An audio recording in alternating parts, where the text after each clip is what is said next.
Hello everyone, thank you for joining me on this gameplay of Metal Gear 2 Solid Snake. This will be my commentary version of the gameplay. Um, I haven't decided on if I'm going to post this before or after the no commentary version. The no commentary version is already completed and exported. I just have to upload it. So I might be uploading that first and then this one second, just to get it out of the way and get it uploaded, just so that way it's there. But I know it's been months since I said that I was going to be doing this. I don't have many followers right now, so that's fine. I think I've been working on this for about 5 months, and it's been a long road just because I'm busy with other things like work. I do have a standard or regular job that I am working, 8 to 5. I do work overtime with that job as well, along with having 3 kids that I have to take care of. So I try to do this in my spare time, whatever spare time I'm able to get, and it just makes it hard to be able to do things like this where I'm recording gameplay and then going back and like doing voice work for the games that don't have voice actors in it. And that's initially what I was doing here with this particular the first 2 games, Metal Gear and Metal Gear 2, because I don't know if there's really any other gameplays out there for these 2 games where people go through and actually read the dialogue for you on YouTube, or I'm a member of Twitch, but I don't really go into Twitch that much, so I don't know very much about it. But as far as I know on YouTube, as far as I've seen, there's not really many, as far as I know, there's no gameplays where people read the dialogue for you. So that was my goal for these two first games before proceeding with Metal Gear Solid and the rest of the games in the series. And with that being said, I don't know if I'm going to be doing this for any other games. I do want to go through a Final Fantasy playthrough, and I do know for the first 9 games and then some other spin-offs of the series do not have any voice actors in them. So I don't know if I'm going to be, especially like 7, 8, 9, they're very long. So I don't see myself doing like the voice work or whatever for those characters in those games, just because those games are so long and there's so many of them. And I just don't have the time to do that. So I'll definitely be playing through the games, but it won't be as intricate as what I've tried to do here with Metal Gear and Metal Gear 2.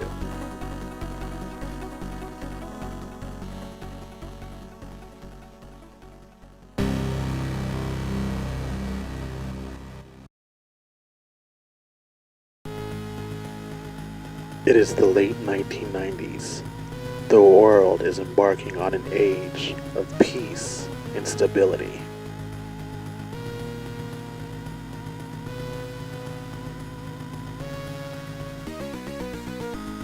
Relations between the Cold War superpowers have thawed. Regional conflicts are now being resolved. The threat of nuclear war is now a thing of the past.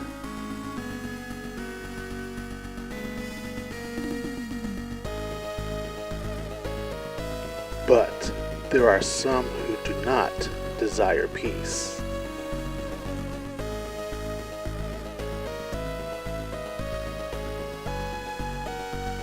An atmosphere of tension begins to build in the Middle East.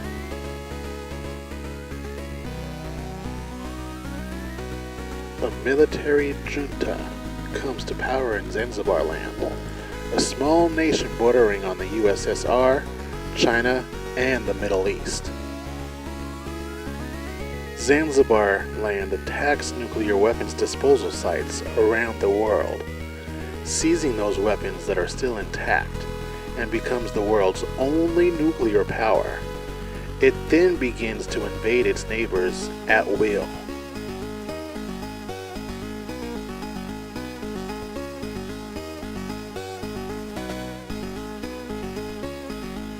After renouncing nukes forever, the world is once again threatened by the specter of nuclear war.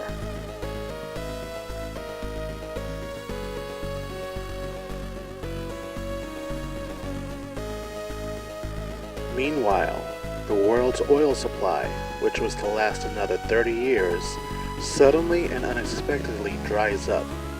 Without a safe alternative source of energy, the world faces a severe energy crisis.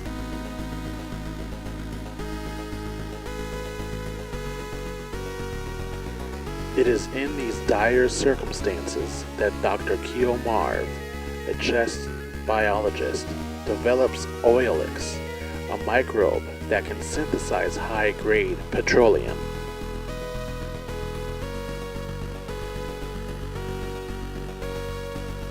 With this discovery, global tensions are once again on the rise.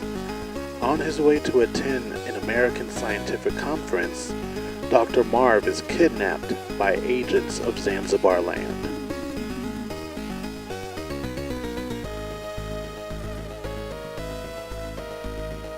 With its nuclear weapons and its secret of Oilix, Zanzibar Land plans to achieve global military domination.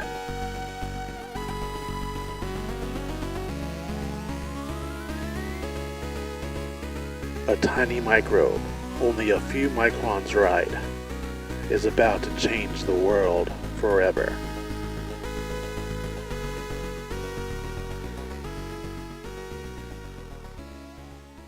Metal Gear 2: Solid Snake.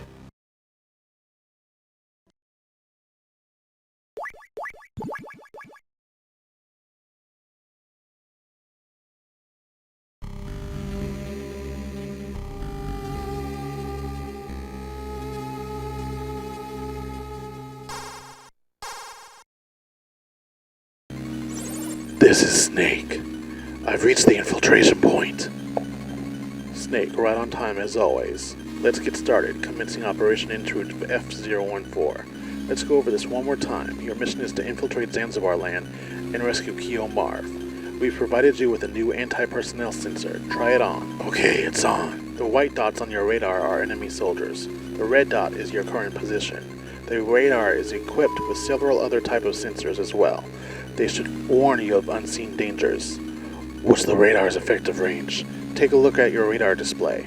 It shows a 9-screen area centered on your position. However, it may not work in enclosed spaces. Also, if the enemy spots you, you won't be able to use the radar. The enemy will use a jammer. Got it. Where can I find Dr. Marv? The Marv has a transmitter implanted in one of his molar teeth. When you get close to him, he'll show up as a red dot on your radar. So I just have to keep an eye out for the red dot. Snake, use frequency 140.85 for all future communication with me. Good luck. Over and out. This is Solid Snake. Come in. If you get into trouble, give McDonald Miller a call. He used to be our survival master. Man to know. He's also an idea man. Feel free to ask him anything. He'll help you think of a solution. His frequency is 140.38. Over and out.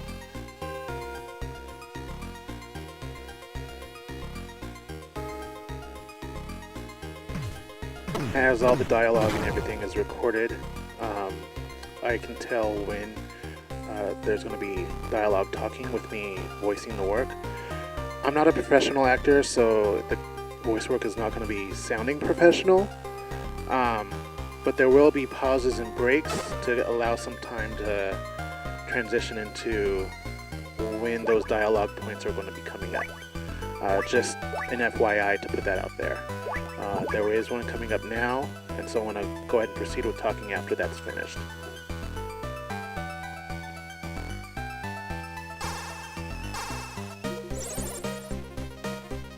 Use crawling to sneak through the gaps in the fence. Over and out.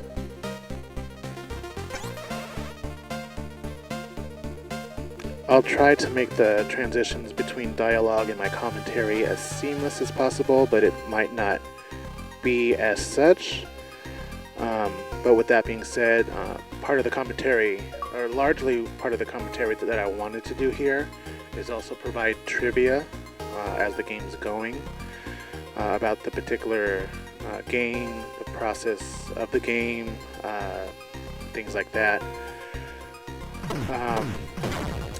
I've noticed while going through the gameplay of this particular game that there are some tracks that are reused in the Metal Gear Solid VR Missions game. I do have that particular game digitally on the PS3. I don't think I have a physical version of it, but I do have the digital copy of it that came with the Metal Gear Solid Legacy Collection. And even back when the the physical release first came out, I've played it, and I played it off and on throughout the years. And so I'm familiar with some of the tracks that are in the VR missions on that disc, and have found it interesting that they've reused some of the tracks that actually came from this particular game here. And I thought that was pretty cool.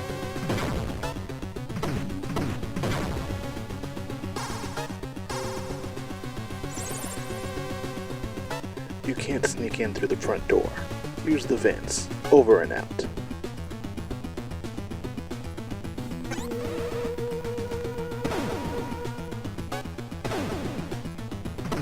The next piece of trivia that I'm going to be going through and stating, I don't know, I believe this is common knowledge if you're a huge fan of the Metal Gear series, but the original Metal Gear game came out in 1987.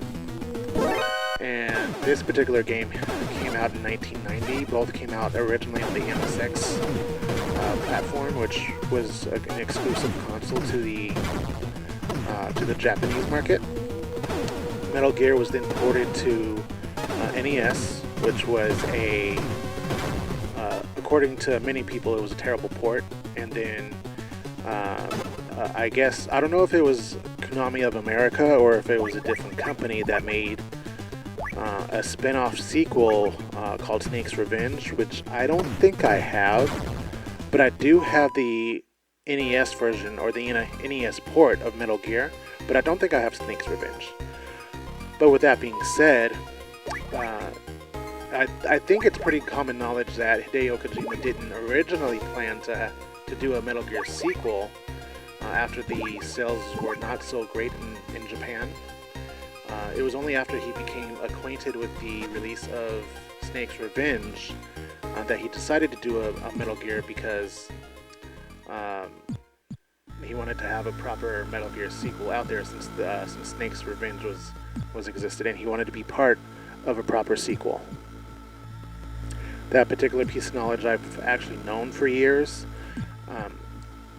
Back when, I grew up with Metal Gear Solid, playing Metal Gear Solid on the PS1 back when it released in '98, and grew up with it with each release coming out. Metal Gear Solid 2, Metal Gear Solid 3. I think Metal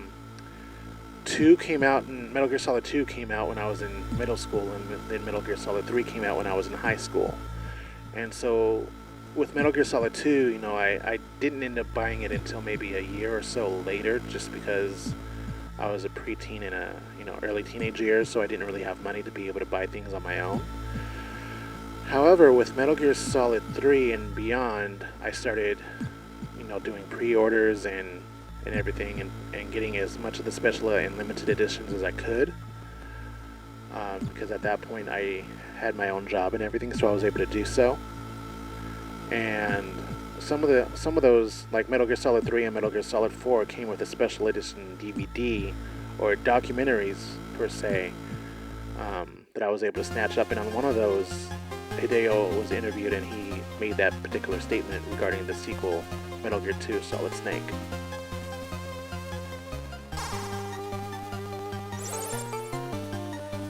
I'm Holly White. I infiltrated Zanzibar Land a month ago, posing as a journalist. So I know pretty much how things work around here. I'll help you in any way I can. My frequency is 140.15. Call me anytime. Later.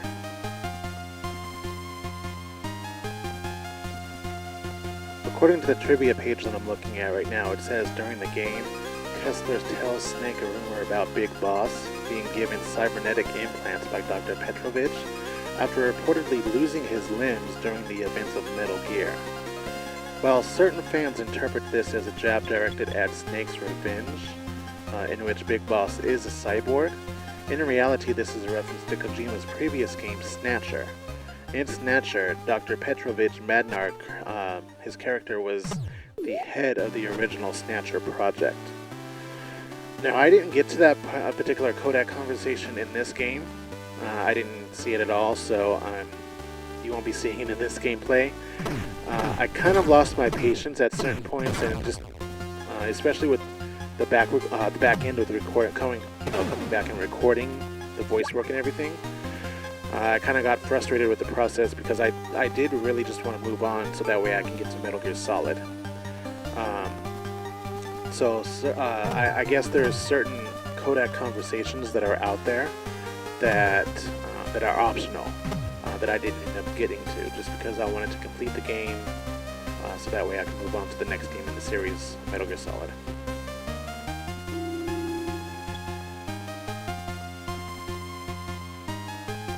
The original appearances of Solid Snake, Big Boss, and Colonel Campbell were based on Mel Gibson, Sean Connery, and Richard Crenna, respectively.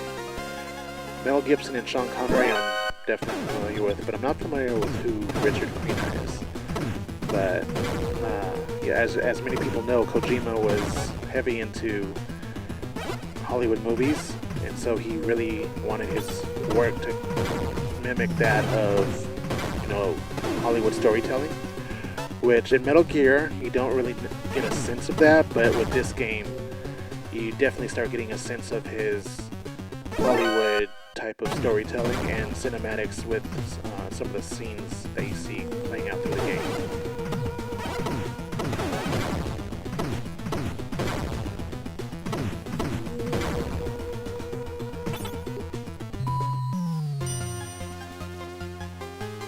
Nothing there.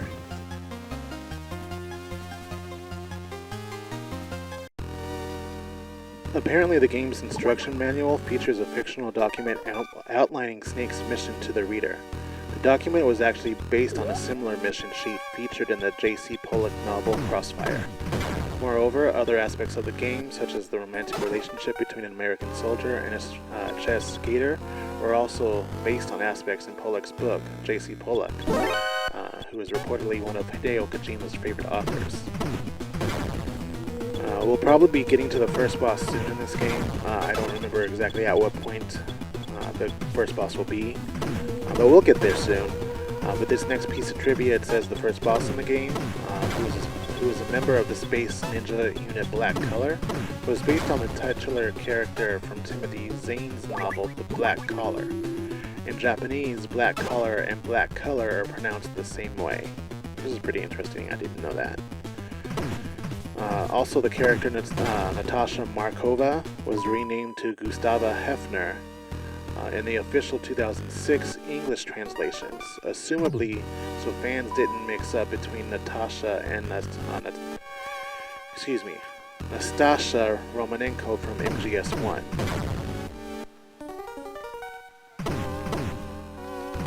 So with these games, Metal Gear and Metal Gear 2 Solid Snake, they were originally released in Japan exclusively, I believe.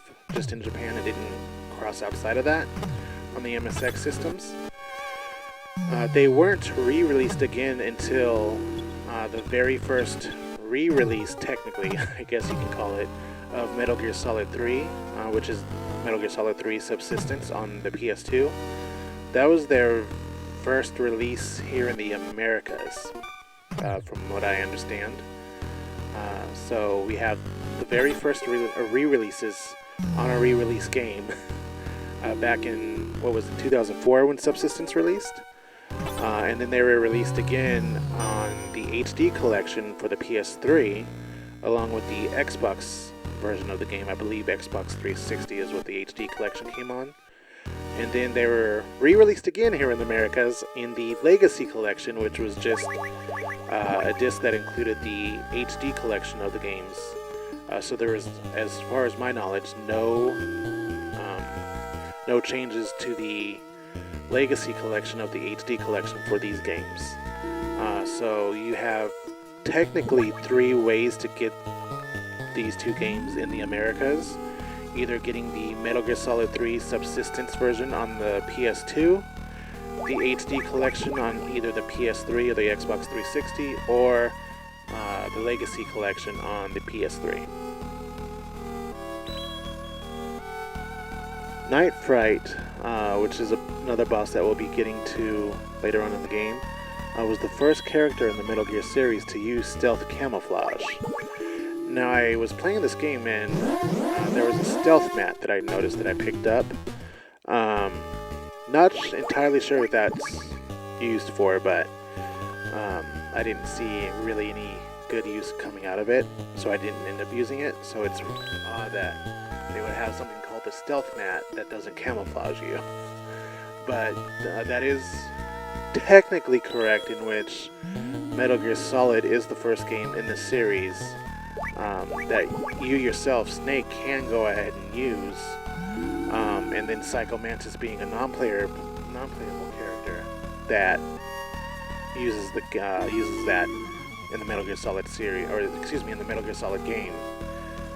So yes. Anyway, it's been a staple in the series since Metal Gear Solid, but it was introduced by that character in this particular game. You'll see the boss fight when I get to it. And you have to basically hear or listen out for his footsteps and whatnot to be able to try to track him down and beat him.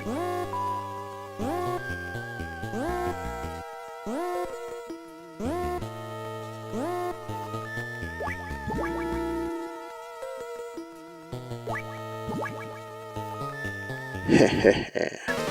Foolish Foxhound. Dr. Marv isn't here. Figures that Foxhound would use such a cheap transmitter. You guys are really behind the times. I am Black Ninja, a former member of NASA's Extraterrestrial Environmental Special Forces Unit.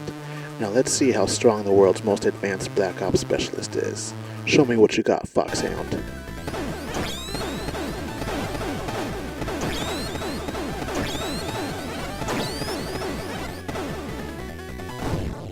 Snake. Who are you? How'd you know my name? It's me, Snyder. Kyle Snyder. Remember me? Snyder, you were in the Resistance at Outer Heaven, but I thought they killed you. You've got a lot to learn, Snake. I was almost killed, but not by them. By you and your country. What are you saying, Snyder? Snake, after you destroyed Metal Gear, NATO launched a massive bombing campaign against Outer Heaven. All of us Resistance fighters and the children of Outer Heaven didn't care about any of us. We died like animals in a cage. I can't believe this. Think about it. The children of Outer Heaven were originally war orphans and refugees from all over the world. They were a liability, and NATO didn't want to deal with them. No, you're no different. They'll forget about you too. But he wasn't like them. Who? He came and saved us from annihilation. He forgave us for what we'd done. He gave us a new land to call home. A new family. He did. You mean Snake. You'll understand soon what a wonderful man he is. Snake, I owe you a debt. There's no hate between us. I'll tell you where Dr. Marv is. It's what he would want me to do.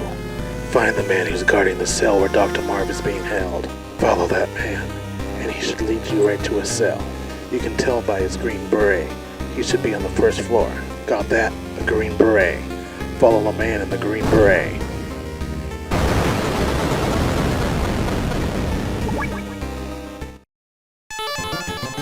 That was our first boss fight. The Black Ninja. Anywho, let's see. The next trivia, let me go ahead and do that real quick and then we can go from there. It says the name changes from the original transcript to the 2006 translation are as follows. Natasha Markova was changed to Gustava Hefner. Josef Norden was changed to Johan Jacobson. Petrovich Madnar had his first name Drago added to become Drago Petrovich Madnar. Black color was changed to Black Ninja. Ultra Box was changed to the Four Horsemen, Predator was changed to Jungle Evil, and Night Sight was changed to Night Fright. One thing that I want to point out here, we have Dr. technically in the American release, Drago Petrovich Madnar. If you've played through the games, you might remember in Metal Gear Solid 4 when Raiden, the cyber version of Raiden, after his fight with Vamp, he will, and this is, I'm sorry, I should have said spoilers before talking about this. So spoiler alert if you didn't play Metal Gear Solid 4. But in that game, after Raiden fights Vamp and gets severely injured, Snake gets him into the helicopter, and in the helicopter, Raiden asks them to take him to Dr. Madnar for, I believe, if I'm remembering correctly, for a blood transfusion, because he had all of his blood replaced to, I believe, white blood, and that's how he survives. I believe it's an artificial type of blood that he uses now as a cyborg. And he name drops Dr. Madnar. Now I'm not sure if this is the same Dr. Madnar that's from this particular game, because this particular Dr. Madnar doesn't work in cybernetics. This particular Dr. Madnar created Oilix, which is, I believe, not part of a cybernetic type of program. And in Metal Gear Solid 4, that's all he said. That's all he name drops is Dr. Madnar. He doesn't say any other portion of his name other than just Dr. Madnar. I don't know if that's just a coincidence and Kojima planned it that way for him to be the same character, or if it's just maybe he forgot what he named this doctor in Metal Gear 2 Solid Snake and just did the name drop without even thinking about it. But those are my thoughts. You can let me know what you think in the comments. I'm also going to be doing a separate video on certain character biographies, if not all the major character biographies, and posting it to this channel. But I wanted to point that out here in this video because I did notice that back in my first playthrough of Metal Gear Solid 4, after I played this game initially, because I did play this game when it first released on the PS2 version of Metal Gear Solid 3 Subsistence, saw that there was Dr. Madnar, and then played Metal Gear Solid 4, and noticed that Raiden said, "Take me to Dr. Madnar so he can get his blood transfusion." And I'm like, that's interesting. I wonder if it's the same person. I then attempted to go through. If nobody knows, there's the Metal Gear Solid 4 database. You can still get it right now before the PlayStation 3 store closes. I would advise, if you have a PlayStation 3, to get it. At the very least, put it in your download history so that way you can have access to it. I still have it, and it's installed on both of my PS3s. But when the Metal Gear Solid 4 database was first released as an add-on for the PS3 system, I attempted to go through and see if the Dr. Madnar that Raiden mentioned was the same Dr. Madnar in this game, and there was no reference or connection to either one of them. What I'll probably do is I'll probably do a recording and post it on here and try to go through and check again, because I did go through and read everything on the database, and it's 100% complete. So when I do my recording, you'll see that it's 100% complete. However, I want to go back and record because I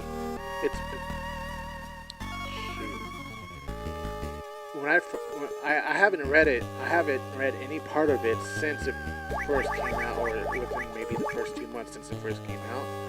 I believe back in 2008, 2009, I think they released it about a week or so after Metal Gear Solid 4 came out on the PS3, and I haven't read it since then. So I'm going to go back and read it, and when I'm doing that, I'm going to also record it, and I'll likely post it to YouTube, just to upload my results, because I'm really still curious if they're the same character or not. Anyway, that's all I'm going to say about the Dr. Madnar thing. Next piece of trivia here we have is and another boss, the close quarter assassination specialist known as Ultra Fox, named after synth pop band Ultra Fox, which was one of Kojima's favorite bands. I don't know if that's still his favorite band, but it seems like that was one of his favorite bands at the time that he was making this game. I know I'm talking quite a bit in this particular run of Metal Gear 2 Solid Snake. I figured that I would go ahead and just talk. Sometimes I talk a lot when I'm very passionate about something, and that's also another reason why I made a no commentary version of the game. So that way, if you wanted to watch the gameplay without my talking, the version exists there for you to be able to watch on my channel if you'd like. I will definitely link that in the description of this video, so that way you can go through and watch the no commentary version. With the Metal Gear gameplay, I do have a no commentary and a commentary version, and in that I try to be a little bit more conservative with my talking. But I figure if I'm going to make a gameplay with commentary, then I want to be able to feel free to do whatever commentary I want without having the need to shut up on the commentary version of the gameplay, if that makes sense. So if you get annoyed with my voice or don't want to hear me talk, go ahead and go to the other to the no commentary one to watch. This is a 4.5 hour long video. I'm not making any adjustments between this video and the no commentary video, other than just making the commentaries. So there won't be any other adjustments. The runtime for each gameplay runs at 4 hours, 34 minutes, and 28 seconds. There's not going to be any cuts or any changes to the runtime on either one. Just know that it's going to be the exact same one. The only difference with the no commentary one is that I'm not going to be giving all these commentaries. They'll just be the gameplay and then me recording the dialogue with my voice. Towards the end, I also allowed my twin daughters to do a couple of the voices as well for the kids that show up in the game, because they saw me doing the recording here of the voices and everything, and they wanted to partake in it. So I went ahead and let them do it because they wanted to. I feel like it was probably a fun thing for them to do. One of the twins, they only recorded one line and then she was done. She didn't want to do any more. But the other one wanted to do a lot more, so I let her do it. But yeah, you'll hear my twin daughters voicing some of the characters in the later part of the game. But yeah, I just wanted to put that out there. I'm really, really passionate about the Metal Gear series, and so I'm not going to be holding back in this particular gameplay. When I start playing Metal Gear Solid and beyond, I'll more than likely be doing face cam, but I want to be doing that as I'm playing the game, so there won't be as much commentating from me while I'm playing it, because I'm going to be concentrating more on the game instead of trying to talk. But I still might do two versions of that game where I have one with no face cam and no commentary, and then one with face cam with commentary.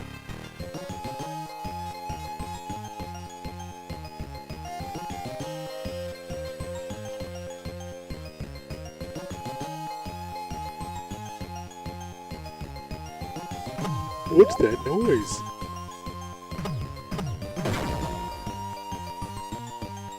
Kind of going back to my first trivia, or one of my first early trivias from the gameplay here. Hideo Kojima did learn about the Snake's Revenge sequel, the American sequel, from a member of the development team that he met on a train ride in Tokyo, and it was just like a chance encounter. The co-worker asked Kojima to make a true sequel to Metal Gear, and as originally stated, he had no plans to do so. But Kojima had already envisioned the basic premise for the game by the end of the train ride. which is a pretty cool piece of information to learn. You know, that was in the same interview that I saw on the documentary DVD. I don't remember which one. I have to go back and watch them because I do still have them. They're in my bookcase here with my games and movies and stuff. But you know, to hear that someone who was part of a non-sequel asked him to make a proper sequel is just, to me, pretty cool. Apparently, Colonel Campbell has a piece of dialogue that was cut from the game, and the dialogue was, Searchlights can expose where you're going. Measure your timing and move quickly from one cover to the next. Over.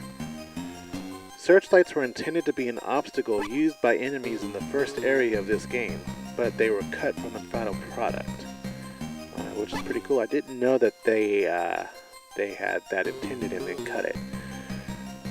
Additionally, there is unused dialogue for a character that never appeared in the game, which reads, "Mister, are you Snake? It's me, Carrie.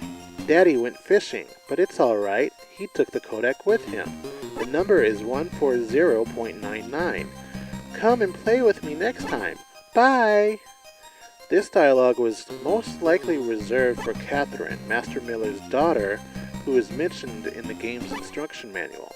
This dialogue may have been reserved for an event where Master Miller changes his radio frequency number, but he uses the same frequency number throughout the entire game.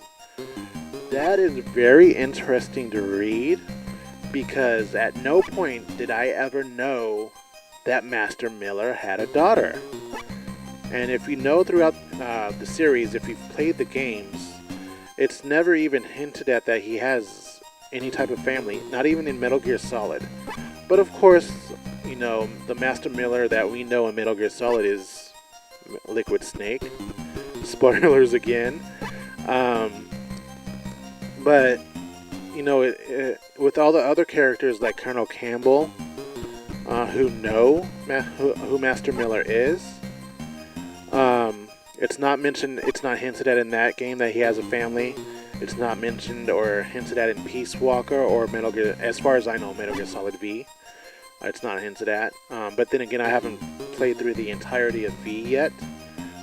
But I do intend to once I start going through more of the gameplays here.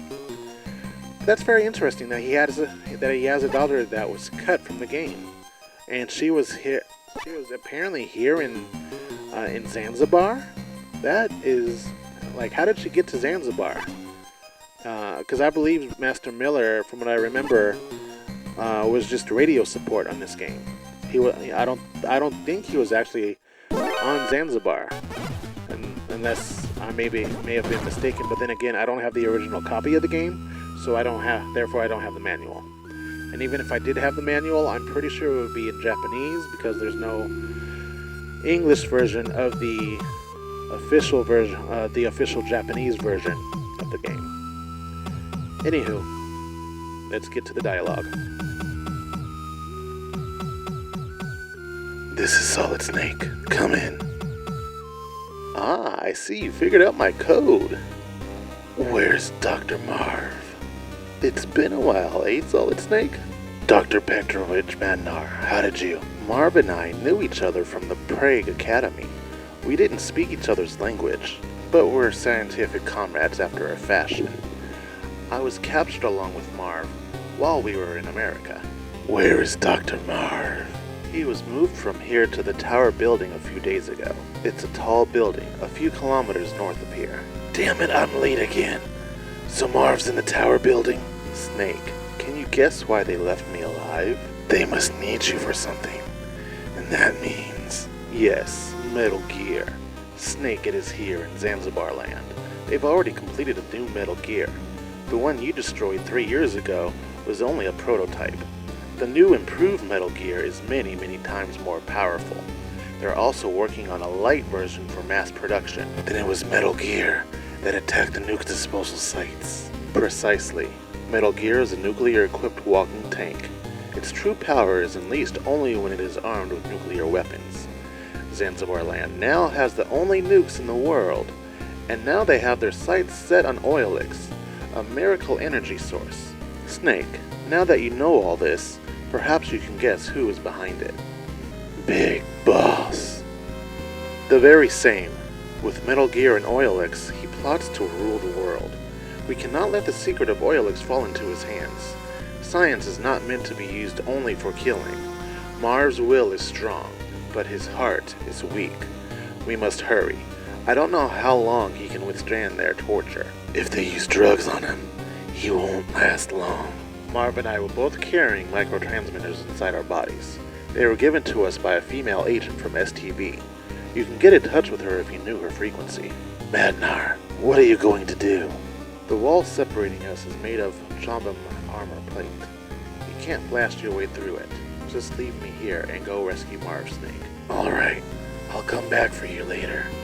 Snake, my daughter Ellen is a fan of yours. She's not married yet, and I'm afraid Oh, and I have a zoologist friend, Johan Jacobson, who lives around here. You can reach him at frequency 140.40. He'll tell you anything you need to know about animals. Don't worry. I'll make sure you get home in time for your daughter's wedding. Thank you, Snake.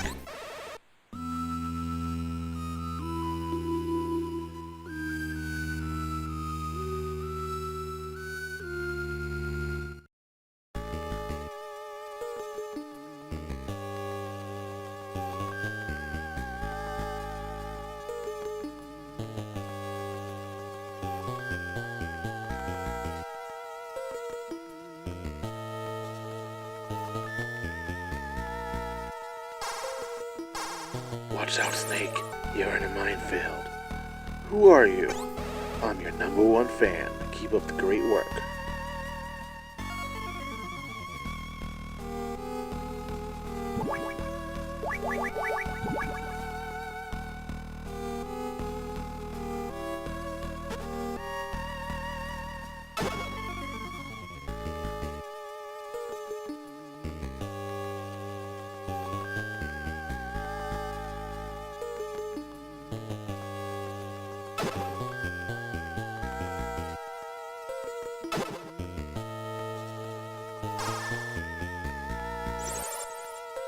That's single sand imported all the way from Okinawa, Japan.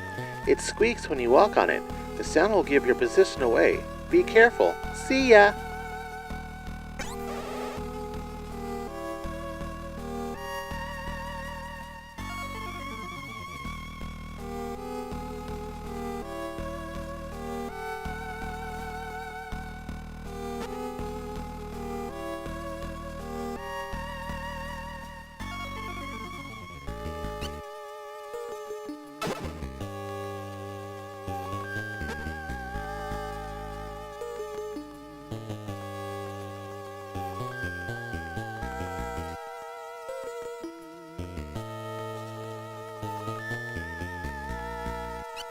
What's that noise?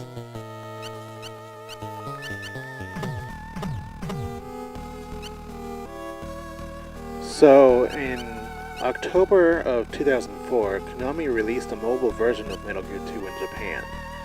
For the iMode, I'm assuming that's a phone. Yeah, I just read that it was a phone. And it was through Konami's NetDX service. This was the first time that the game was ported to another platform since its original MSX2 release in 1990. Several changes were made in order to modernize the game. There was new game modes and items, so there was an easy mode, a boss survival mode, and it included an infinite bandana, which was introduced in the mobile phone version of the original Metal Gear. And that was included as well, the original Metal Gear game. Had revamped character designs. The character portraits shown in the game's transceiver mode, as well as the opening, intro, and ending, were redrawn by Metal Gear Solid character designer Yoji Shinkawa. While most of the portraits in the MSX2 version resembled actual people, the portraits in the new version are brought more in line with Shinkawa's designs. I will continue with this after the next little bubble here for the dialogue.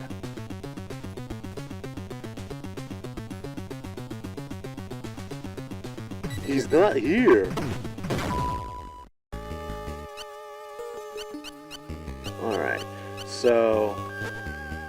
Also, the portraits are no longer animated when a character speaks.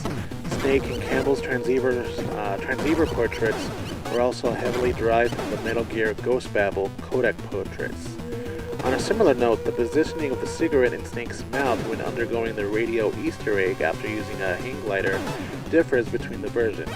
In the initial MSX2 version, the cigarette was positioned on the left side of Snake's face, while in the re-releases it was on the right side. It had different texts apparently. The font of the text was changed. It now contains lowercase, uppercase, and more punctuation. My apologies. With these changes, the text was easier to read. It had a rewritten script. The script was changed to include more kanji characters than the MSX2 version. There were the name changes, like the mobile phone version of Metal Gear. Some characters' names were changed or updated, that I've talked about before. There were modified items. Some of the items were modified graphically and functionally to parallel their usage in the Metal Gear Solid games. The graphical icons for each of the 3 ration types are now colored differently to tell them apart. I will continue with these after the next little bubble of dialogue.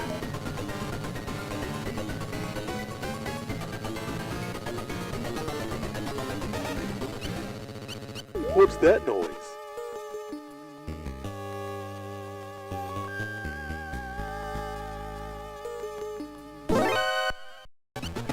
Equipping the cigarettes will now drain the player's life bar. Moreover, the graphical icon was changed to no longer resemble a package of Lucky Strikes.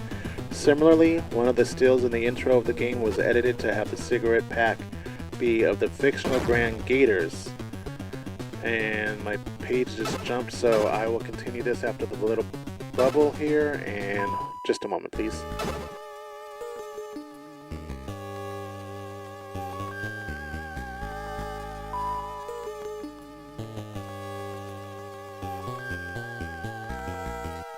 They told us this was a bottomless swamp, and it's too dangerous to get close, but I saw a big truck driving through here. You believe me, right?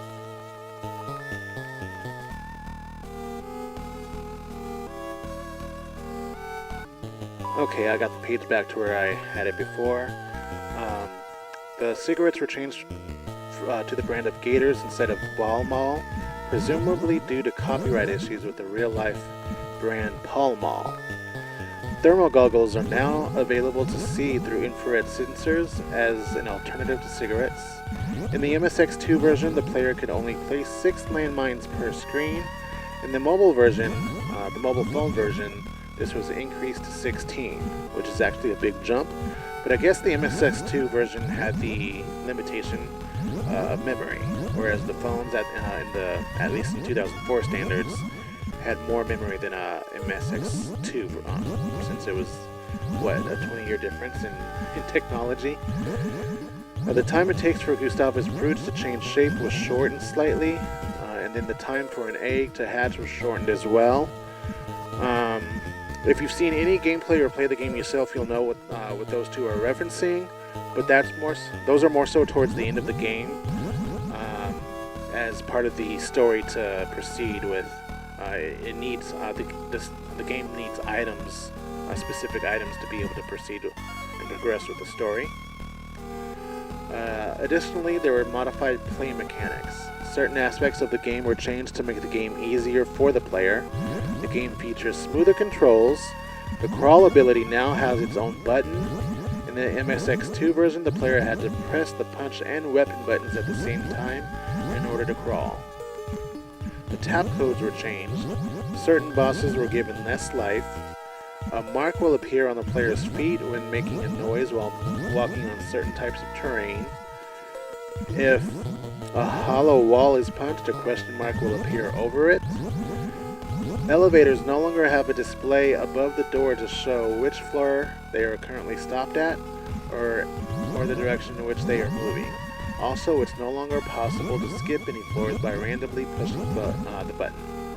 Frequency numbers are now saved under a memory window after dialing them for the first time, and Campbell's second frequency, which originally could only be learned by checking the rear side of the MSX2 version's packaging, is now given to the player instead.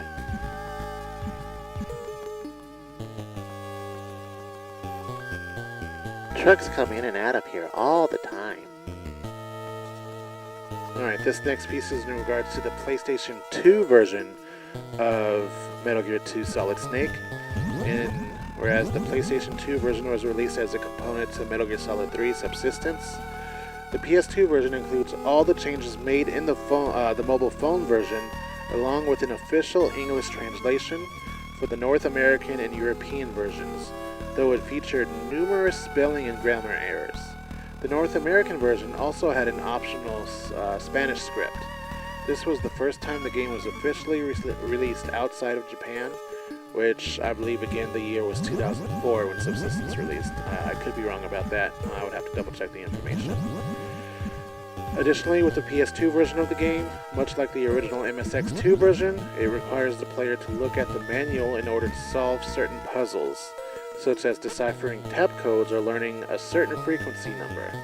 Because the North American version came with a condensed manual that did not include the information that the game required, Konami posted the solutions to these puzzles in an FAQ page on their website. The Japanese version was re-released as part of the Metal Gear 20th Anniversary Metal Gear Solid Collection set, included on a PS2 disc along with Metal Gear, but with none of the other extras from the Subsistence release. Now, with that being said, the Konami FAQs are up, technically, under the Konami digital site, or technically us-support.konami.com. However, there is no FAQ for any other Metal Gear game except for Metal Gear Survive. Konami has removed any other Metal Gear game from their list on their website. A visitor. What a pleasant surprise. And just in time, too.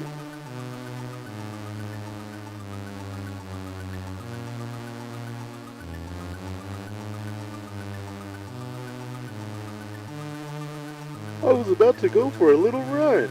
I'm Running Man, the world's fastest mercenary. Nobody can keep up with me. See for yourself.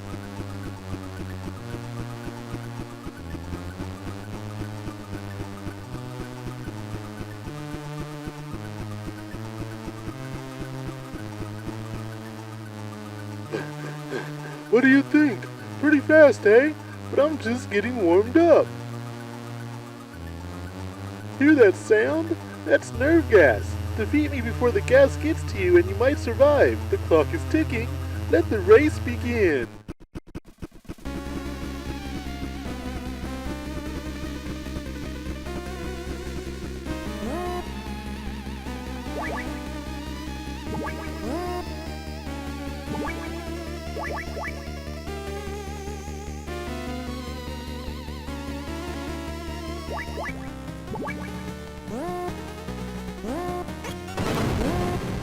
So here's the Running Man battle, where this guy is just running all over the place, and I had to try to use claymores to get him.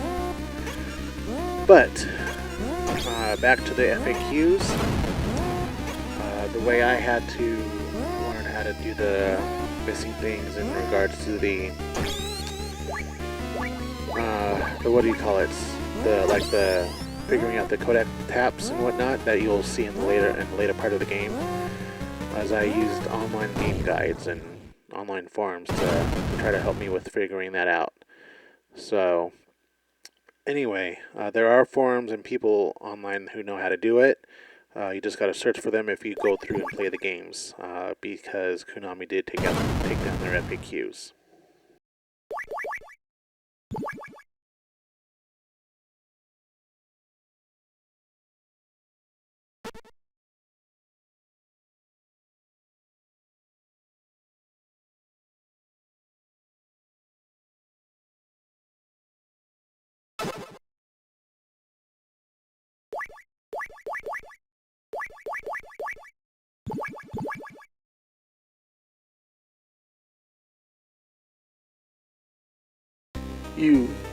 You used my speed against me.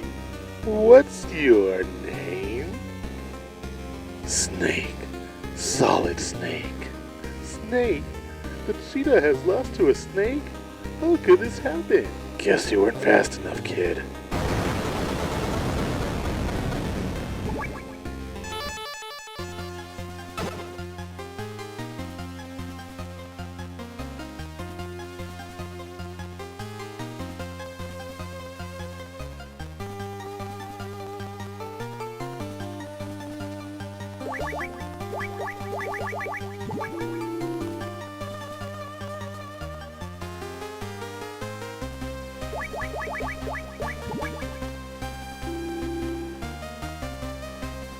I know what that is. It's a Stinger missile.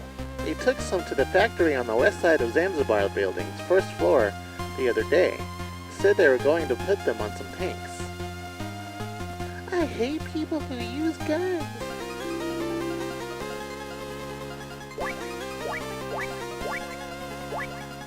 There was a virtual console version of the game, which I believe was a Nintendo Wii thing. Probably a Wii U thing as well, but I do know that the Wii had a virtual console. Metal Gear 2 was released for the virtual console on March 30th, 2010 in Japan only. The virtual console version, though based on the original MSX2 version, features the same revised character designs from the re-released versions. In addition, there were several script changes, mainly in terms to items and weapons and their names, as well as certain compensations. Namely the handgun, submachine gun, grenades, anti-air missiles, remote control missiles, landmines, camouflage mat, incapacitating gas, lighter, liqueur spray, cigarettes, body armor, gas mask, binoculars, cold medicine, and the various rations had the proper names removed, presumably to avoid any references to real-life brand names, while the remaining weapons and equipment had their names slightly altered for transliteration purposes, e.g. plastic explosives was changed from their Japanese characters. Other script changes included Campbell's contacting the player regarding the change of frequency, where it changes from the back of the packet to inside the manual. Campbell's explanation regarding the radar and tap codes, which omits the reference to Minovsky particles in Hanoi Hilton Prison, respectively, as well as George Castor's reference to William Morton in relation to Big Boss.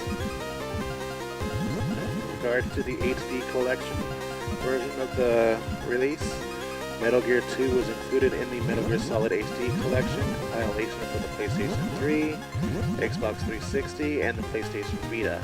I did forget about the Vita port. I do have the Vita port for the HD collection, which does have Metal Gear and Metal Gear 2 Solid Snake on them.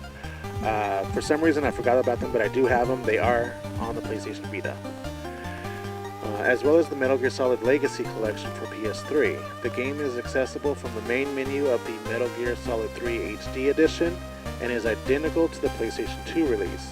Instructions for the game, including the tap code chart, are included in a digital instruction manual for Metal Gear Solid 3 on the disc. So that's good to know.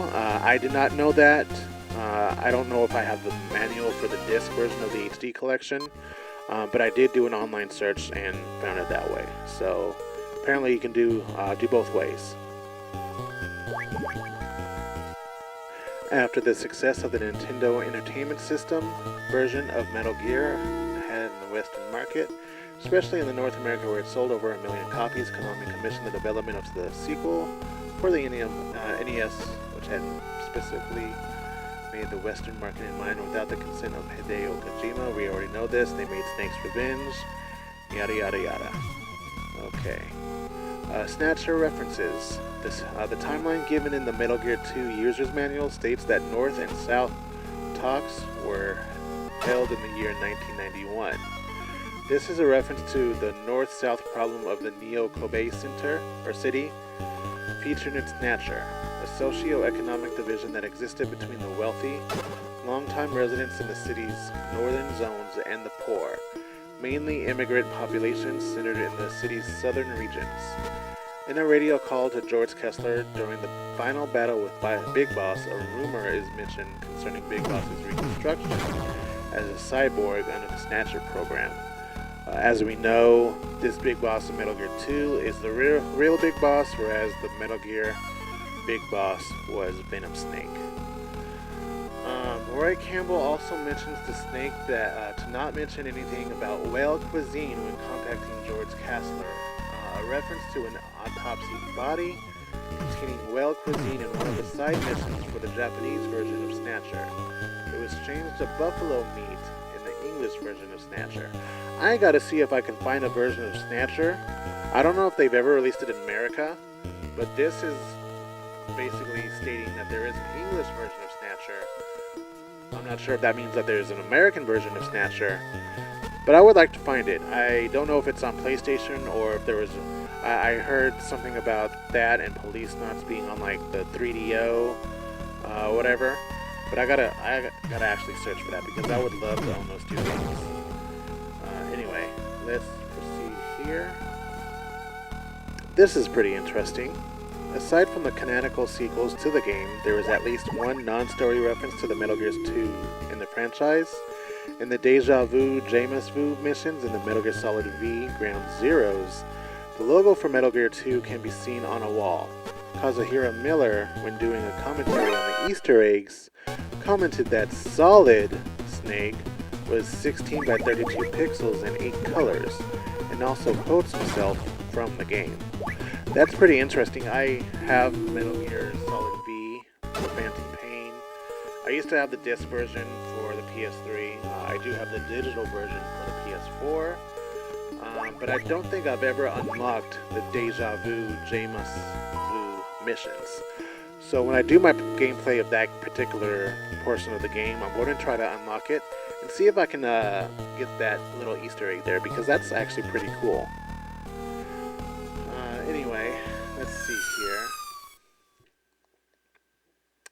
Arranged music based on Metal Gear 2, I already mentioned this earlier, was used for the VR training disc in it says here Metal Gear Solid Integral, but that's in the Japanese and Western markets.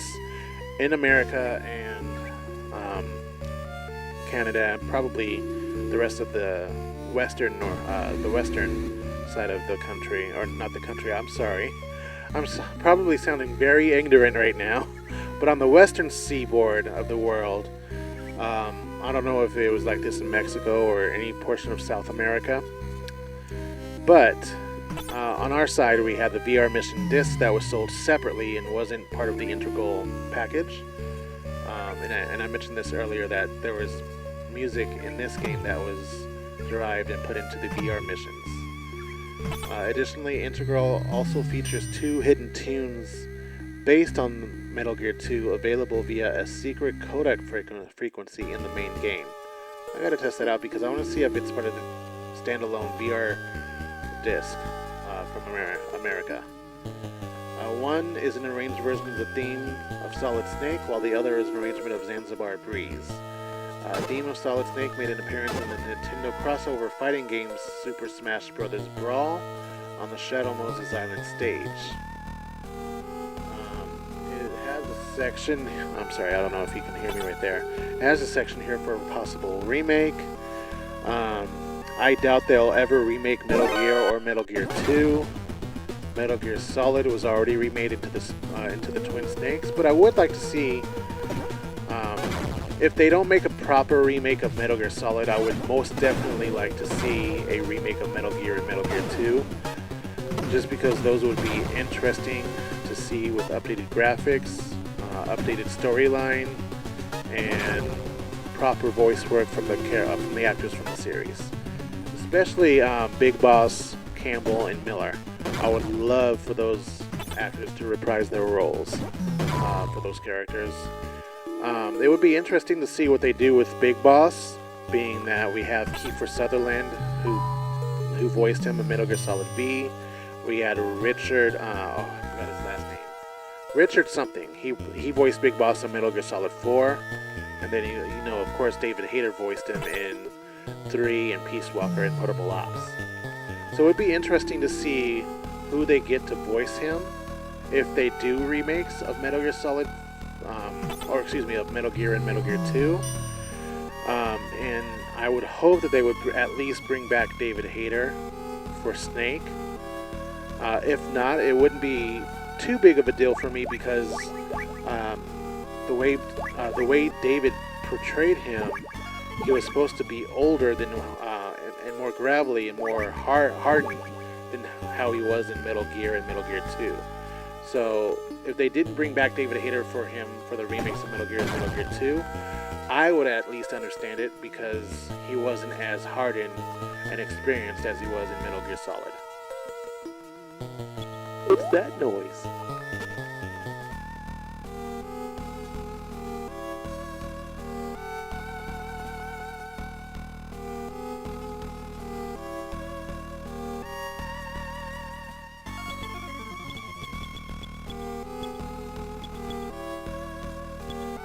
What's that noise?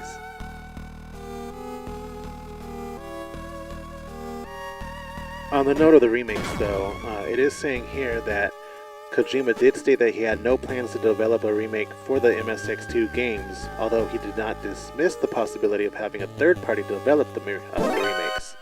He later reiterated this response on Twitter on June 27, 2013, which was almost a full 8 years ago.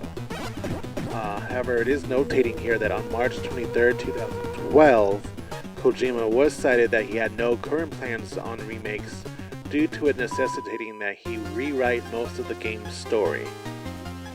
Which does make sense because, like, even with Metal Gear Solid 4, there was some things that he had eventually retconned from those two games, and they were definitely retconned with Metal Gear Solid 5, or V.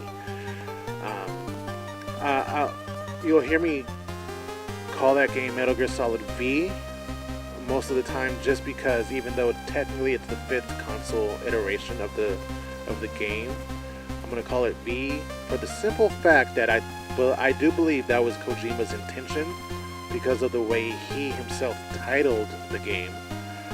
From Metal Gear Solid 2 through 4, he gave those games actual numbers in the titles, whereas with Metal Gear Solid 5, he gave it a Roman numeral V instead of the actual number 5. So I believe he intended for Metal Gear Solid 5 to be called Metal Gear Solid V. You can even hear that in some of the dialogue in that game, whereas I believe one of the lines was stated as V has come to, which I believe was reference to Venom Snake, or the Venom Snake, the Venom version of Big Boss.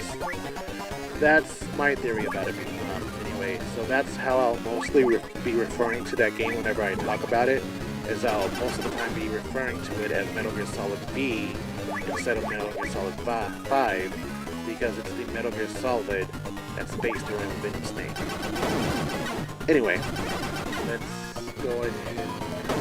I want to see if there's any more trivia that I missed regarding this game, and then from there we're about an hour and 8 minutes in, so that means I have just under 3.5 hours to talk and shoot the shit with you guys, and then just talk about my experiences with Metal Gear and everything from that side of things. So I'm going to go ahead and you guys won't notice the difference on your end, but I'm going to stop my recording of my voice right here. I'm going to go ahead and read some of the stuff here just to get a good idea of everything, and then we'll go from there. Okay, this is interesting what I just read. I'm going to go ahead and read this because this was my thought when I first played Metal Gear 2 when it first released, or first re-released on the PlayStation 2 version of Metal Gear Solid. But this particular piece reads, Solid Snake and Big Boss being father and son is basically Metal Gear Solid's Darth Vader is Luke's father type of deal. Not in the sense that it's a life-changing twist for the main character, but rather that just about everybody knows it's the case without even needing to play a single game in the series. Metal Gear Solid is a franchise about legacy, so of course Big Boss and Solid Snake are related. Surprisingly enough though, it's actually a retcon. In Metal Gear Solid, Snake mentions how Big Boss revealed himself to be his father during their fight in Zanzibar Land, if you remember that Kodak sequence in that game. This clearly is a reference to Metal Gear 2, but playing Metal Gear 2 will show you that there is no such scene that exists in the game. Solid Snake and Big Boss simply just fight. This twist was invented specifically for the first Solid title. Now, I've always wondered about that. I'm like, because I remember that conversation very clearly, and that little piece of detail being said by Snake to Naomi via Kodak conversation. He was like, yeah, we were fighting, and he told me that he was my father, and yada yada yada. And then my first playthrough of Metal Gear, and I got to the fight where I'm fighting Big Boss, and there's no mention of Big Boss telling Snake, I am your father, Snake. And I'm like, wait a minute, but he said in Metal Gear Solid that Big Boss told him that he was his father. And I'm like, where's that conversation at? Did I totally miss it? Did I miss something to kickstart that thing? But this is basically confirming that that was never in the script when Kojima made it. And that just blew my mind. I'm like, wow. Anyway, I thought that was pretty interesting and definitely wanted to read that to you guys. You're good with the cardboard box, right? Why not try posing as part of the cargo? I'm changing the frequency for our future communications. The new frequency can be found on the photo in the software manual. Over and out. This is Solid Snake. Come in. If you need to know anything about mercenaries or enemy weapons, ask our mercenary expert, George Kessler. He knows everything. He used to work for us as a military advisor. You can trust him. His frequency is 140.93. We'll pick up the tab for the info.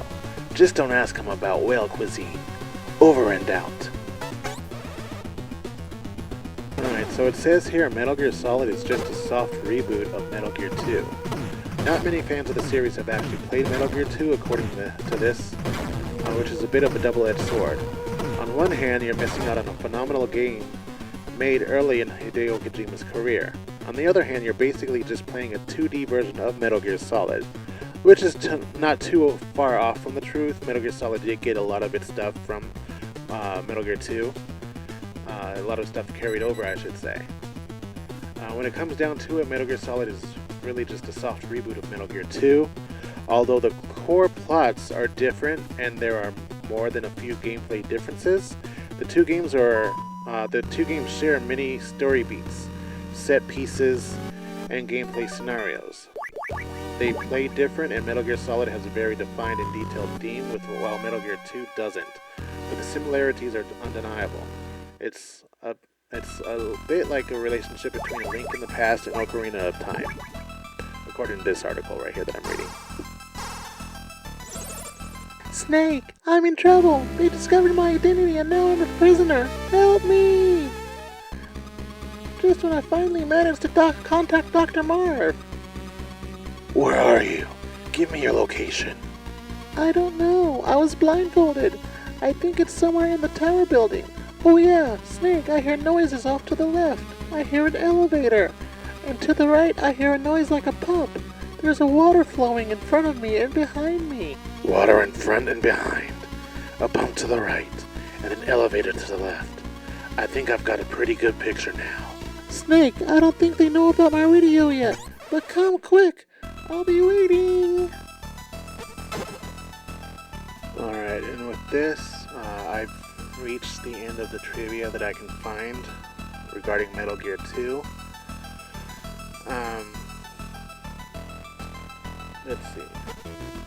When I do my gameplay of Metal Gear Solid, what I'll do is before I start the actual game, I'll probably read the little synopsis things that are in the Metal Gear Solid game, just for fun, just to see how well it recaps the first two games. And it's been years since I've read them. I think I've read them only maybe one time, which is when I first played Metal Gear Solid back in. I don't recall if I actually played it in '98 when it first released, or if I played it in 1999.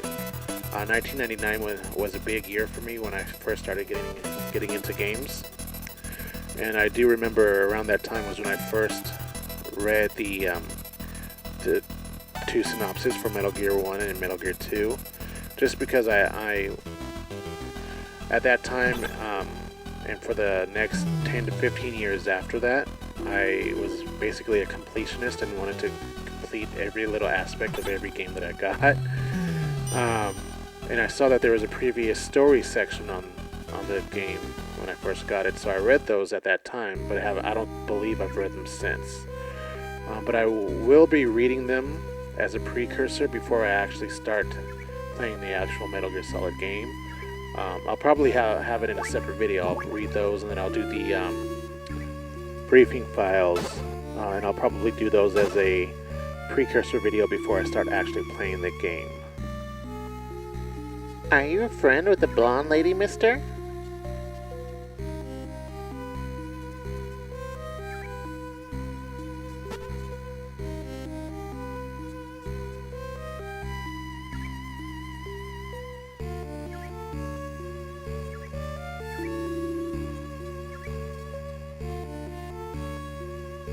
The one-eyed man told us to tell him if we saw a man wearing green clothes. The blonde lady says he isn't here. In regards to when I'm going to start doing the Metal Gear Solid videos, I'm hoping to start doing those within this next week. I do have one of my daughters. As of when I'm recording this, today is April 8th when I'm recording this commentary for the video. So this upcoming weekend, I just have one of my daughters, my youngest one. So I might not be able to get to anything this weekend. If I do get to anything this weekend, it'll likely be me reading the previous stories, which are the recaps for Metal Gear 1 and Metal Gear 2. And then, if I'm able to, I'll likely do a recording of the briefing files and get those uploaded. But in terms of actually starting the gameplay, I'll probably get to that likely either April 12th or 13th, depending on how much time I have. Thanks, Snake. You saved me.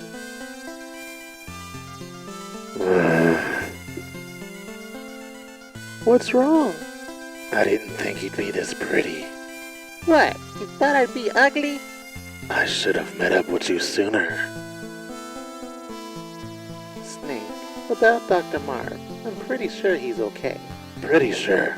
I thought you said you made contact. Well, I haven't actually met him. He's under armed guard somewhere, but he sent a message by carrier pigeon. It might be some kind of clue. A pigeon? Where is it now? I found it, but it flew away just as I was about to catch it. I saw it heading up the elevator in the tower building. Toward the roof? The bad guys are looking for it too. We have to find it before they do. It's our only clue to Dr. Marv's whereabouts. A pigeon hunt? What are you going to do? I'd only get in your way. I want to gather a little bit more info first. I'm starting to like this place less and less, and then this happens. If this keeps up, I'm really gonna let him have it. I see you've got spirit. Just don't do anything crazy. The enemy might be listening in, so let's change our frequency to 140.76, okay, Snake? Oh, and I made a copy of my IC card. It's card 4. Here, take it. See you later, Snake. Take care of yourself. Holly, What? that's the kind of thing you would say to your boyfriend when you kiss him goodbye. Then what, Snake? What should I say? Stay alive, and we'll meet again sometime. Deal. And thinking about, doing those recordings, I'll likely do a face cam when I'm recording me reading the previous story section of Metal Gear Solid. But I likely won't do a face cam of the briefing files. I'll probably just record the briefing files and then just post them online, because I do know that there's probably individuals who haven't played the series at all. And so I want to be able to post those two things and upload them to YouTube prior to my Metal Gear Solid gameplay, so that way people who actually haven't been introduced to the series yet have those available to them to watch on my channel, at least, and with the people that I refer to my videos, so that way they have a good sense of getting into the story and whatnot. So those are my plans. Again, I'm recording this particular commentary here on April 8th. I will try to upload this along with the no commentary either on the 9th of April 2021 or the 10th of April 2021. That's my plan. The plan won't be any later than April 11th. I will definitely have them both. I want to spread them out.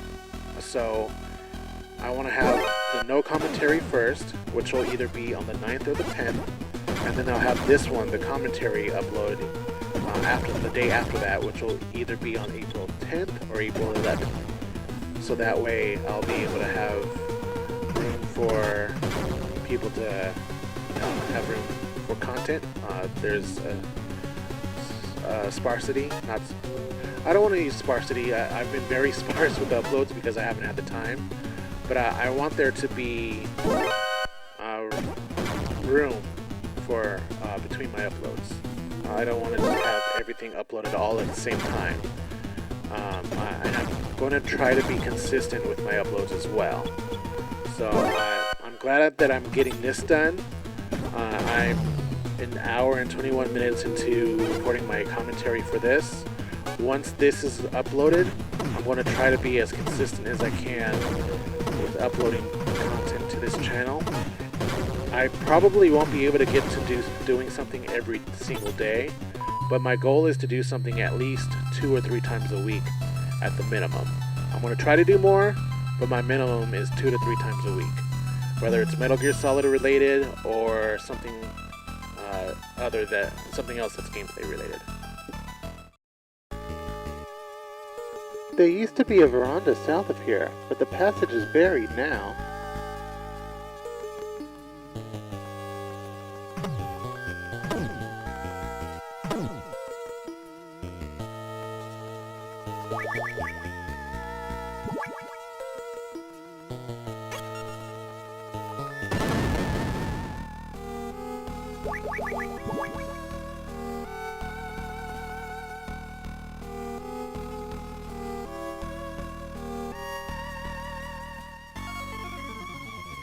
South of here, I found a bunch of green things that look like green pineapples.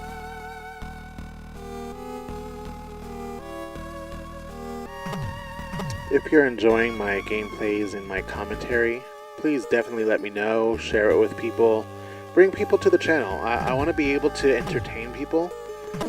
That's my greatest pleasure, is being able to entertain people. Back to when I was in high school, I've always wanted to entertain. I'm not much of a comedian. I believe I have a good sense of humor, but when it comes to being funny, I don't think I can be that funny. But I like to be entertaining. So if I can entertain you with my commentary and provide you with knowledge, and then just give you an enjoyable experience while playing these games, and we just chill out while I'm playing, and that's good for me. So if you're enjoying my commentary and enjoying just hanging out with me while I'm playing the games, feel free to share the experience with your friends and comment. I would love to hear comments or positive feedback or constructive criticisms, whatever you want to provide. Just as long as it's not negative, I don't allow any negativity in my life. That's the only thing. The one-eyed man is like our daddy. He doesn't like grown-ups. And on top of that, if you enjoy hearing me doing the voices, I know a lot of them might not sound entertaining. I try to come out of my shell a little bit more towards the end with recording the voices and the dialogue. But if it's something you enjoy and you want to see more of, let me know. I can find games where there's no actual voice work that I can do recording for dialogue and try to come out of my shell a little bit more. I took acting classes back in high school and when I was in college. I did major in film in college. I was in theater when I was in high school. Granted, I really don't know how to act that well, but I can try to do better voice work if people voice that they want to listen to me do that. I can't do voices very well. There are people that I've heard of, or that I've heard, and that I know and watch on YouTube that do amazing voice work, and I can definitely refer you to them. And I can, if I build a good enough fan base here on YouTube to where it'll allow me to collaborate with people, I can probably reach out to a few people that would probably that I would want to collaborate with, that would hopefully want to collaborate with me. But I can only put in that request and make that offer, I guess, for people who or for, like, I can't legitimately make that request of people that I would want to collaborate with if I don't have a lot of followers that would be bringing in fans for them, you know. And I'm not. Don't get me wrong. I'm not doing this, you know, for fans or for subscribers or for money or anything. I'm doing this legitimately because I enjoy doing it. I want to get more into making videos. I want to get more into playing games again. I used to love playing video games.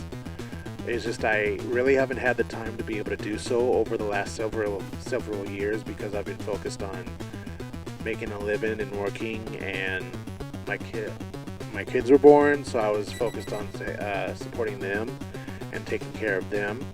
So I lost track of and lost sight of enjoying myself, playing video games, and doing what I set out to do when I majored in film, and that was making videos. I do have 3 other YouTube channels, and I made those. I do have content on those, and I made those with the intention of making like skits. I've always wanted to make movies, television shows, and all that. And I even had a podcast at one point when I was in college, and just haven't had the time to really keep up with the podcast or do anything that I really enjoy doing. And so now, my twins, I have twin daughters. Now that they're getting older, I'm trying to find more time to be able to do what I want to do, as now that they're not babies anymore, I don't have to focus 100% of my energy on them. They're starting to get a little bit more independent, so that frees me up a little bit to be able to do things, to focus on the work that I would like to work on, and whatnot. That might sound terrible, you know, having kids, but when you have kids and they're babies, 100% of your focus is on them, taking care of them, making sure that they survive and all that. What is this, a booby trap? That's right, a trap clever enough to catch a fox. Or should I say a foxhound?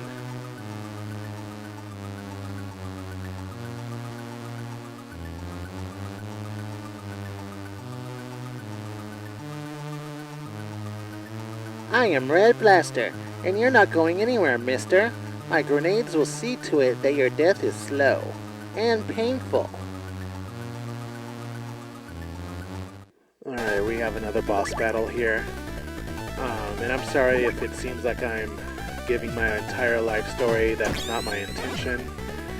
But I figure since I have some spare time here, then just talk about whatever that comes to mind, I guess. But this is me being unfiltered, unedited. I'm not going to be editing really anything out of what I say here.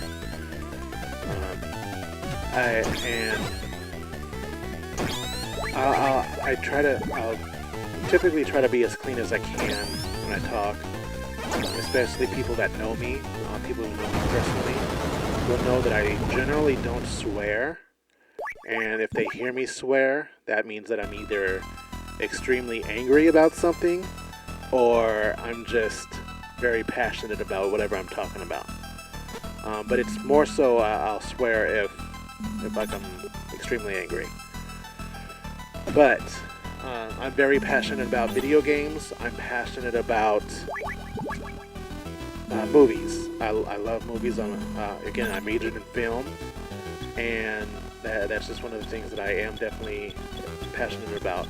And I enjoy playing video games. It's like definitely, and I love the Metal Gear Solid series because of the fact that it's so cinematic, and that's why I love that particular series to begin with. The door to the roof is painted shut to prevent trespassers. But it's jerry-rigged, so you can probably blow it up pretty easily with plastic explosives.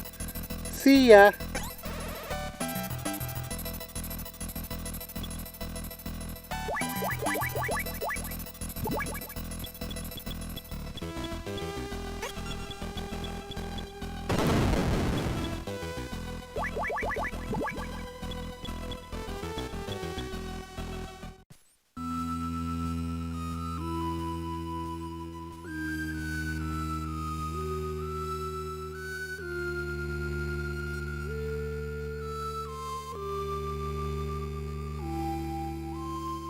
This is Solid Snake. Come in.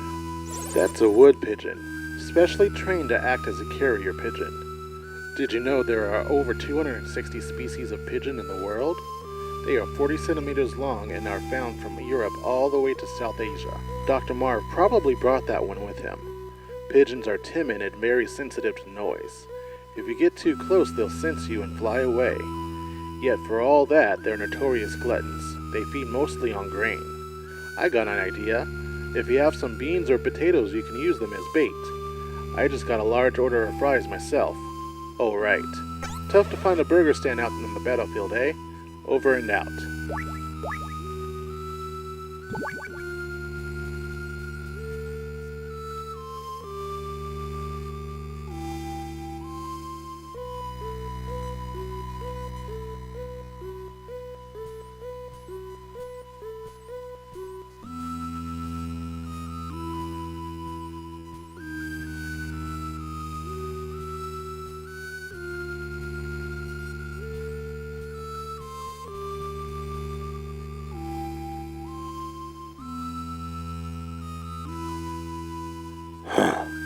There's a piece of paper tied to the pigeon's leg. Help. WIS Ohio Keo Marv. Only the H is in lowercase. Some kind of message from Dr. Marv. What could it mean?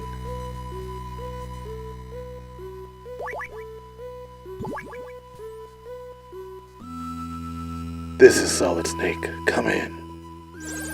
WIS Ohio, only the H is in lowercase. I've got it. It's a digital number. You see what I'm getting at, don't you, Snake? Over and out.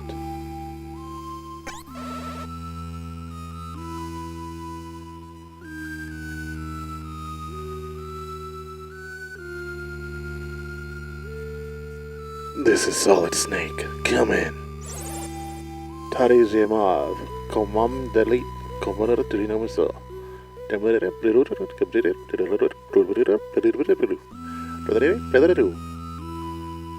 What is he saying? I can't understand a word. Better ask Madnar.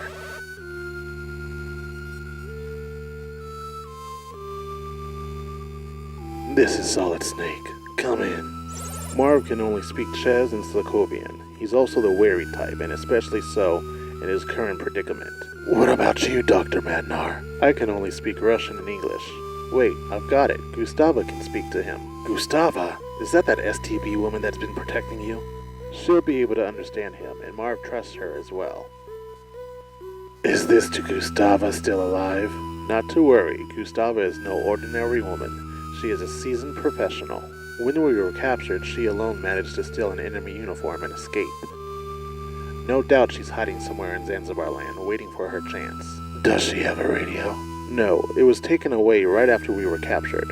The only thing I know is that she's wearing an enemy uniform. There must be some kind of clue I can use. Here's your clue, you smug son of a bitch. She's a woman. Don't be fooled by her enemy disguise.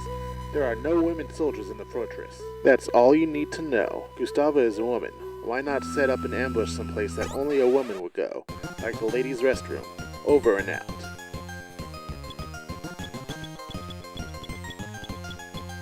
Yeah, as you can see, that was like a long Kodak conversation with Dr. Madnar. And this, I believe, would be the first Metal Gear game where you get a kind of sense of those long Kodak conversations. Because I'll say, Kojima loves his Kodak scenes. And that's definitely something you see in Metal Gear Solid 2, Metal Gear Solid. Oh, and all of them, except for Metal Gear Solid V, are very Kodak conversation driven. And I'll try my best to, when I go through my gameplays of each one, to kind of go through like the optional Kodak sequences and go from there. I probably won't be able to get to every single one if it's, because the main reason why I'll be going through the gameplays is to go through the story. I might go through another time to, do all the like extra optional Kodak sequences or optional, scenes, just because those, I won't be focusing on the story so much. I'll just be shooting the shit and, having a laugh. Especially in the Kodak sequences with Metal Gear Solid 3. Those have, I believe, the best Kodak conversations ever. Especially between Paramedic and Sigint. If you've played Metal Gear Solid 3, you would know what I'm talking about. Snake has the best Kodak conversations. Optional Kodak conversations with those two.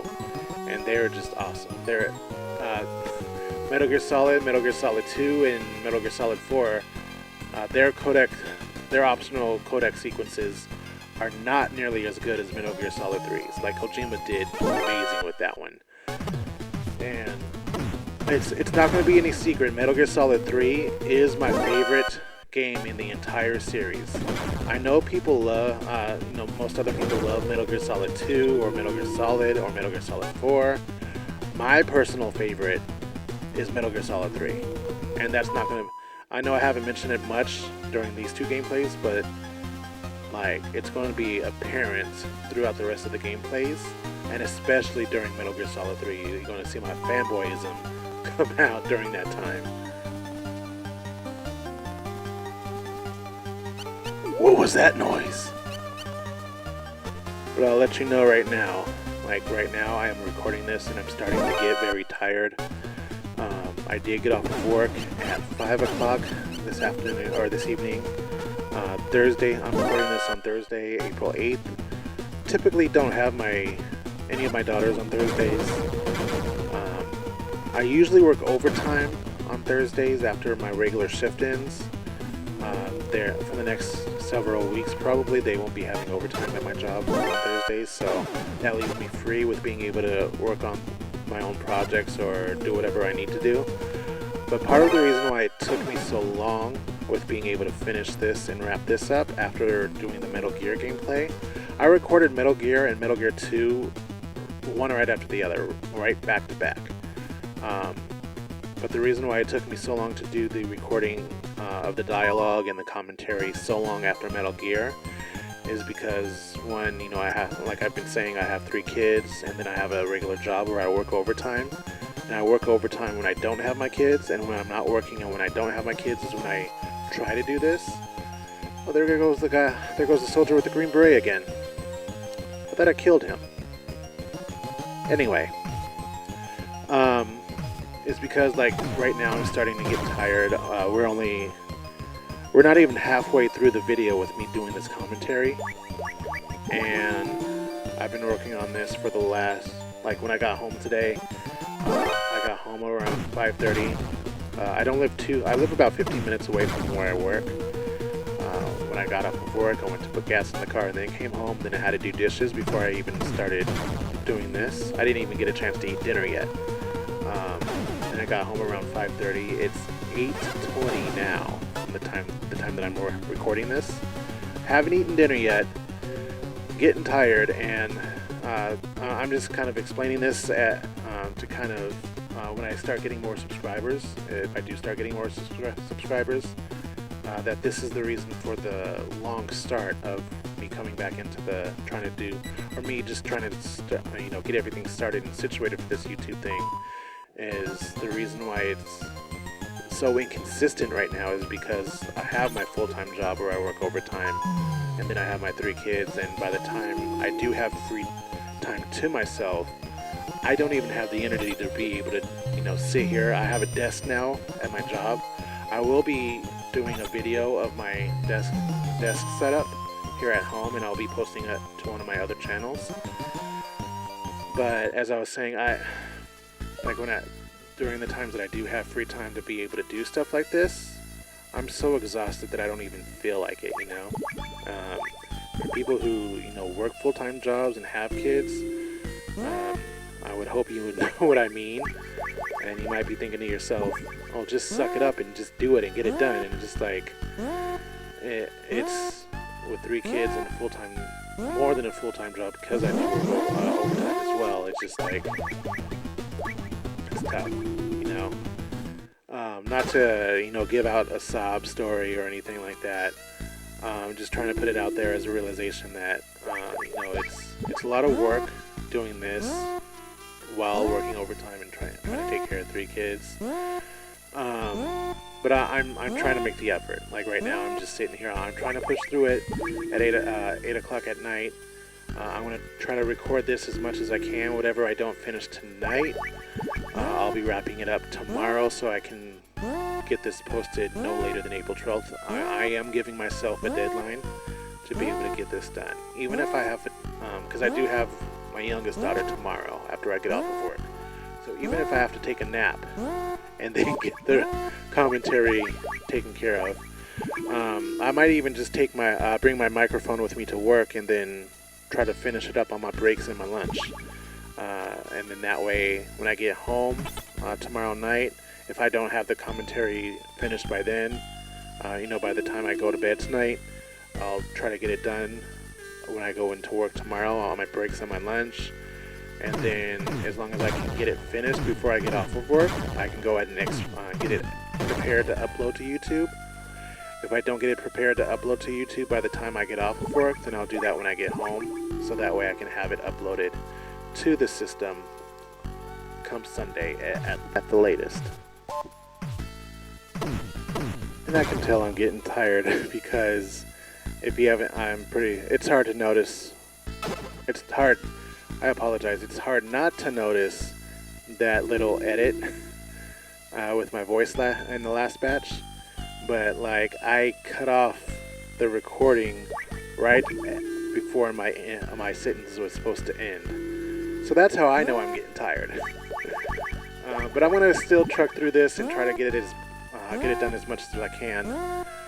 I do love making videos, don't get me wrong. I do love playing video games, don't get me wrong on that as well. But this particular thing that I intended and set out to do with Metal Gear was basically more work than I intended it to be and what I thought it would be. I do love doing it, I do enjoy doing it. It's just I didn't think about how much work would be put into doing this. Plus, it was a good run for me to be able to test things out with video editing, using my equipment to record, and these were basically test runs to be able to gauge my equipment, my computer setup, and editing, recording my voice and everything, and doing just a lot of these are basically test runs to be able to get in the swing of things, so that way I can properly get into the swing of things of what I want to do with my gaming videos at the very least from here on out. I can definitely say that what I did with Metal Gear and Metal Gear 2, I don't feel like I want to do again with other games that don't have voices to go along with the dialogue. But if it's something that is requested enough for me to do, then I will do it. but I don't see myself doing that unless people request it. And that's all I got to say about that. This was enjoyable, and if I had more time, if I didn't have kids or if I didn't have a full-time job, then I would do that aspect of it more often.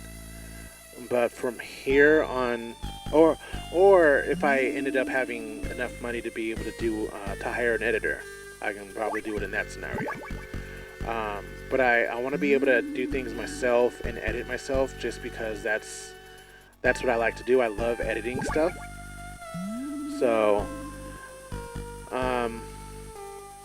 yeah, from here on out, the way I see myself going about, posting gameplay videos and whatnot, I'm going to do everything as much as I can in one fell swoop. I think the saying is how that goes.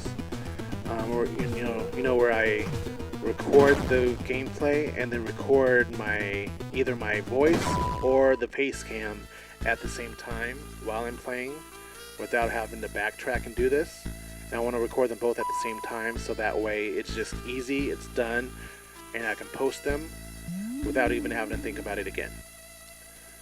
So that's my plan from here on out, unless it's requested.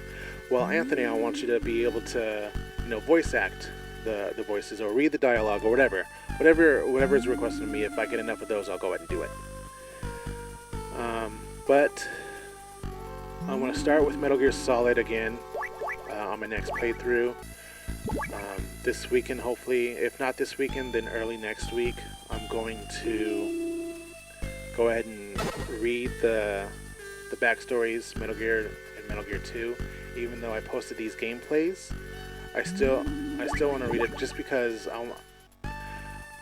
more for myself more than anything. But I'm a completionist, and I want to be able to do those and post them on the channel, so that way it's there, and that way it's recorded, so that way if anything happens with my PlayStations, as you know, the PlayStation stores are closing, so if I lose anything with like the PlayStations and whatnot, I at least was able to record them and post them to the YouTube channel. And that's it.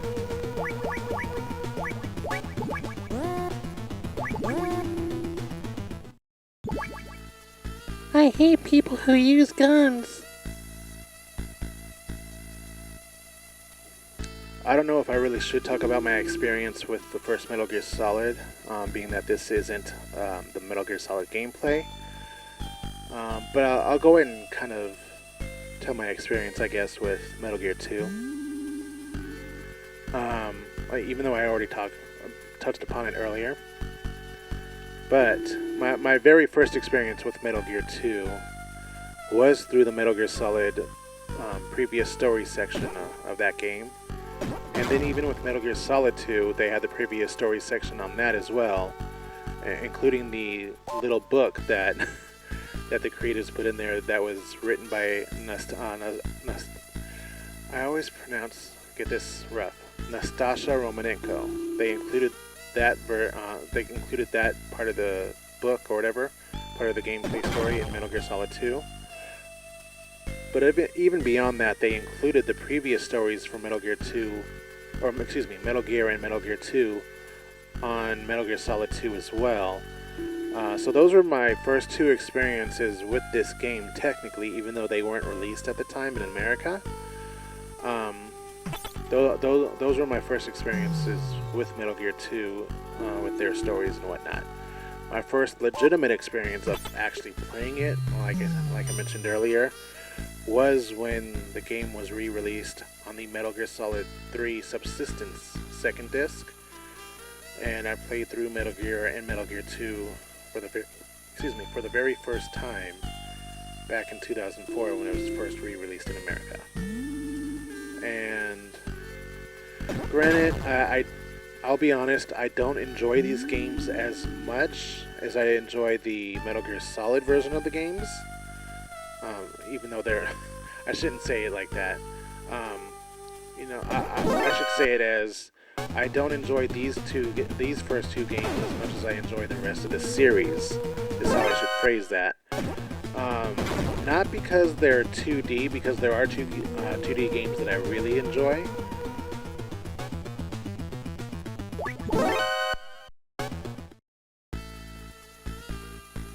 There's only one bathroom here, and it's on the southeast side of this floor, but I'm too scared to go there at night.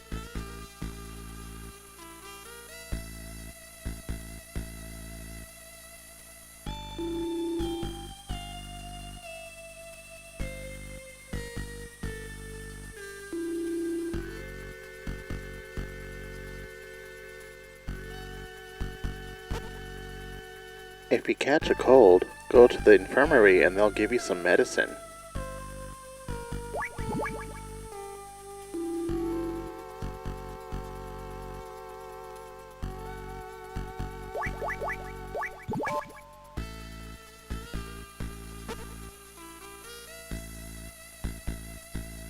There's a bunch of soldier mannequins in there. These particular games, I believe, are for a specific set of audience, and I don't believe I'm in that audience. I enjoy these games for what they are, most definitely, and especially being the starting point for Metal Gear Solid and the rest of the Metal Gear Solid series. They're definitely nostalgic, and I appreciate them for what they are, and for art, and for them being art. But I don't really enjoy them as much as other people do.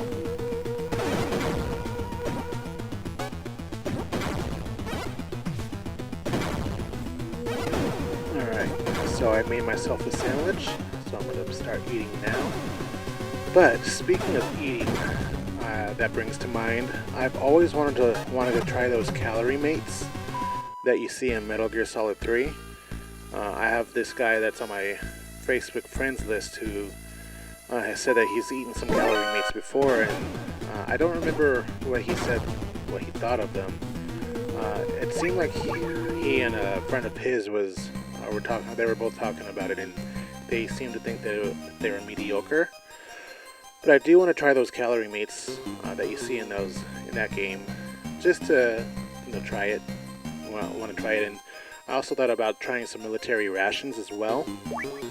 Like you see in this game, you see that there's a variety of military rations that you can get. One has chocolate, like chocolate in it. The other has cheese in it. And this, and that, and the other. The one thing that I have tried before, and it was pretty good, and I would like to try more of that, and just more of, in that realm of things, is astronaut ice cream.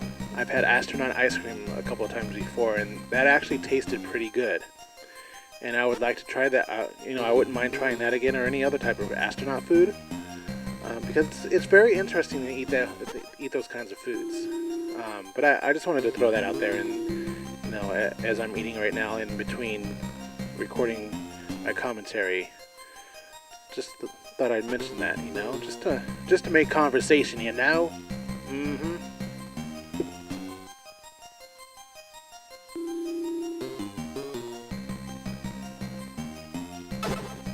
I will say this for sure: people who know me personally and will definitely easily tell you about me, is that I don't mess around with my food. I don't play with my food.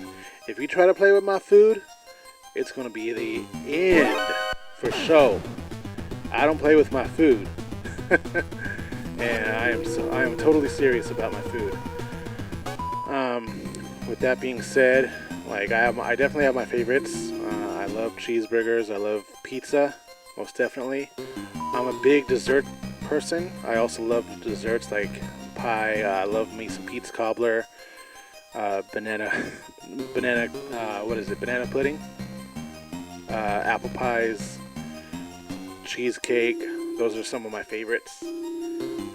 I also love oh my god, if you've ever had Oreo cheesecake from the Cheesecake Factory, that is amazeballs. If you've ever had it, if you haven't had it, definitely try it if you like cheesecake. There's definitely more cheesecakes that I would like to try from the Cheesecake Factory. It's just, money is an issue, of course, like it is with everyone, especially nowadays.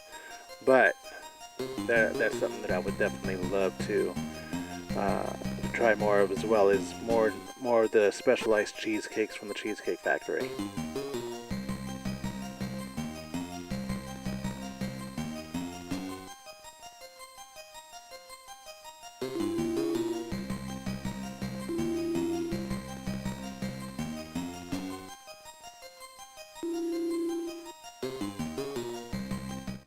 Gustava.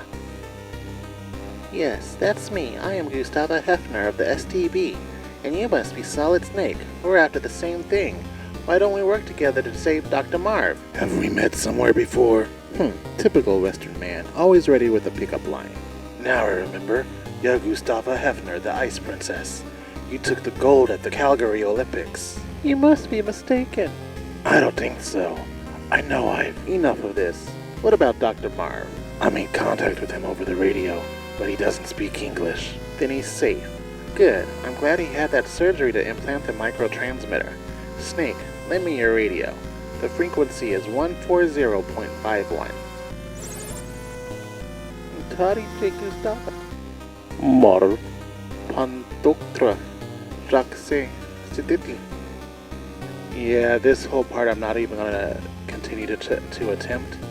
So I want to continue with them when they start or continue in English.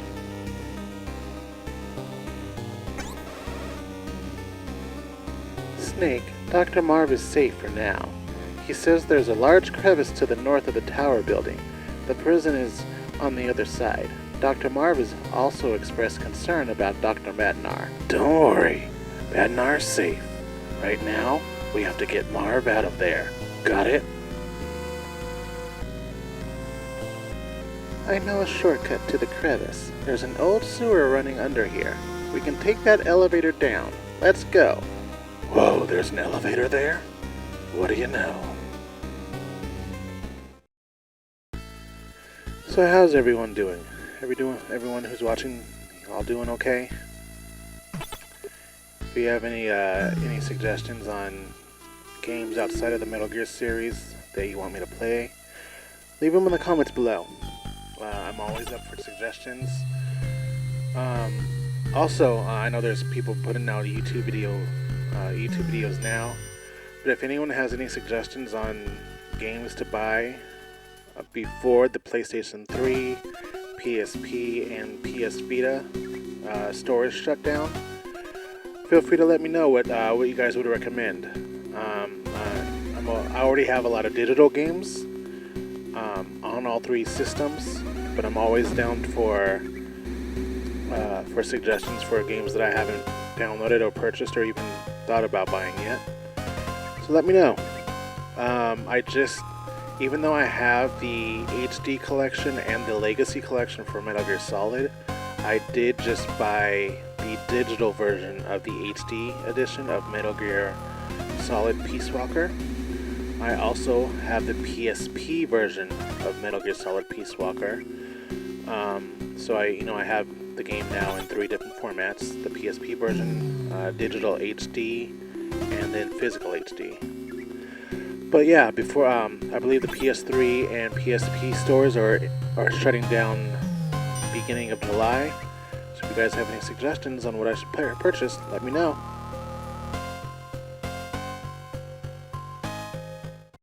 Oh, Gustava, Snake. Doctor, you're alright. You lost some weight, Madnar. And you haven't changed a bit, Snake. Snake, we must hurry. Dr. Marv is waiting. You mean Marv is still alive? I thought I could escape through the passageway, but the elevator won't open from the inside. Gustava, you and the doctor get behind me. We're moving out. No, wait, Snake. I have something to give you. I swiped it from a card. It's card 5. Lead the way, Snake. I'll follow you. Also, with that being said about buying the digital version of Peace Walker HD, the reason why I did that is because I do have 2 PlayStation 3s. One of them is a super slim, and then the other one is the backwards compatible 60GB edition PS3. I just put in solid state drives, 1TB solid state drives in both systems, and also partially the reason why it took me so long to get to continue with doing this is because I was reinstalling everything on those drives, and I'll continue in just a moment with my story after the dialogue. Snake, wait, I can't go on. I must rest a little. Snake. Alright. We'll take a short break. Please excuse me. I have some business to take care of.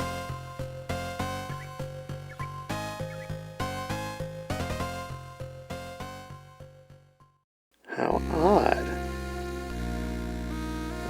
Give the guy a break. He's an old man. He can't hold it like he used to. No, I mean us. A world-renowned scientist, a former Olympic athlete, and an ex-special agent, trudging together through a sewer. Fate can be funny sometimes. Fate can be funny sometimes. Fate, perhaps you're right. You know, when I was a little girl, my mother used to tell me stories about Poland during World War II, about the Warsaw Uprising. My mother spent days in the sewers under the city, fleeing from the Nazis. Her skin and clothes were caked black with mud. You could not even see her face. My mother and I are much alike. We are both haunted by war. Gustava, why did you quit skating and join STB? You'd think an Olympic medalist would get the royal treatment, even in the East. Not exactly. It was something about the ice. It felt cold. The ice. Snake, are you married? No, I don't have a family. You? I'm all alone. And it's not because I like being single either. Perhaps I simply never had the chance. What about a boyfriend? Once. Only once. I thought about getting married. It was back when I was still skating.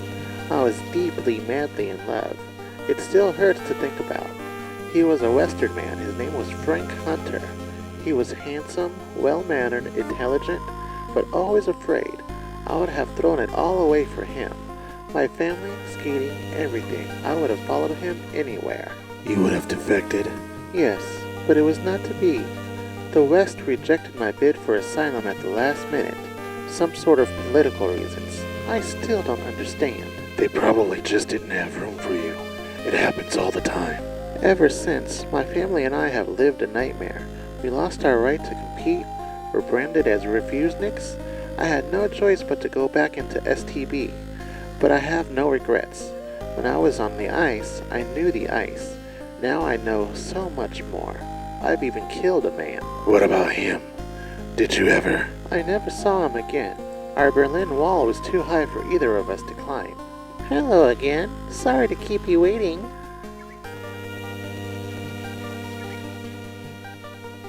That was some bathroom break. Let's go, Snake. But yes, as I was saying, I got the solid state drives at a bad time.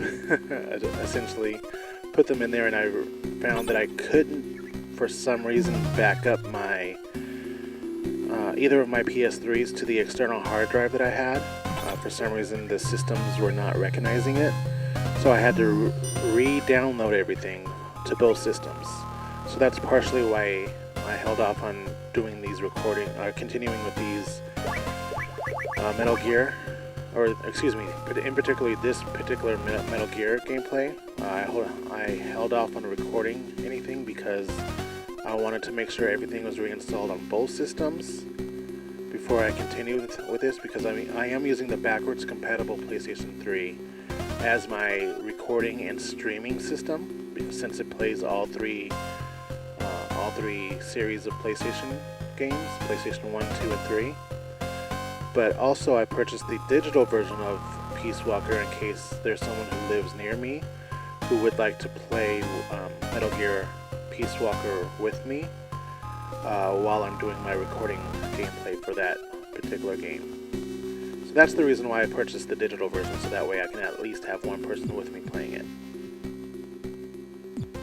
A bridge. We can only cross it one at a time. Let me go first. I haven't long to live anyway. No one will miss me if I fall.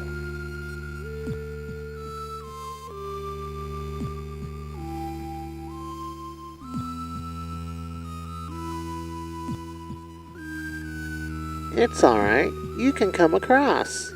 Okay, I'll go next. See you on the other side.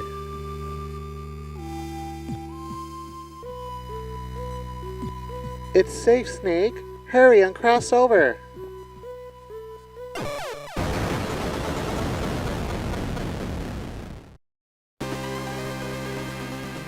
Gustavo!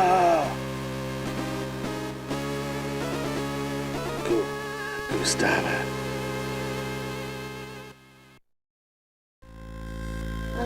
Snake.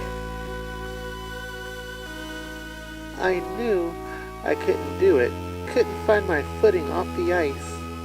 I was always skating around. I never learned to plant my 2 feet on the ground I walked on. The ice is starting to thaw between the east and west. Gustavo, it's time to start planting your feet on the ground. Take control of your life and start living. Gustavo, don't give up now. It's too late for me. I've seen enough people die already to know that I'm beyond saving. Just my luck. Just when I'd met someone wonderful again. I would have liked to see you skate again. Thank you. Take this, it's card 6. And this, it's my brooch. To use it, you... How? How do I use it? I can't. Hold on. Frank! Snake! Snake!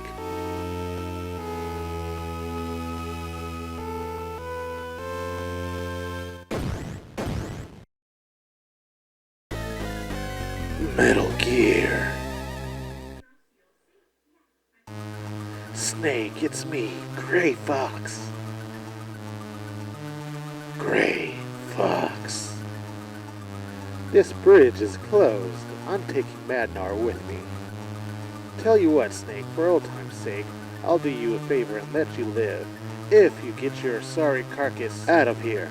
You hear me? Go home, now. Think it over, Snake. Ha ha ha ha ha. You won't get rid of me that easily.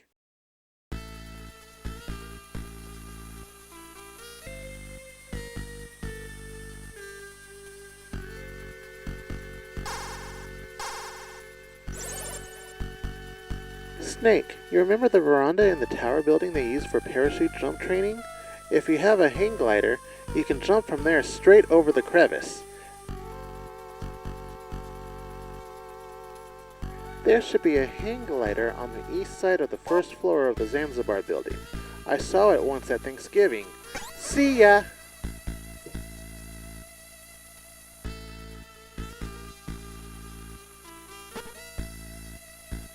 For anyone who's curious, since I did upgrade both of my PlayStation hard drives to 1 terabyte SSDs, previously they'd had 1 terabyte regular hard drives in them, 7200 RPM, but I have tested them out a little bit since I've installed the SSDs. I just barely finished downloading everything to both systems, but so far the responsiveness in the systems have been pretty good. I've noticed that the menus now are very, very responsive. It's very fast going through the menus, whereas before with the regular hard drives they were pretty slow. I did notice that in the PlayStation Store with the regular hard drives it was extremely, excruciatingly slow. But with having the SSD on there for the PlayStation Store, it's a little bit quicker, it's a little bit more responsive. It's still pretty slow. I do have my backwards compatible PlayStation 3 also connected to Ethernet, and I do have pretty fast internet where I'm set up with at my house, so that helps with the speed of the online service for the PlayStation 3 and the loading into it and everything with an SSD definitely helps.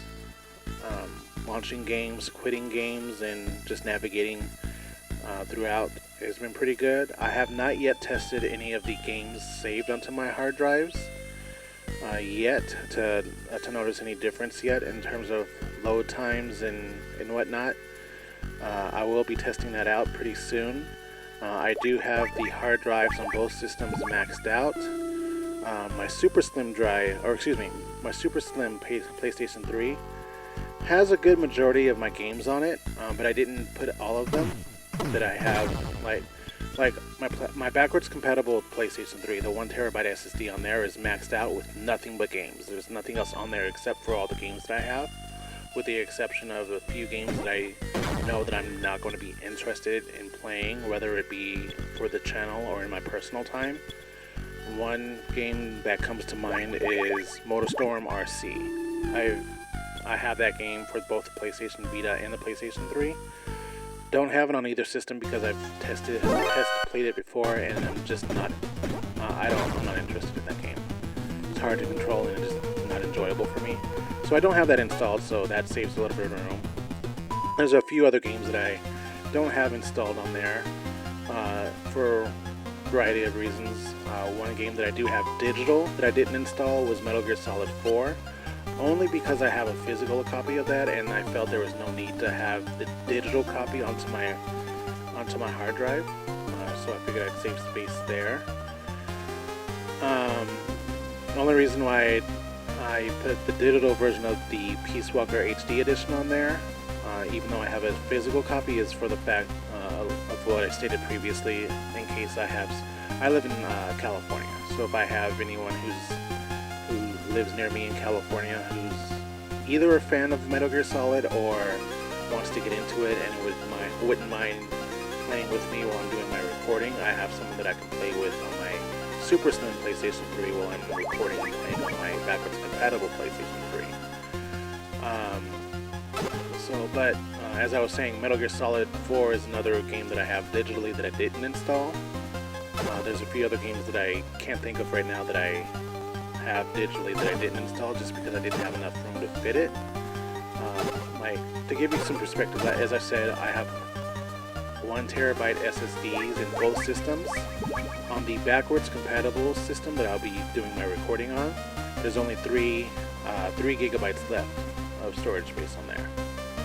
For my Super Slim PlayStation 3, I have that one set in my bedroom, and it's more so for entertainment / personal gaming usage. So I didn't install every game on there that I have in my backwards compatible game system. But I did download most of the movies and TV shows that I've purchased through the PlayStation Store. I haven't downloaded all of the movies that I own just because I was trying to be a little bit more space conservative regarding that with the movies that I didn't need to have downloaded on the system, only because those particular movies, like good example is most of the Marvel movies I'll retract and kind of rephrase that. When I say most of the Marvel movies, I'm mostly talking about the movies from Marvel and the MCU. I didn't download any of the MCU movies that I purchased through the PlayStation Store because those are all on Disney Plus at this time. Figured it wouldn't make any sense to download those particular movies onto my PlayStation 3, as I can just stream them through Disney Plus. So that's why I didn't download those. But all that being said, my Super Slim PlayStation 3 is more so for personal gaming and entertainment purposes for the movies that I can't stream anywhere else, that I just downloaded on there. And then the backwards compatible PlayStation 3 I'm going to be using for my streaming / recording purposes. So that's what we're looking at with that. I'll be testing more. I'm going to actually be testing both the Super Slim with the SSD and the backwards compatible with the SSD because I want to see if there's any difference in either one. I don't believe there's any really major hardware revisions, if any, other than the fact that I do know that the Super Slim HDMI is a better HDMI port than the backwards compatible HDMI port has. I think the HDMI port on the backwards compatible is just a standard HDMI 1.0. I want to say that the HDMI port on the backwards compatibility PS3, or excuse me, on the Super Slim PS3, I believe that's either an HDMI 1.1 or 1.2. I have to do some research just to double check because there is one feature that the Super SNES PS3 has that the backwards compatible one doesn't have, and that's the fact that you can control the PS3, the Super Slim PS3, with your TV remote, whereas you can't do that with the backwards compatibility PS3. You can't control it with your TV remote. Anyway, when I do, after I do test it, I'll kind of probably mention it in one of my other videos, just as an update. So if you subscribe to me or if you follow my videos, stay tuned for that, because I'll probably be mentioning it once I test those things out.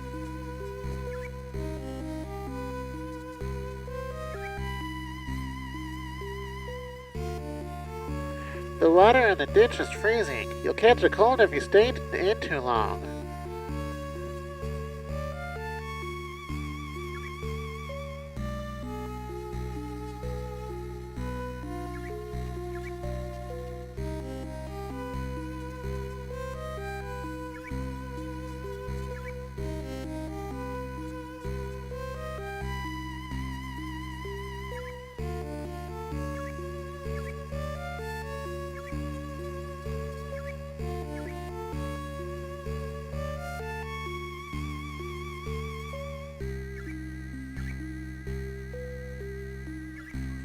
I heard this ditch is connected to the next bridge by a jet stream. That's right, I said it, a jet stream!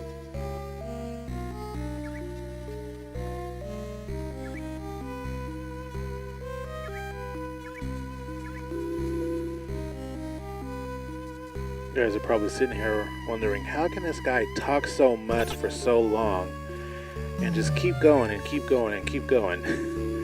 As I said before, if it's something that I'm passionate about, I tend to go on and on and on.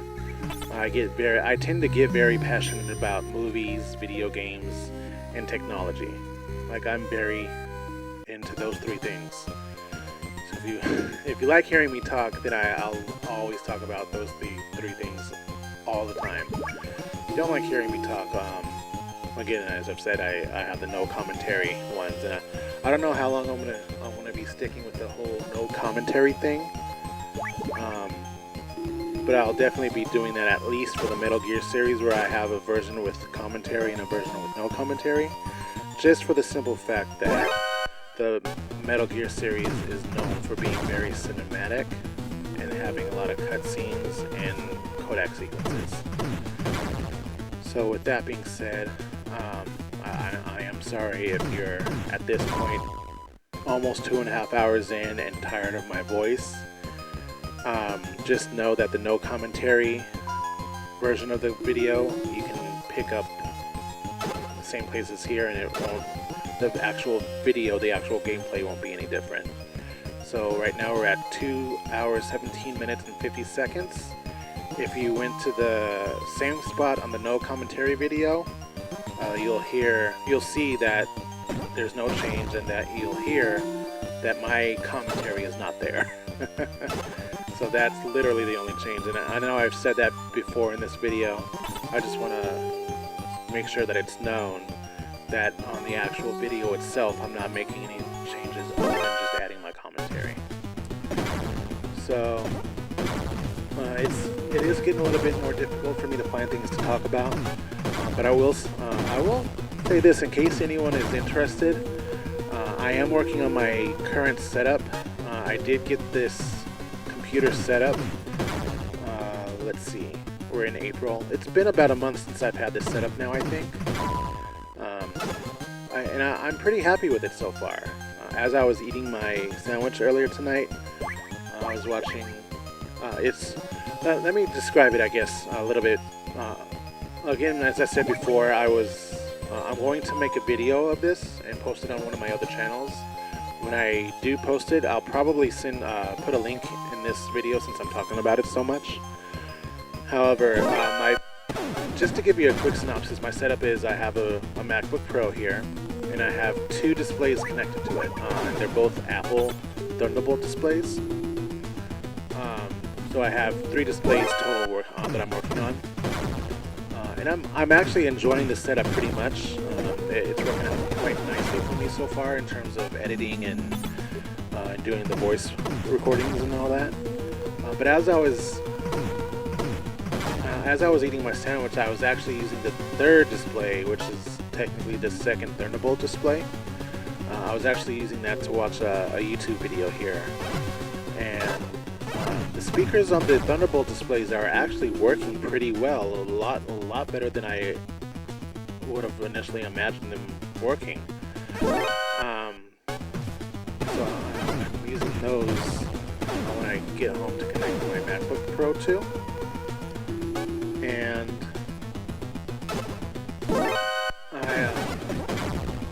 I'm sorry, my thoughts are random now because I'm getting really tired. Sometimes when I get tired, I'm at a loss for words on what I'm trying to say here. But with my display, like, I'm so sorry.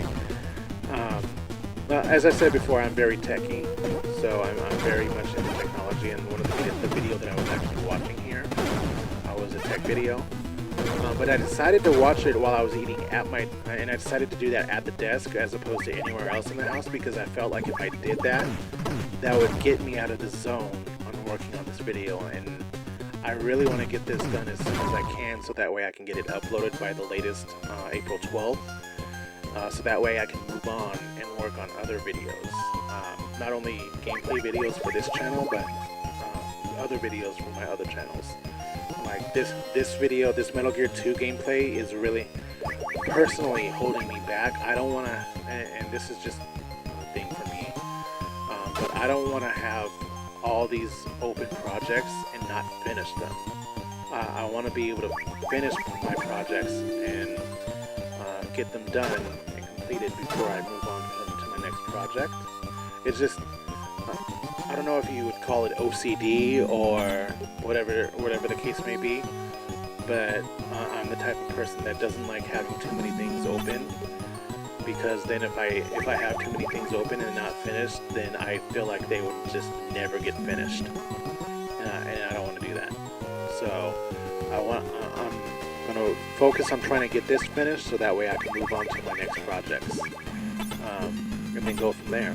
Because I do want to get content out there, because it's something that I enjoy doing, and I want to do it for as long as I can, for as much as I can, with the time that I have available to me to do so. And then, I'm not really looking to do this to make money. If I do make money off of it, great, that'll be perfect. Especially if I'm able to make a living wage off of it. If I'm able to make a living wage off of it, then I can theoretically quit my job and then transition to this. But I would really have to be making more and doing this to be able to quit my job and then focus on creating more content that way. But my goal is not to do that.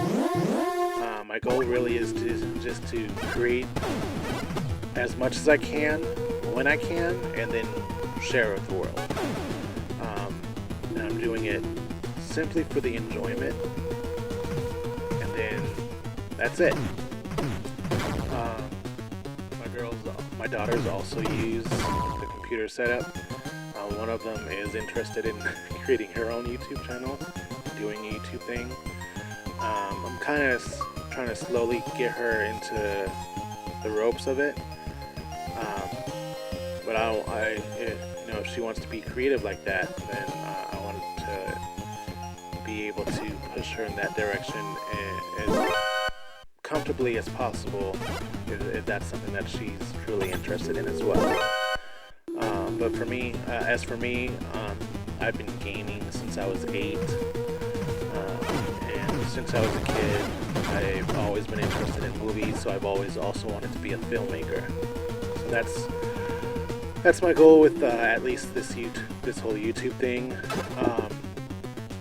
I will say, my very first YouTube channel, which is right now titled Stealth Reviews, that was my very first YouTube channel that I created, I think back in 2004, I want to say, which was when I was a junior in high school.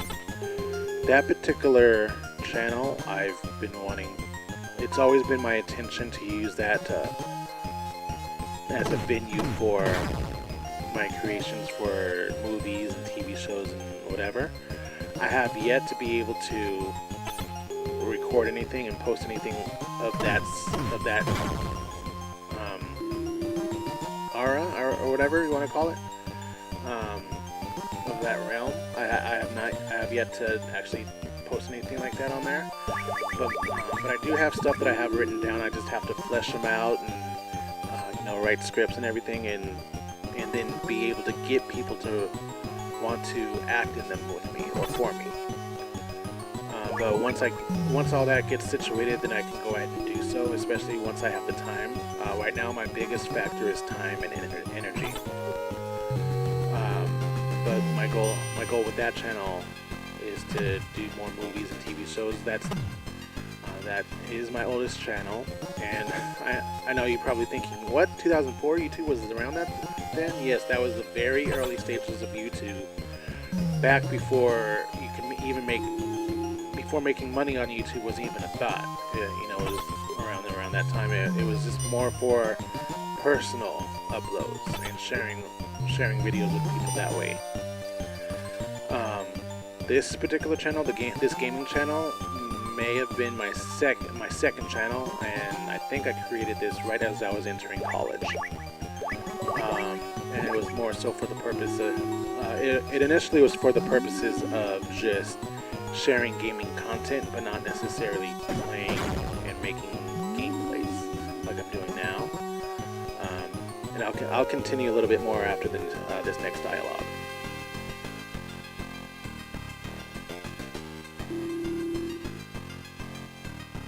Gustavus locker is the one in the upper row, all the way to the right. She always uses it when she comes out of the sauna.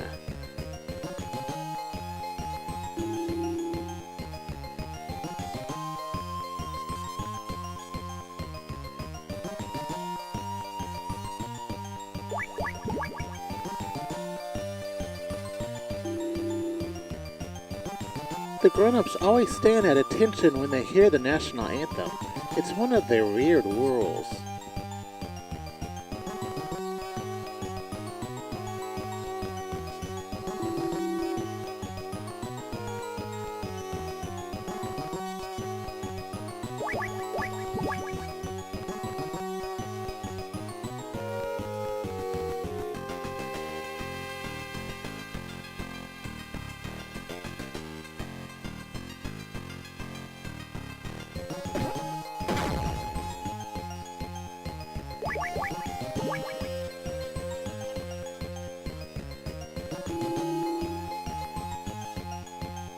Wanna know a secret? Wanna know a secret? You know Gustavus brooch? It changes shape when you put it in the sauna or the freezer. If you catch a cold, go to the infirmary and they'll give you some medicine.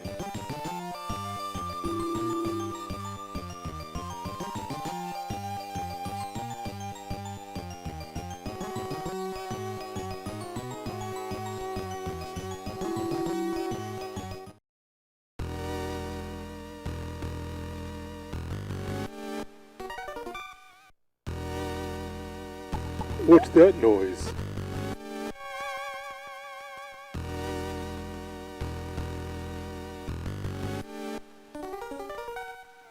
Alright, I'm back.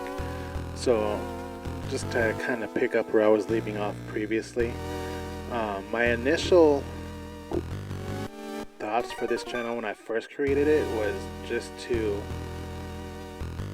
share gaming stuff. Any type of gaming content, not necessarily my own gaming content, but gaming content for the purposes of preservation. I'm big on, preservation for digital stuff, so that was my main focus for that. Especially if you look back at my early YouTube videos that I shared on this particular channel, it's nothing things that I've created myself. It's mostly like behind the scenes or trailers or things like that.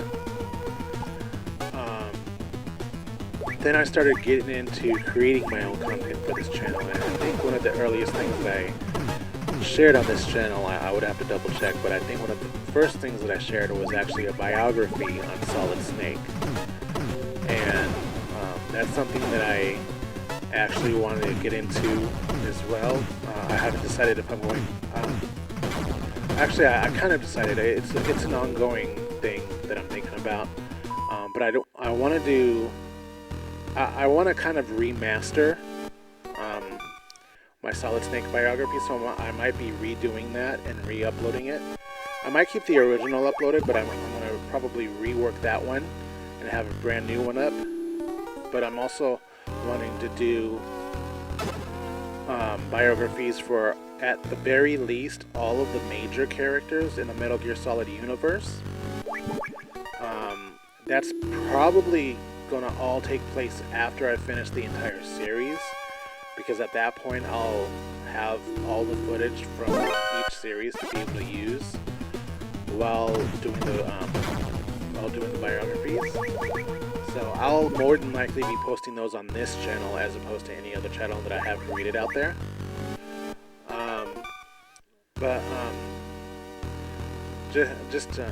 I know I kind of got off track, but the original premise for this channel was just for preservation for digital content for things that were game related.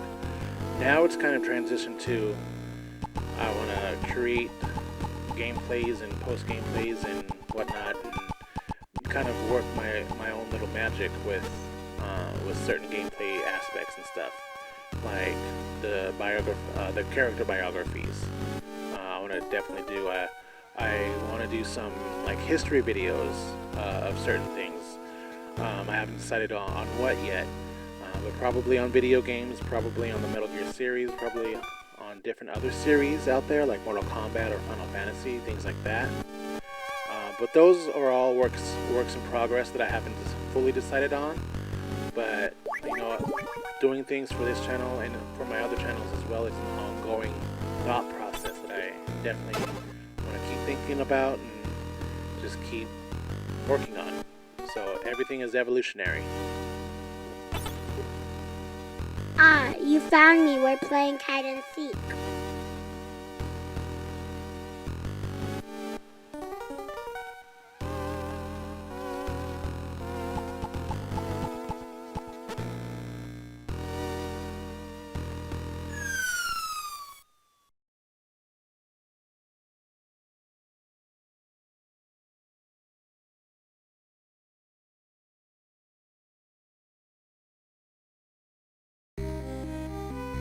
Alright, so we're more than 2.5 hours in on the video now. We have just over 2 hours left. We have about 2 hours and 2 minutes left on the video. I am kind of running out of things to talk about, even though you're probably sitting there like, you've been talking like almost non-stop for the last 2.5 hours, and you know, it's whatever. But I am also getting tired. It's 9:40 at night at the time that I'm recording this, so I should be getting to bed pretty soon here, so that way I can go to work tomorrow. And as I've said before, I have to go pick up my daughter after work, my youngest daughter, that is. So I'll be continuing with my recording after I go to bed tonight. I'll do as much as I can tomorrow during my breaks and lunch. I'll probably get about a little less than an hour situated with that. And then my goal is that even after that, and when I come home tomorrow night, once I get home with my daughter, my goal is to wrap that up, probably after she goes to sleep, and then get the video prepped so that way I can get it uploaded to YouTube. I'll probably, what I was thinking about when I was eating, I'll probably upload the Metal Gear gameplay with no commentary. I'll probably get that uploaded tonight while I'm sleeping, and then just get it scheduled for sometime tomorrow, probably tomorrow morning.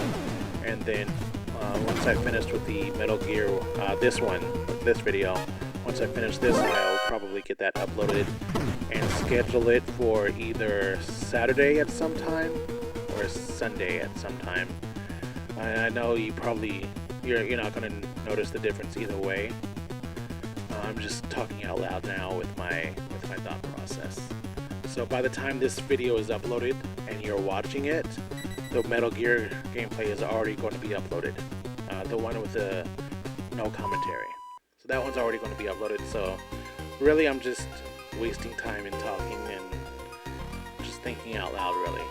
And I'll do that sometimes. I'll be thinking out loud, and sometimes it'll make sense in my head if I'm saying it out loud, and you don't have to follow along or anything. I'm just really trying to get my thoughts out there and everything as much as I can.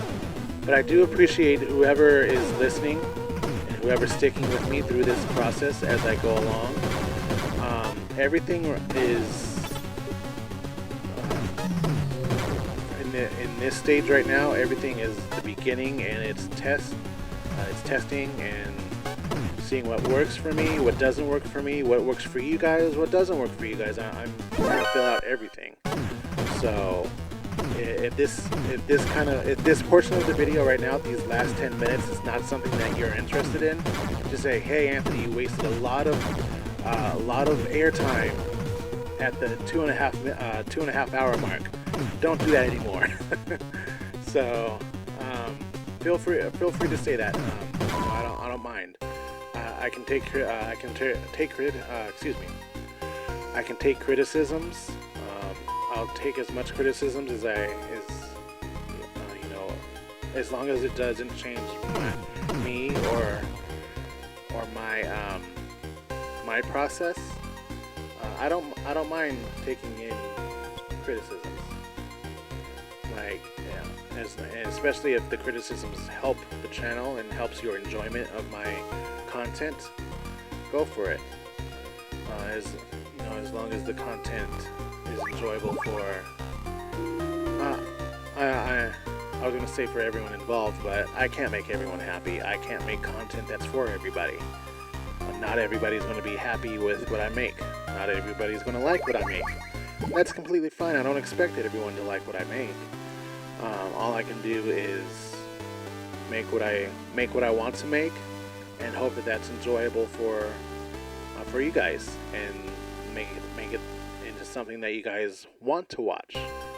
I want to make things that people want to watch. That's it.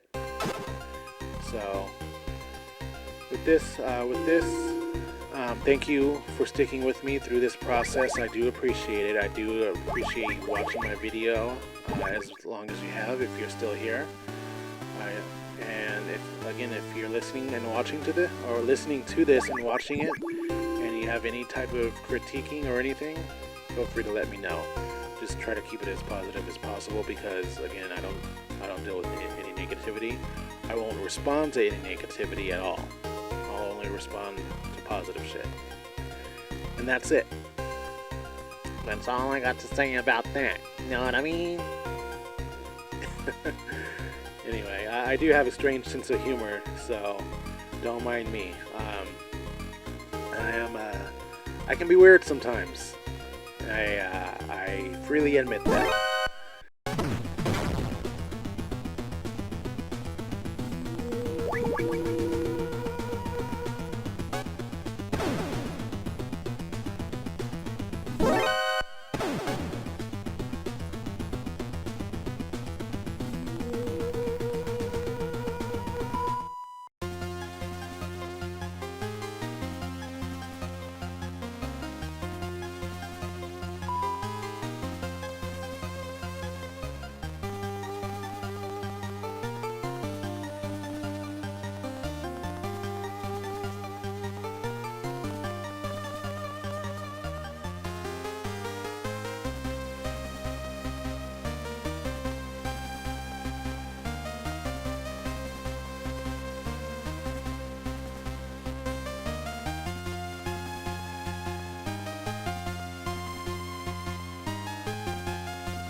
So I took a bit of a break.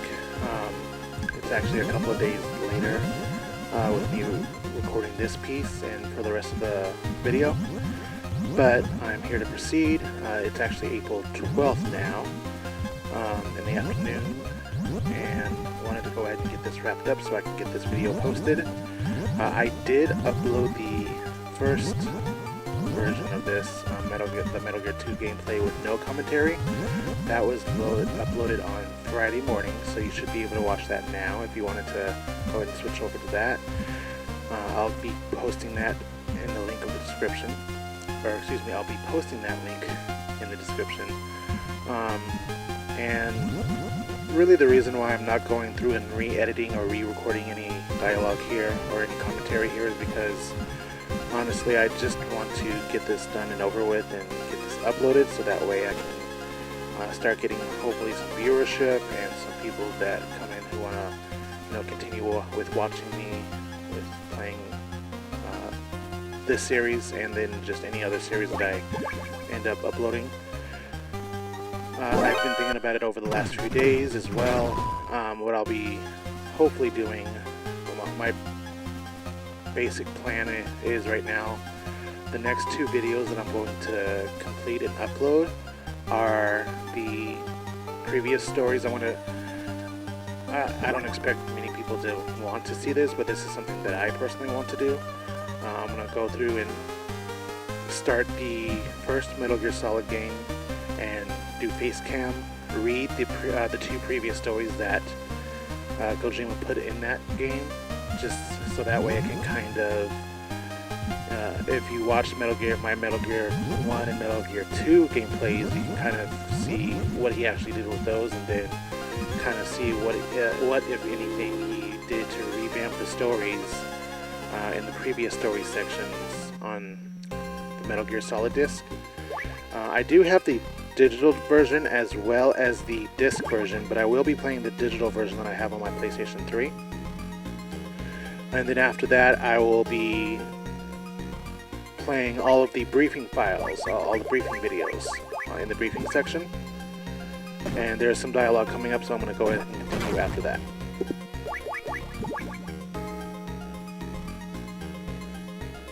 Okay, you're set to go.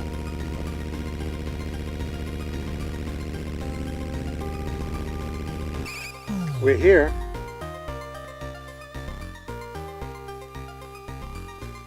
So yeah, as I was saying, after the previous stories video, I'm going to be uploading all of the briefing files video with no face cam, no commentary whatsoever, so it'll just be one video each. And from there, I'm doing those as a precursor to my my playthrough of Metal Gear Solid. And I won't be live streaming that one. I've decided that I'm going to go ahead and just record it and upload it the way I did with Metal Gear 2 and Metal Gear 1, where I'm not going to have face cam either. It's just going to be playing through the game. There's going to be one version with no commentary at all. It'll just be the game itself, so you won't hear my voice anywhere in it whatsoever, like you did with different from how I did these videos where I was recording the dialogue in these ones. So there's going to be one version with no commentary. The other version will be with me basically live commenting on it as I'm playing through it. So I'll be recording my voice at the same time as I'm playing the game. However, they will be separate files. The commentary will be obviously a separate audio file from the actual gameplay, which is going to make it easy for me to have the two different versions. And I'll go ahead and upload those one right after the excuse me, I'm sorry, I can't talk right now. One right after the other. So I don't know if I haven't decided yet if they're going to be on the same day or if I'm going to spread them out between one day after the other or whatnot. But that is my tentative goal for the near future right now for Metal Gear Solid 1.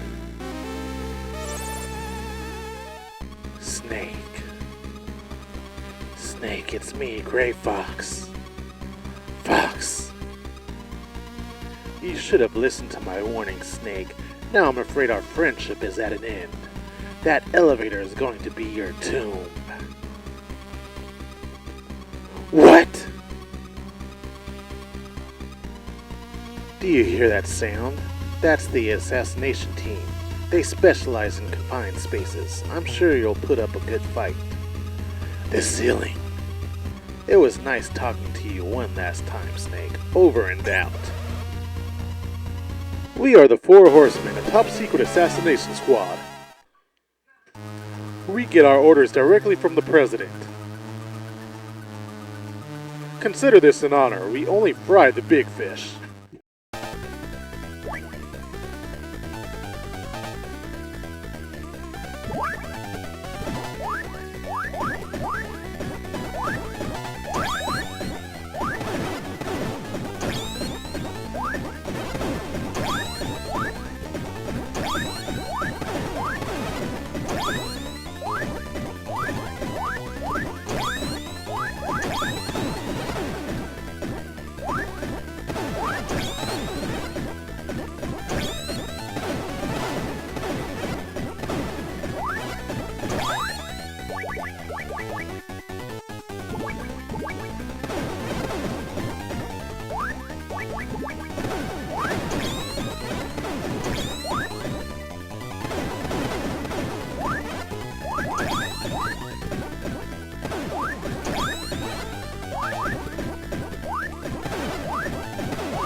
Alright, I wanted to continue after the boss fight just because I wanted to, if you wanted to view the boss fight without me making any commentary, I wanted to make sure to go ahead and continue recording without, or excuse me, after the boss fight there.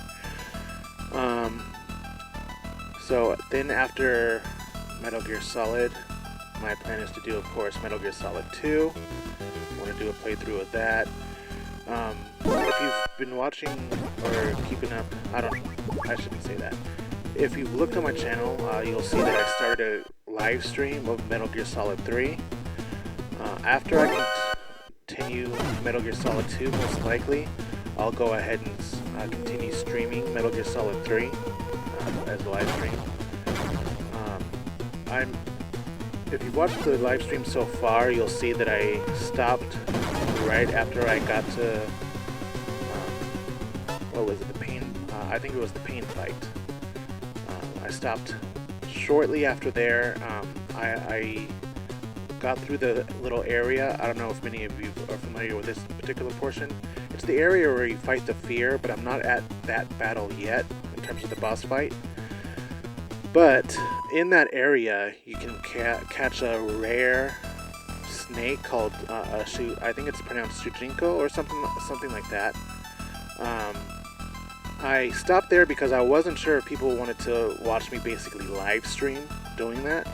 So what I'm going to do instead, after I complete my playthrough of Metal Gear Solid 2, I'm going to go through and I'll record it, but I'll go ahead and get the snake, the Shujinko or whatever it's called.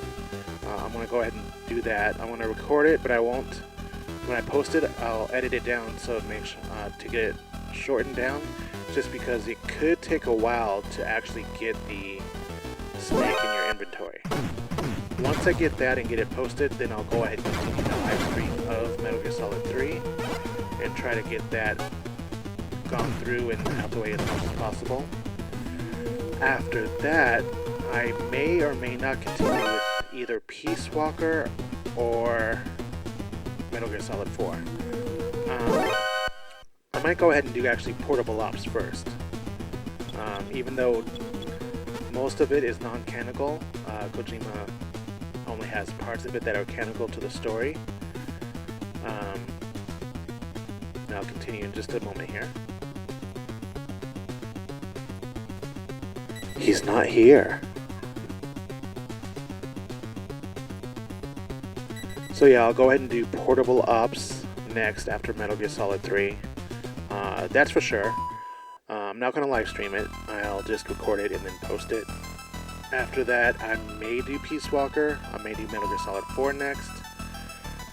It's just all dependent because I do want to play that game with other players in terms of the co-op portion of it.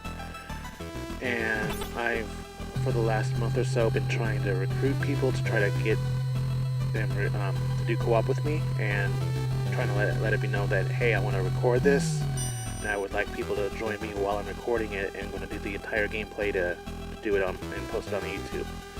So I have one person, I believe, so far, which will probably be good enough for like the majority of the main missions, because the majority of main missions are either single player or 2-player co-op.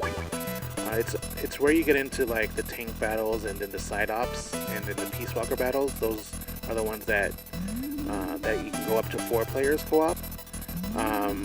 But I want to try to get some more people to be able to do those missions with me, just because for me at least it's more fun to do so, and I want to be able to have them join me on Discord, so that way we can have, you know, dialogue and plan, actually vocally plan things out when we're playing missions.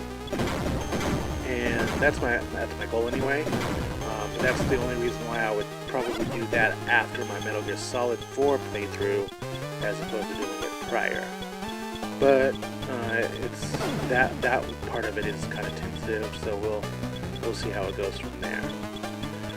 And then from there, once I do Peace Walker and Metal Gear Solid 4, I will likely do Metal Gear Rising before I get to Metal Gear Solid V, just because since Metal Gear Solid V is more of an open world type of game, and at this point the save file that I already have for it on the PS4 is probably at 51%. It's been a while since I played, so I don't quite remember. It's between 46 to 51%. But it'll take probably hours for me to, many more hours than Metal Gear Solid 3 and 4 would take me to go through and do the whole story experience, just because, you know, there's certain aspects that I want to go through and, you know, explore, just because of the fact that I haven't played it all the way through, so I'm not as familiar with it as I am with the rest of the series. So Metal Gear Solid V will be the very last game in the lineup of Metal Gear Solid games for the game playthroughs that I'll be doing. If I'm missing anything, feel free to let me know in the comments. We have Metal Gear 1, Metal Gear 2. Next up in line will be Metal Gear Solid 2, Metal Gear Solid 3, Portable Ops, Peace Walker 4, Metal Gear Solid 4, and then Metal Gear Rising. And then to top it off again, Metal Gear V, or Metal Gear Solid V.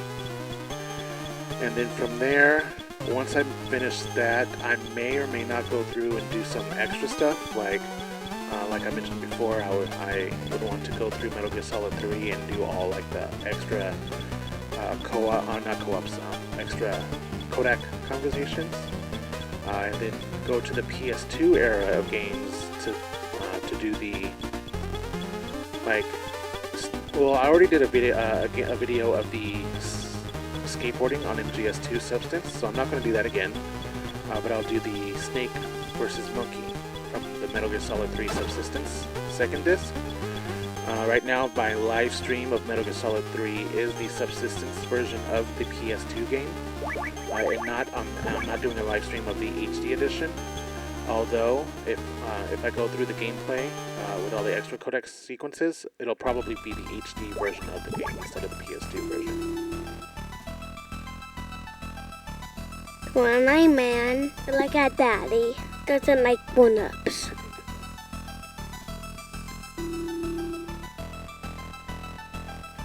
And I don't know if I said this before during my live stream of Metal Gear Solid 3, but the reason why I'm doing the PS2 version for my live stream, one, I did a couple of polls did a couple of polls on Facebook, and the PS2 version of Metal Gear Solid 3 was the main thing that was voted as of people that wanted to see it in terms of live streams that I did.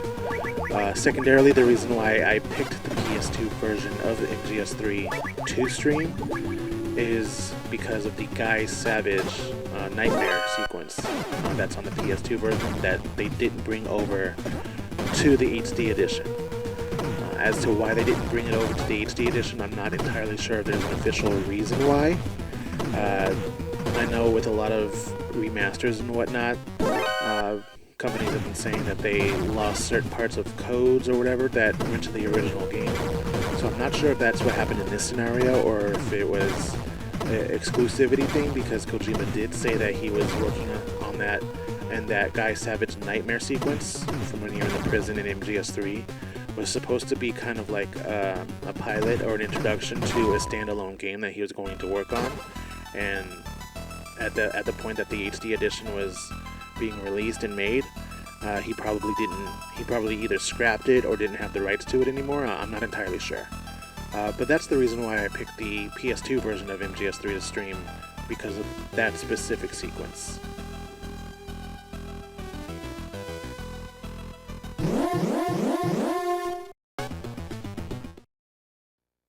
That veranda was made for parachute jumps. But if you had a hang glider, I bet you can jump even farther.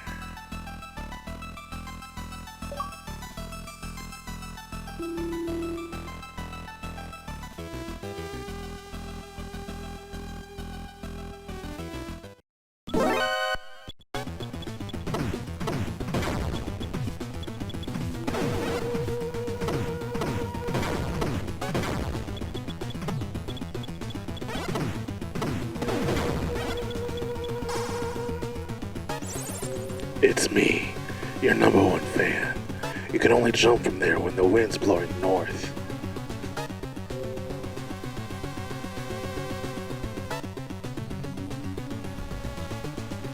It usually blows south, but sometimes it changes just for an instant. That's your chance. Don't miss it. Keep up the good work.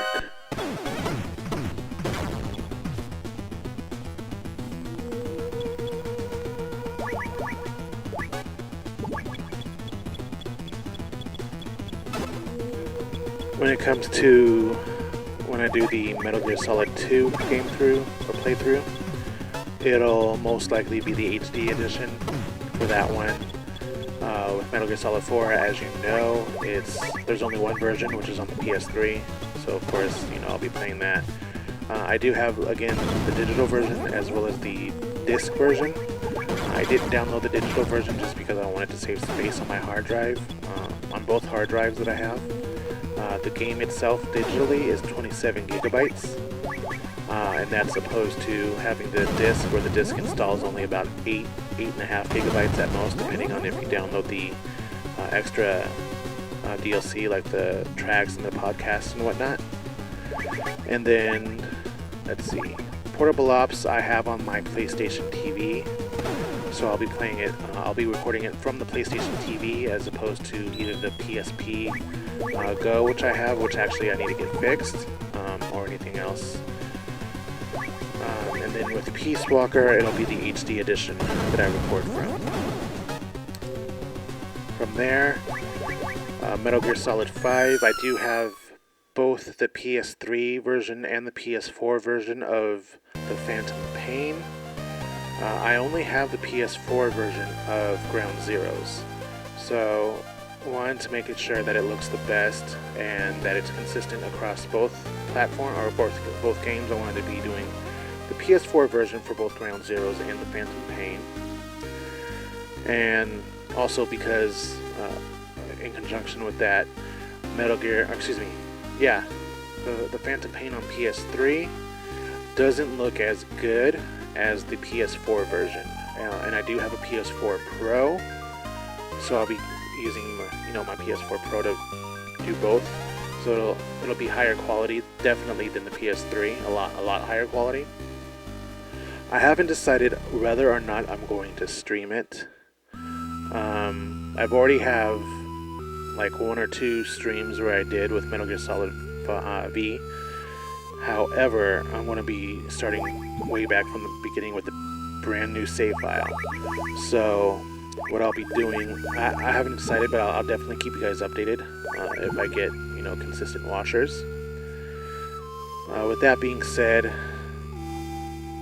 that the only con to doing a live stream is that there will probably be a lot of live streams, being that it'll take so long to complete it.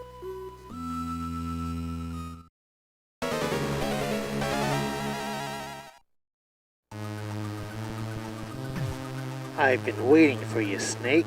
I am Jungle Evil, the undisputed master of the jungle ambush.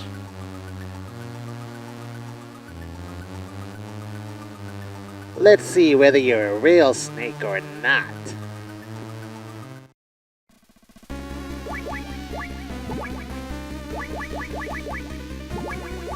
And with these games, as much as I don't care for them as much as I do the rest of the series, I do appreciate the way they look. Like, you're looking right now, and what this looks like to me is like tall, like dead grass that they're in. These kind of settings, especially in Metal Gear 2, I'm really enjoying. I really do wish that there would be a complete remake, like an overhaul remake of these first 2 games, just because I would love to see the Vision in a lot higher quality instead of just the 2D-bit type of quality. From there, actually not from there, sorry about that, I was having multiple thoughts going through my head regarding this, but what I've heard is, specifically with Metal Gear 1, with being in Outer Heaven, I've heard that there's certain areas that look similar to some areas when you play Metal Gear Solid 3. I've seen screenshots comparing the two. I can definitely see it, but I doubt Kojima intended that, especially being that he basically self-rebooted them with Metal Gear Solid 1 and Beyond. He essentially retconned a lot of the stories. And just like he said with one of his interviews that remastering these or rebooting these, actually technically remastering these, he would have to essentially rewrite the whole story for each one. But what I've thought about doing, being that I want to get into skits and making movies and TV shows, was I've thought about recreating these essentially as my own little independent film type of thing, and posting them to my YouTube channel where I would be posting a lot of movie stuff. That's something that people would probably be interested in, whether it be Metal Gear 1 or Metal Gear 2. Feel free to leave a comment in the section below, and I can probably work that out. The only thing is I would have to, one, find good areas and good settings for me to be able to record in, and secondarily I would have to find people who would want to act, and have either no pay or very minimal pay, just because I wouldn't be able to afford paying people to act in these things. Not unless I get money from doing my YouTube stuff. If I get money doing my YouTube stuff, then I'll likely be able to be better off paying people to help act. But in regards to doing that, that's going to be the biggest hurdle, is being able to find people to act in these with me and for me, because I do want to have at least a small acting role in them. This is Solid Snake. Come in. From what you're telling me, I can tell it's some kind of egg. Either a reptile egg or a bird egg.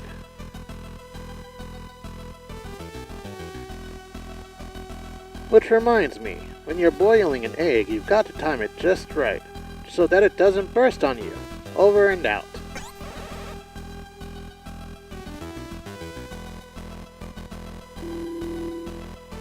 There's always the option of me acting the characters all myself and then just like wearing different wigs for the different women or whatever, and that's just too much work for me, I think. I'd rather hire actual actors to play everyone instead of just doing everything myself.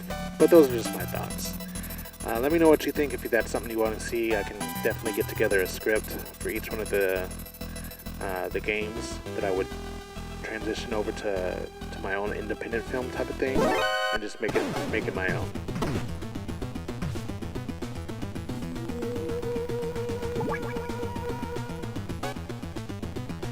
This is Solid Snake. Come in. That's probably a type of boa.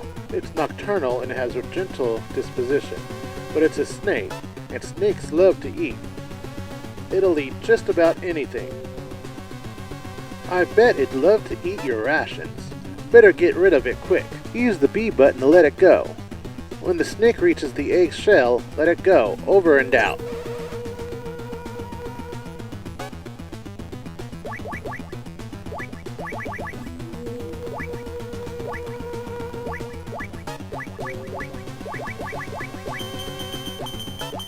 I am telling you though, this snake was hard to get. It was hard to get him out of my equipment because he kept moving around. Anyway, we're about an hour and a half left from the end of the video. I'm probably going to be more sporadic with my commentary here, just because I'm honestly running out of things to talk about. I realize I probably should be talking about the gameplay, the actual gameplay here, but it's tough for me to do that after the fact that I've already played them. And especially being that I played this and recorded it probably about 4 months ago from what I recall. I don't remember exactly when, what the date was, but it was sometime in December of 2020 when I did that. And it's just being so long and a lot's happened since then.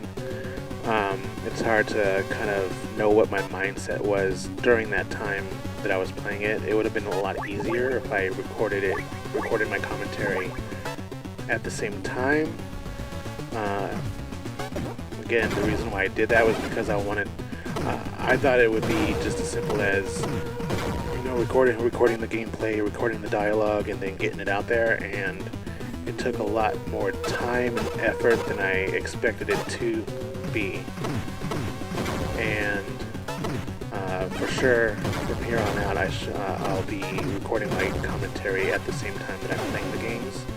They'll just be in 2 separate files, just so that way I can still do the one gameplay with no commentary and then the other gameplay with commentary, and then make it easier on myself from there. And then everything will sound more natural with me when I'm talking through the game as I'm playing it. So I do apologize if this doesn't sound as natural as it could be, but that's the way I decided to do it for these first 2 games, and I don't expect these to get a lot of likes, but I do hope that I'm able to that these are able to help me with starting to get at least a few followers that want to go through and follow the series with me, and then stick with me through any of the other series that I decide to do. Let's look at the video real quick here. Yeah, I do have some dialogue coming up, so I'm going to go ahead and continue after the dialogue, just to kind of give my tentative plan on the games that I have in terms of ideas that I have with the gameplays that I want to do from here on out.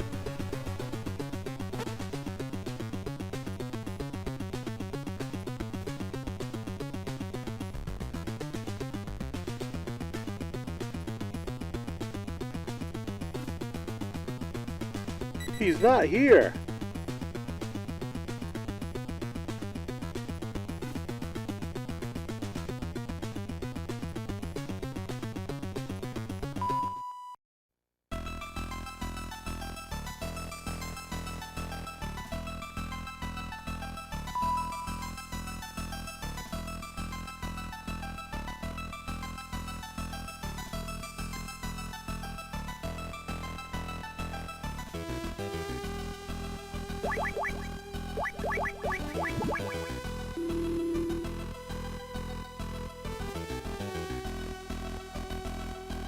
know what? At night they turned off the power, so all the laser fence get turned off too. Then we get to play inside as long as the grown-ups don't catch us.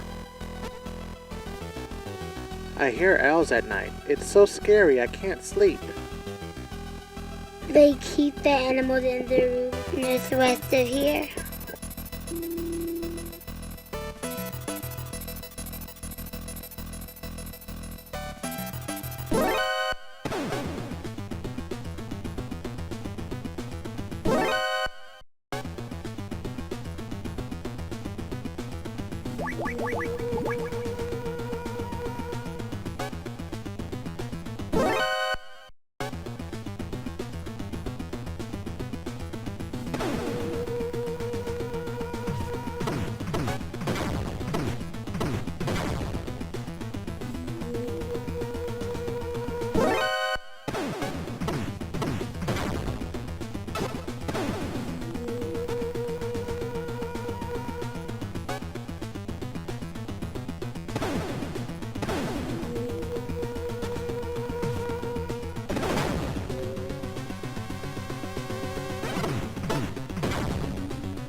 This is Solid Snake. Come in.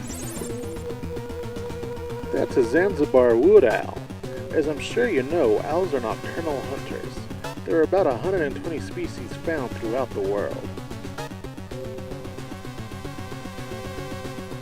The Zanzibar wood owl is about 20 centimeters long and is found primarily in Central Asia. It lays white eggs every 2 to 7 days. Incubation is carried out exclusively by the female. With genetic modifications, the eggs can hatch in a few days. Because that owl is nocturnal, and because it always hoots right after sunset, people in Zanzibar land use it to tell the time. In fact, they rely on the owl so much that if one of them hoots during the day, people will think it's nighttime. Over and out.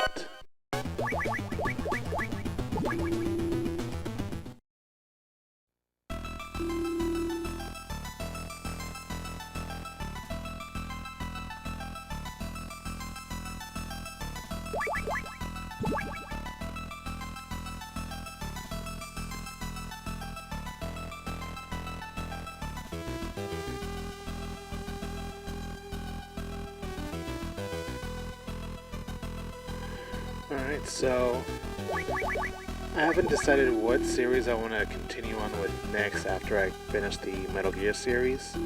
I do have a few series in mind. I do want to definitely go through and play through the God of War series, the Mortal Kombat series, the Final Fantasy series. To start with, I do have all the games. Actually, let me retract that a little bit. I do have all the games for God of War. I do have all the games in the God of War series. Even that's including the HD remasters on the PS3 for God of War 1, God of War 2, Chains of Olympus, and Ghost of Sparta. I do have the PS4 remaster of God of War 3. I also have the PS3 version of God of War 3, the Ultimate Edition, which has the additional add-ons that came with it. And all the add-ons that they released even after the PS3 version released. I'm not entirely sure if the PS4 remaster of God of War 3 has those extra add-ons that came with the Ultimate Edition of God of War 3. So I'll likely play through God of War 3 on the PS3. However, I may also do a separate gameplay video for the PS4 remaster, I haven't fully decided. The only reason why I would go to the PS4 version is because I do want to get all the trophies. I do want to go through and do a trophy run for all of the games, just because for God of War 1 and God of War 2, I haven't played those since the PS2 versions of the games came out. I haven't honestly played the HD remasters for either one of those games, either on the PS3 or the PS Vita, because I do have the PS Vita version as well. So I haven't played the HD remasters yet, so the gameplays that I do of those will be technically trophy runs, but also I would probably have to go through and play the Challenge of the Gods, or whatever those challenges are, to gain those trophies, but I'm not sure if I would record those or not.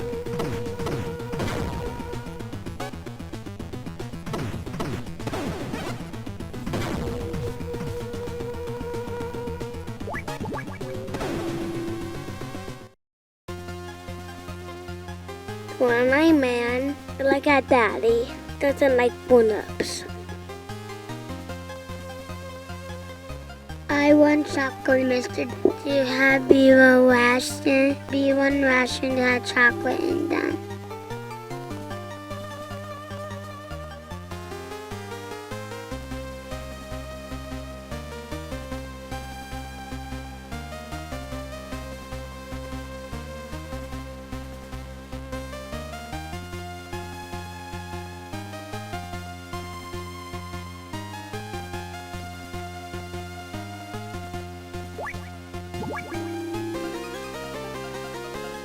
There's lots of rats in the jail. They'll steal all kinds of things and take them back to their nests.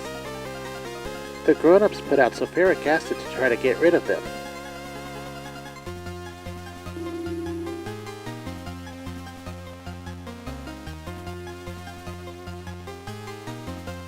Alright, and I'll essentially be doing the games in order. I hope to get all the games played through before God of War Ragnarok comes out.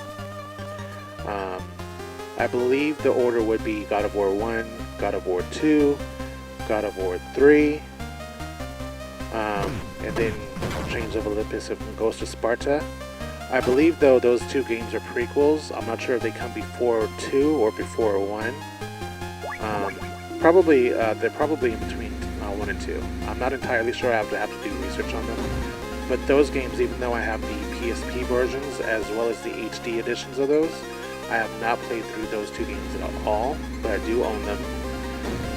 And then there's God of War Ascension. So here's my thoughts in terms of actually playing through the games. I am going to play them in this order, which will be God of War 1, 2, then 3, then Chains of Sparta, then Chains of Olympus, and then Ghost of Sparta. Then I'm going to play God of War Ascension. That game I have on the PS3 as well, however I have not played through it. And then I'm going to go through and play the new God of War, the basically reboot of it. I don't think there's any other games other than those ones. If I am missing any of the God of War games, feel free to definitely let me know. But I'm not saying that that's going to be next after my Metal Gear series, but that's definitely one of the series that I'm going to be playing through. And then I'll continue on with what other game series I'll be playing through after this. After this next dialogue coming up.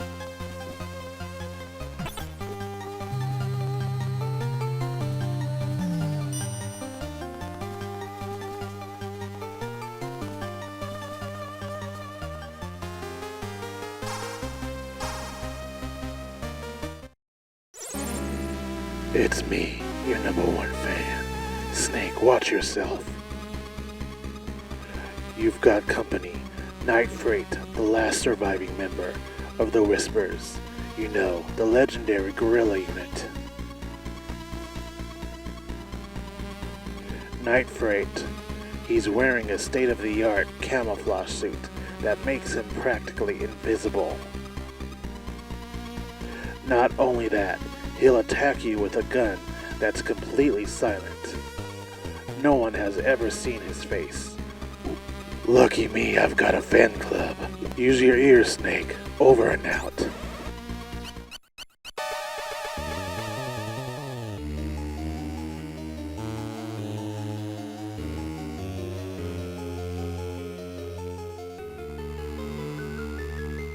This is Solid Snake.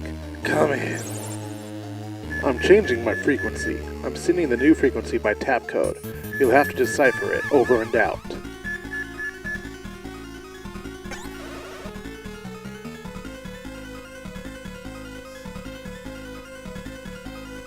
This is Solid Snake. Come in. Listen to his footsteps. Use them to figure out where he is. There are 4 types of floors in there, and 4 kinds of footstep sounds.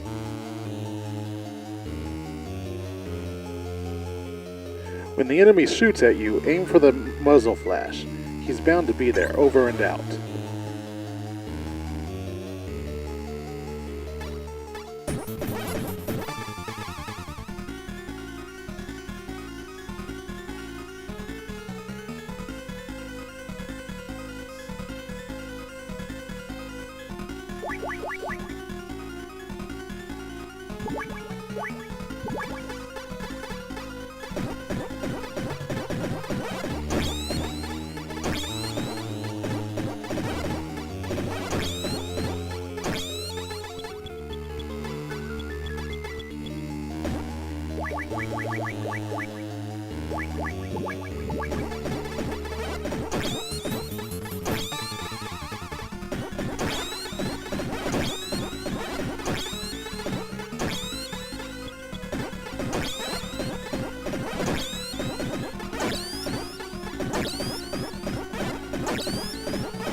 This is Solid Snake.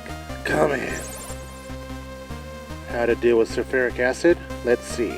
You can neutralize it if you add something with caustic soda in it. I got it. You got any chocolate? Sulfuric acid reacts with the sugar in chocolate to produce carbon and rubbery substance. See if you can find some chocolate. Over and out.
You should be able to get card 9 from Jungle Evil.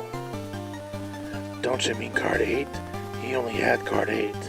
No, he was in charge of cards 8 and 9. He must have dropped it somewhere. Check the area that he was in. The card should be there. Keep up the good work.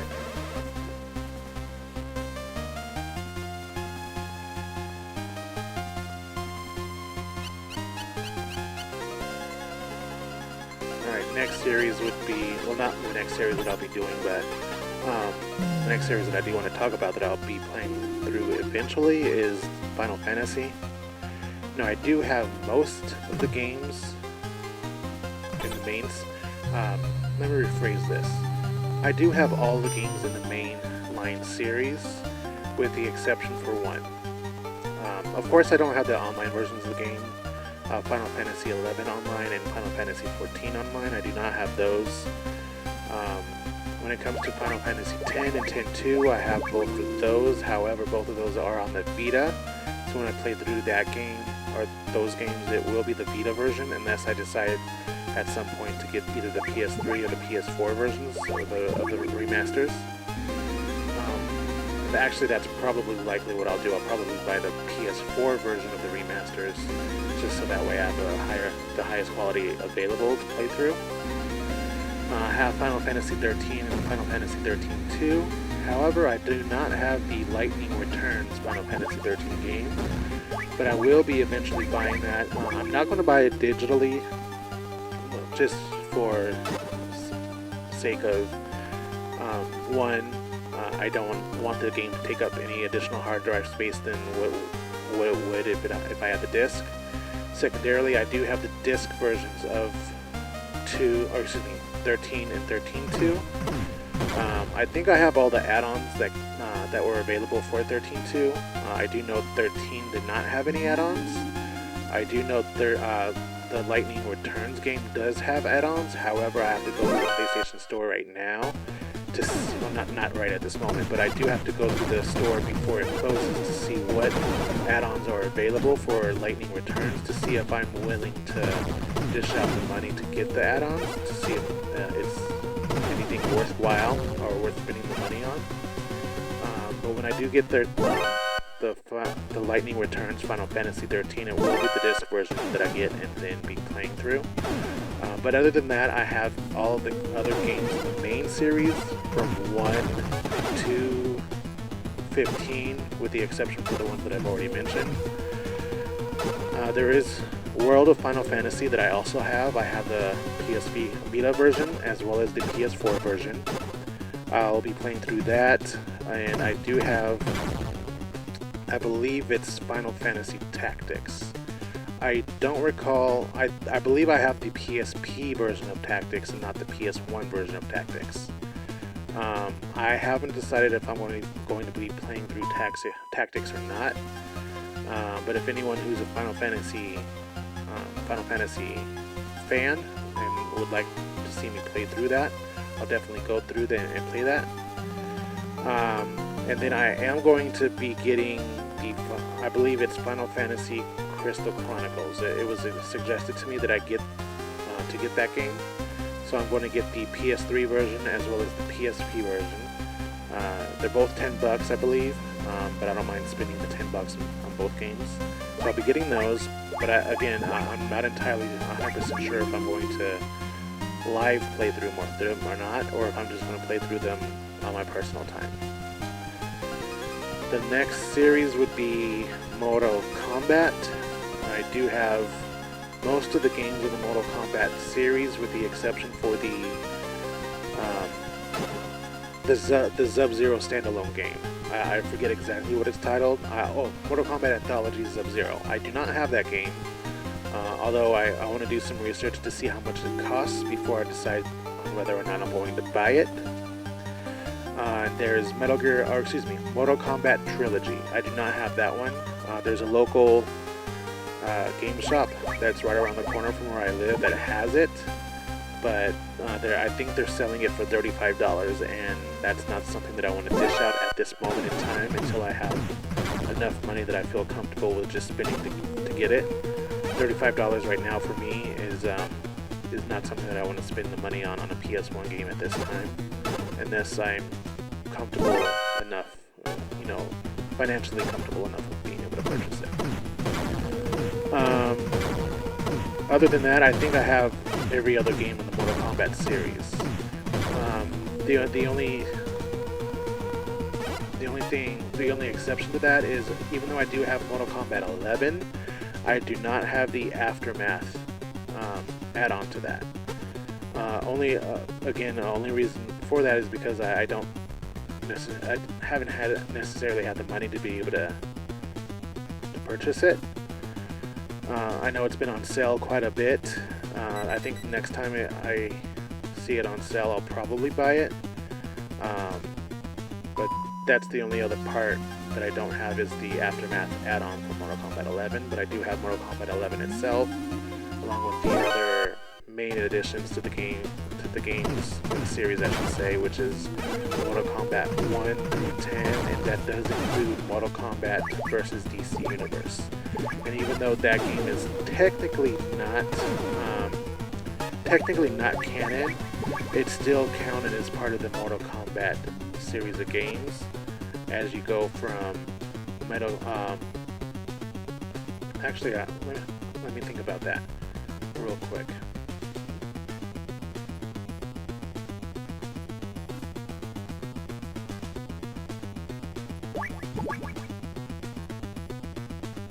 He's not here.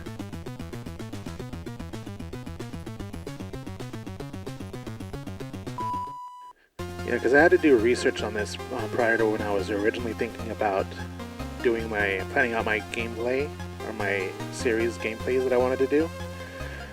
We have Mortal Kombat 1, Mortal Kombat 2, we have Mortal Kombat Shaolin Monks, which is a remake of Mortal Kombat 2, which I have, Mortal Kombat 3, I believe I have Mortal Kombat 3, if not then it's the Ultimate Edition, or the Ultimate Mortal Kombat 3 that I have. I have either one of those. Then there's... Oh, here, didn't realize this. Mortal Kombat 4 I do not have. I need to get that one if I want to be playing through the series. But I don't know how much it costs yet. I have to see how much it costs and then end up deciding to buy it whenever I have the money for it. But Mortal Kombat 4, again, is the only other game that I don't have in the series. But I do have Mortal Kombat 5, which is Mortal Kombat Deadly Alliance. Mortal Kombat 6, which is Deception. Mortal Kombat 7, which is Armageddon. Now, Mortal Kombat vs. DC Universe is technically considered Mortal Kombat 8, however it is not canon to the rest of the Mortal Kombat series. So I'm not entirely sure why they left it as the 8th entry, even though it's non-canonical. But then we get to Mortal Kombat 9, which is just Mortal Kombat on the PS3 and then the PS Vita. Then Mortal Kombat 10 and Mortal Kombat 11. So again, the only games that I don't have right now are Mortal Kombat 4, Mortal Kombat Anthology Sub-Zero, Mortal Kombat Trilogy, and then the aftermath of Mortal Kombat 11. So that's going to be one of the game series that I play along with the God of War and Final Fantasy series after I finish the Metal Gear Solid series.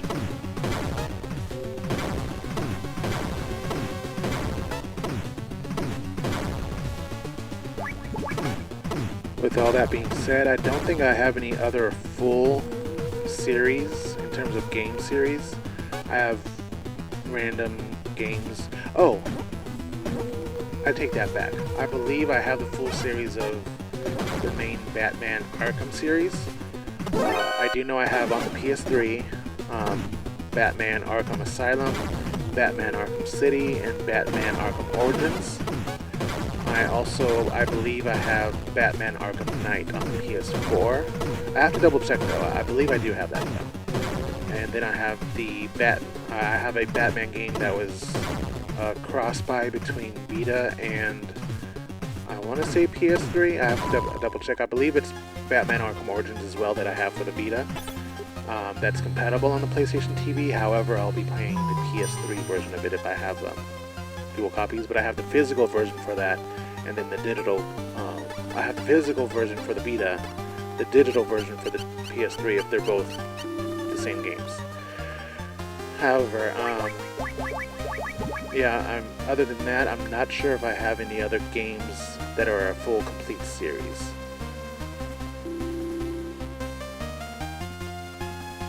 Ah, Snake, you're too late. He's already passed away. His heart couldn't take it anymore.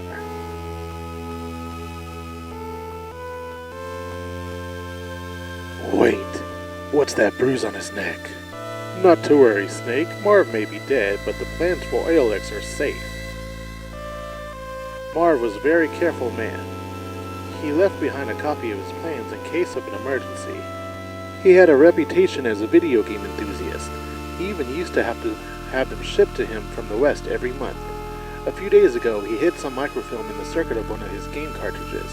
It was an MSX cartridge made by a Japanese company called Konami. MSX. That's the world's best-selling brand of computer, isn't it? Then, he hid the cartridge inside that locker. Where's the key? I don't know, I couldn't get it out of him. I mean, he never told me.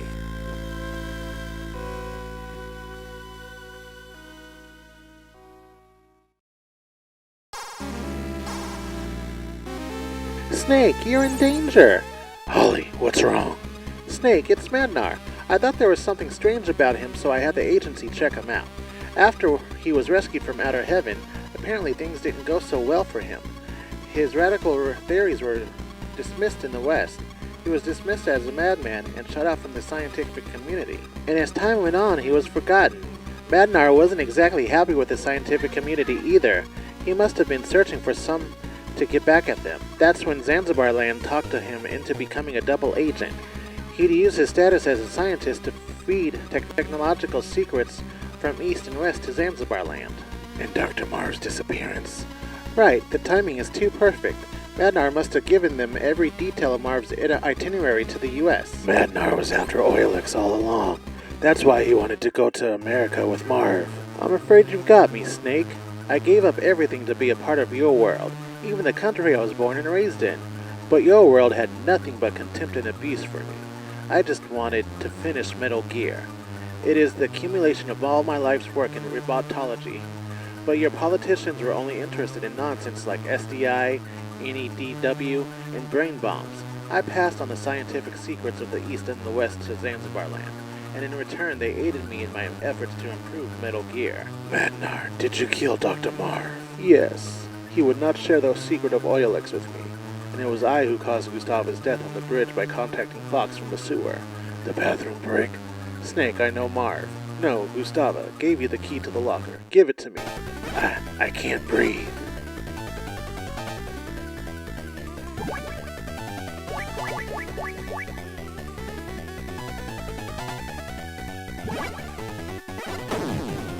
I can't breathe. I can't breathe. I can't breathe.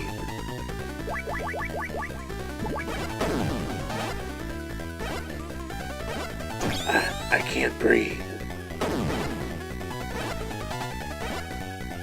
I can't breathe. I can't breathe. I can't breathe.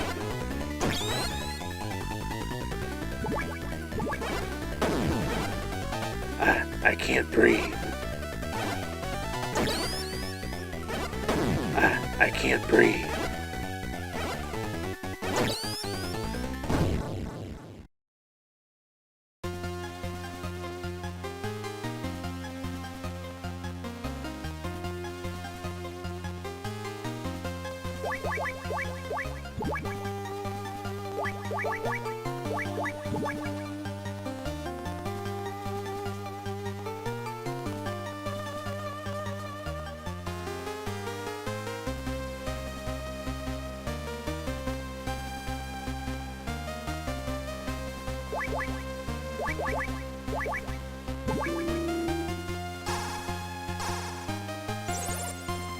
Gustava's brooch seems to be made out of a memory alloy. Try changing the temperature of the brooch. Over and out.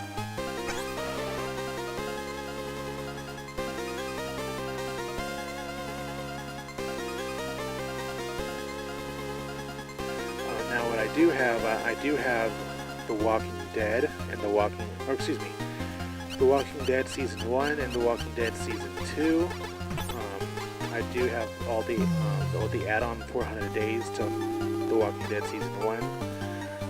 I have both seasons on PS4 and PS3, but I'll likely be doing a gameplay or game through of the PS4 version. I also have Season 1 on the PS Vita, but that one is just going to be a personal playthrough just so I can get all the trophies for it. I believe I have, there's another kind of short, Oh, The Walking Dead Michonne. I believe I have that as well. But I don't believe I have the very last Walking Dead series that Telltale Games came out with, which I don't know if they labeled it Season 3 or if they named it something else. That's the only one that I don't have in the Walking Dead series, made by Telltale Games. There are other episodic games that is what I label them as, that I have that I'll be playing, which is Back to the Future. I have all 5 episodes of the Back to the Future game that I'll be doing a gameplay through, as well as a game series called Sam and Max. If you're familiar with it, then you know what I'm talking about. If not, you don't have to worry about it. I haven't played through them before, but I will be doing a gameplay through on my channel for Sam and Max. Additionally, I'll be playing through Heavenly Sword. That's been a very popular kind of like title release or whatever when the PS3 came out. It was one of those first games that came out on the PS3. I have that, and I'll be playing through that. I'm not necessarily naming these in order. They will be sporadic, so I just haven't decided in what order I'm going to play them yet. I'll probably be playing Heavenly Sword either right before or right after the God of War series, though. Just to give an idea of what my thought process is so far in regards to that game.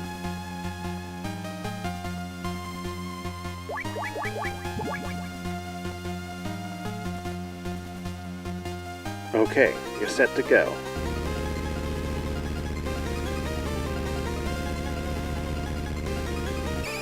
We're here.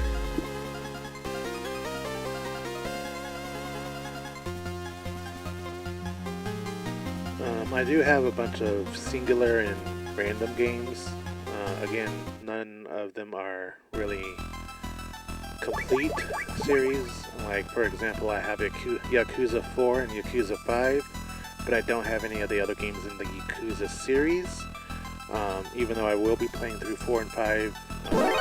I'm thinking about going to the PlayStation Store just to see if I can get demos for at least 1, 2, and 3 if they're available.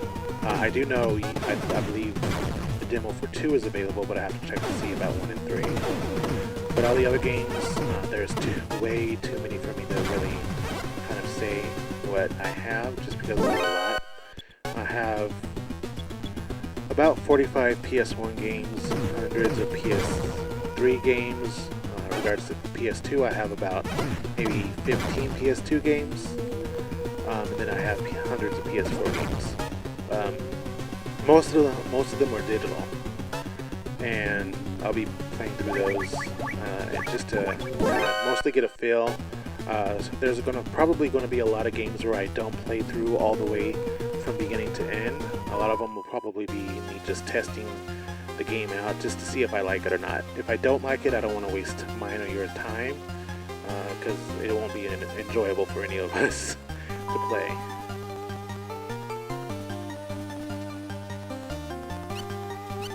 What's that noise?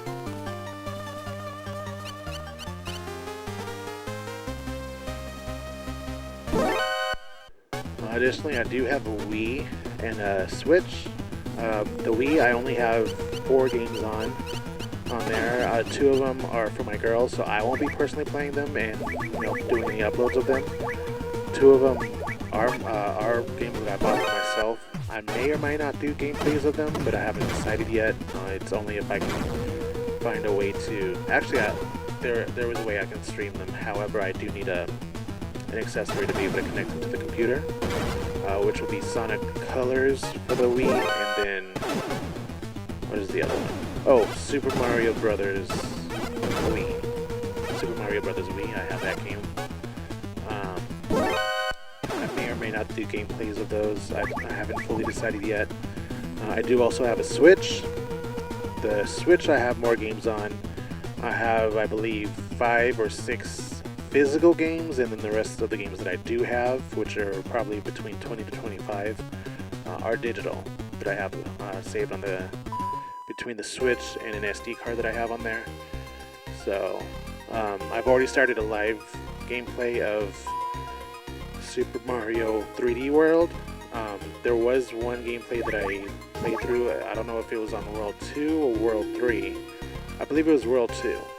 I did a gameplay of it and I uploaded it, but when I exported it from my video editing program, I chose a type of export that unsynced the audio, and so I had to delete it, and I'm going to go ahead and go through re-recording it because I deleted the original raw file of the game.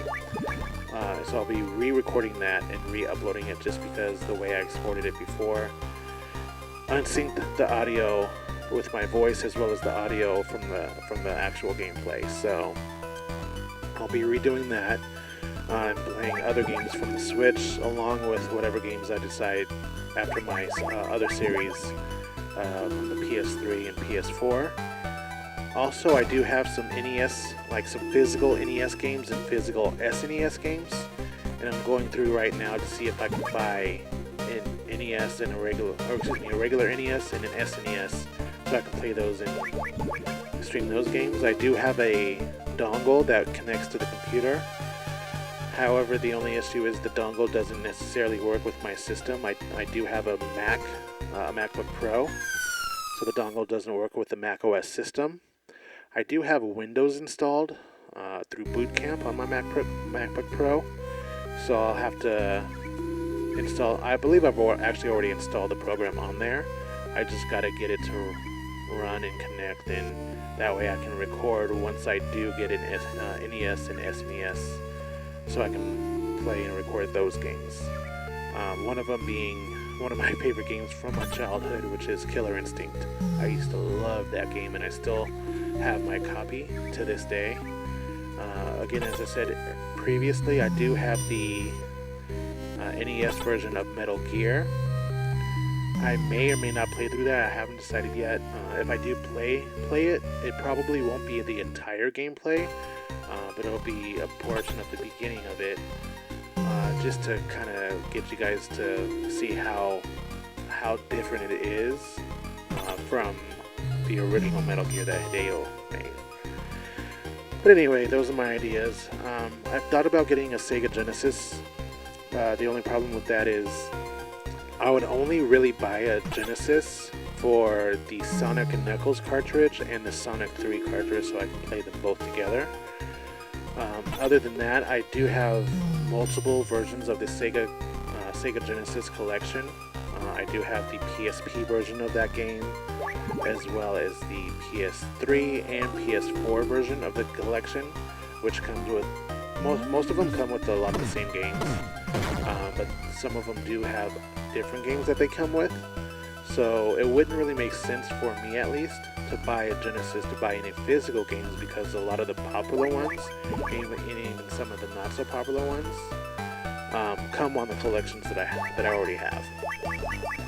So if I were to do any gameplays of any Sega Genesis games beyond the Sonic game series, because I'll probably will do some Sonic gameplays, even though I don't have all of the games. They're going to be what I already have and not on the actual Sega Genesis. But speaking of Sonic games, the ones I do plan on eventually playing through the Sonic games. I do have one. I do have two. I have Sonic 3, I think, on the PS3 version of the Sega Genesis collection. I'm not sure if Sonic & Knuckles is on that.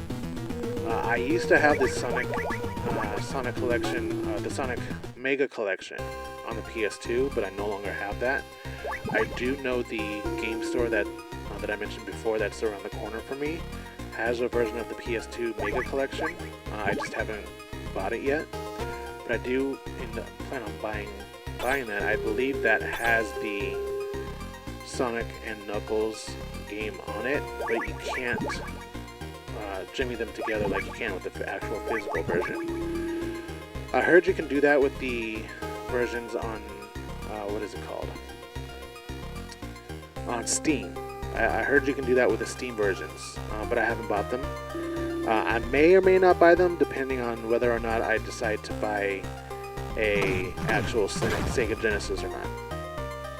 But with that being said, what I also have, I have the Sonic the Hedgehog 4 games, both episodes 1 and 2. I do have Sonic CD.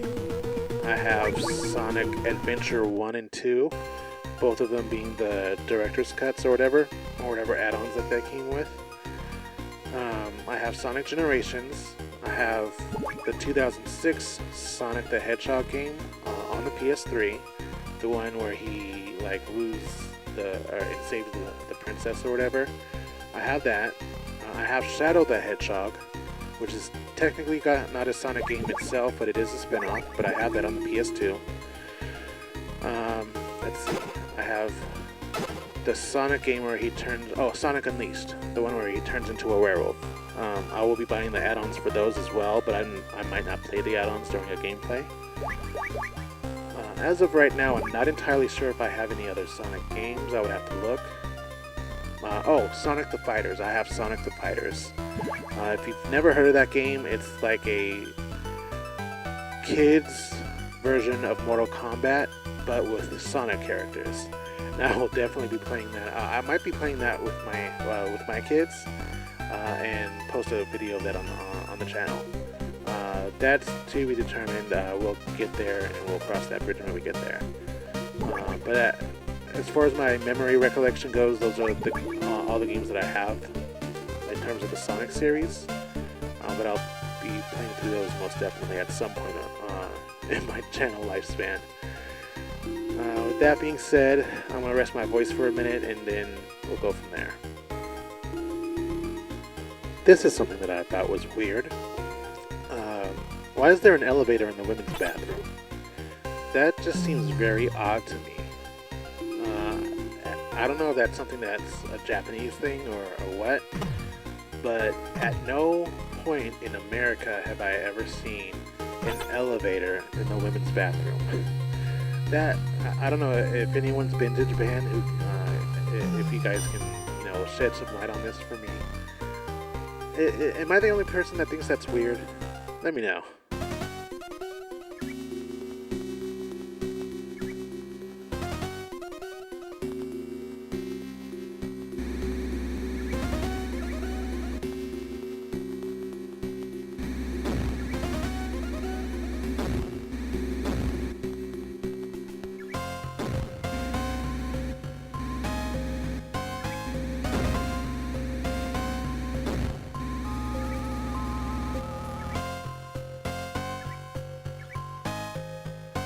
If anyone here is a Marvel fan or has been watching Falcon and the Winter Soldier, but I am enjoying that series so far.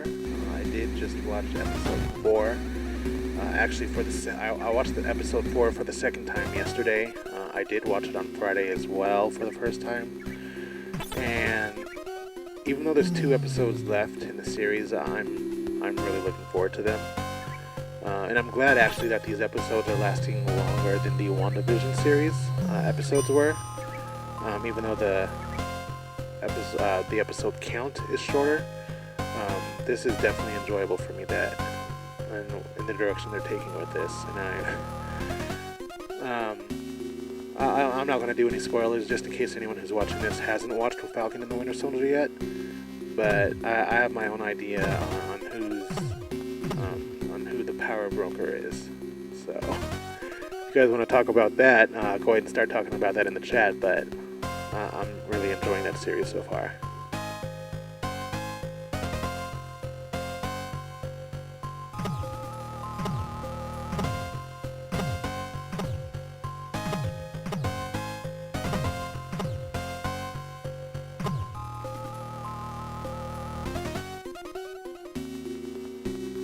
One thing I noticed that's a similarity between the first 3 games, Metal Gear 1, Metal Gear 2, and Metal Gear Solid, is that Hideo has you punching walls to see which walls have hidden entrances in them.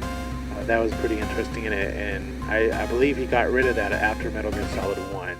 Like, I don't recall ever seeing anything like that in Metal Gear Solid 2, 3, or any of the other games. So that was pretty interesting. That's why you see me over here punching walls, and basically doing that to see if I can find any hidden entrances.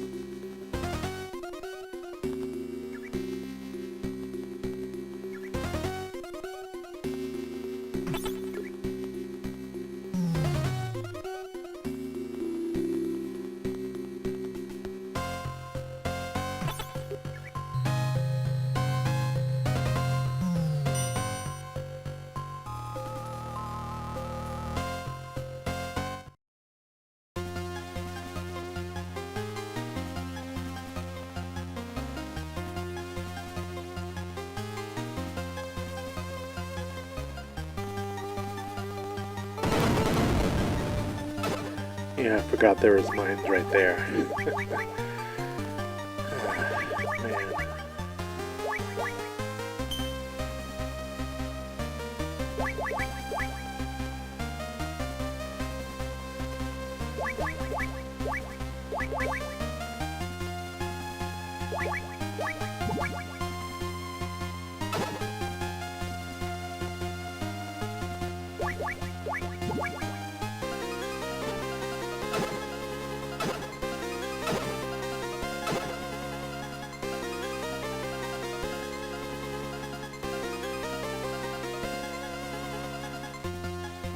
So everyone, let me know one of two things. One, let me know what game series you want me to play through, or what games. It doesn't necessarily have to be a series, but a particular game. Let me know what game you want me to play through on this channel. Also, let me know what you think I should get from the PlayStation Store for the PS3, PSP, and PS Vita before those stores shut down. I'm currently in the process of looking to see what I do want to get.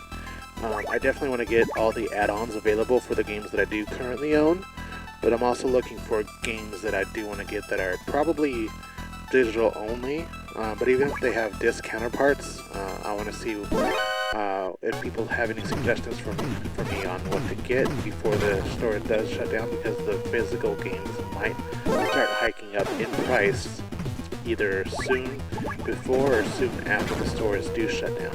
So let me know what your thoughts are.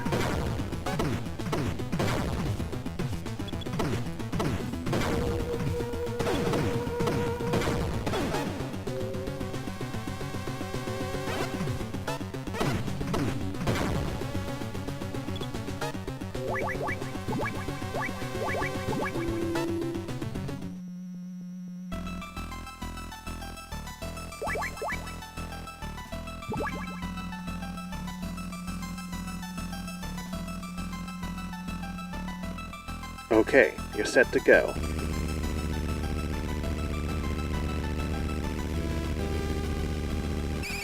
We're here.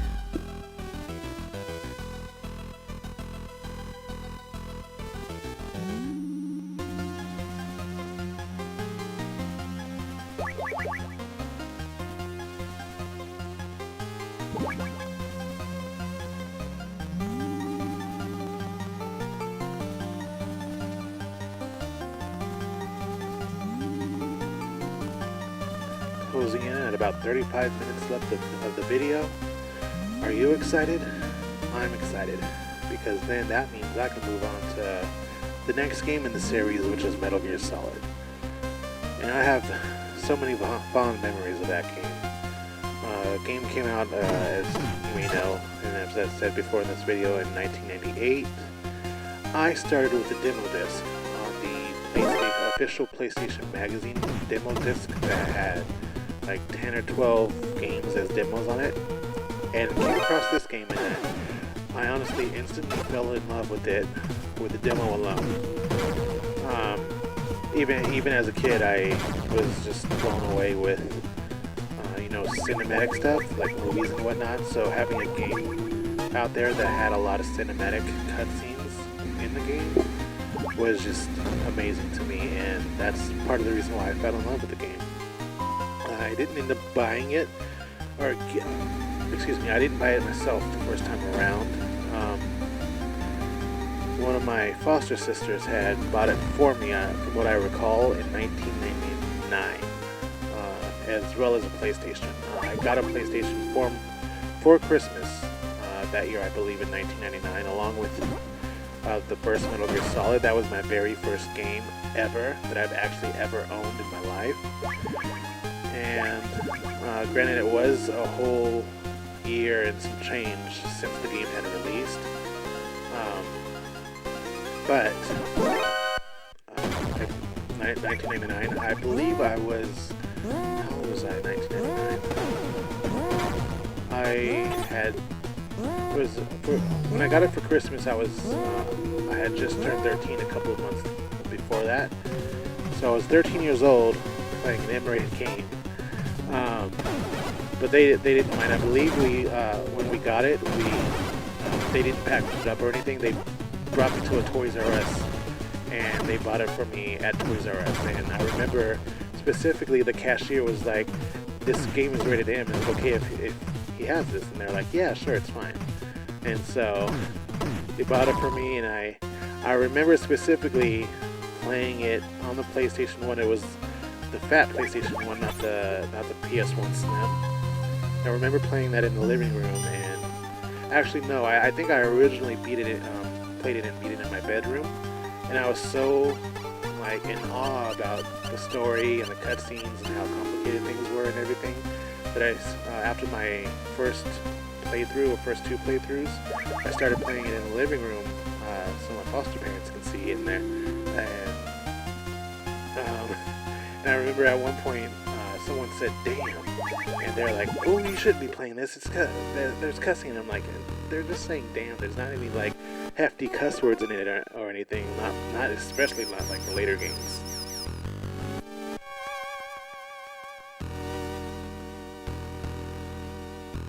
This is Solid Snake. Come in. Well, that sounds like the highly poisonous Zanzibar hamster.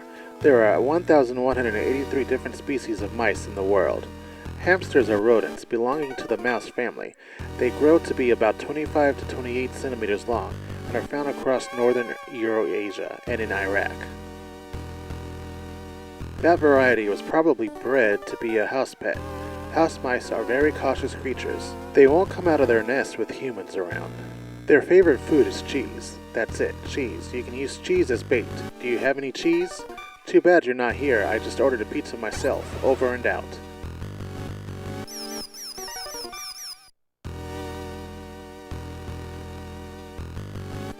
But yeah, that's my entrance into the Metal Gear Solid series, was the demo and then owning the first game in 1999, and just falling in love with the series since then. Now, again, it wasn't until, I believe, 2004, or whenever Metal Gear Solid 3 Subsistence released, was when I first played the Metal Gear and Metal Gear 2 games. But, not growing up with those made me not enjoy them as much as the first Metal Gear Solid. Again, Metal Gear Solid 3 is my all-time favorite. Right next in line, like they're almost neck and neck. Metal Gear Solid and Metal Gear Solid 3 are almost neck and neck for me. But only because Metal Gear Solid 3 is much more cinematic for me. It has a lot more cinematic details. Certain characters have better character development. I didn't necessarily enjoy the bosses in there, but I enjoyed the boss. I think she had great character. The action was great. There was a lot of humor in it. There was just all around a lot of things that were great with that game in particular, which is why it sticks out as my personal favorite.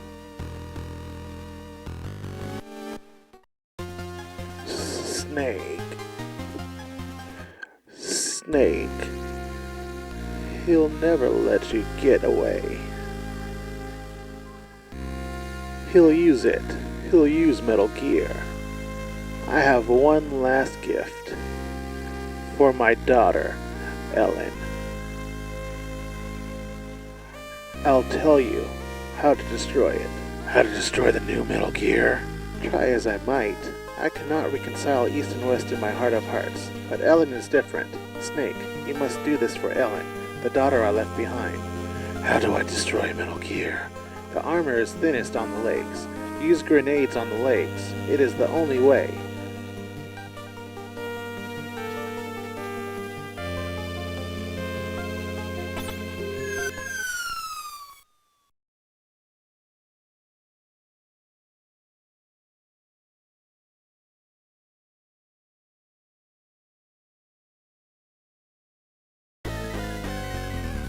final delusions of a senile old man. There's no way to destroy this Metal Gear, Snake. Fox, where are you? Come and find out, Snake. Go through the front door.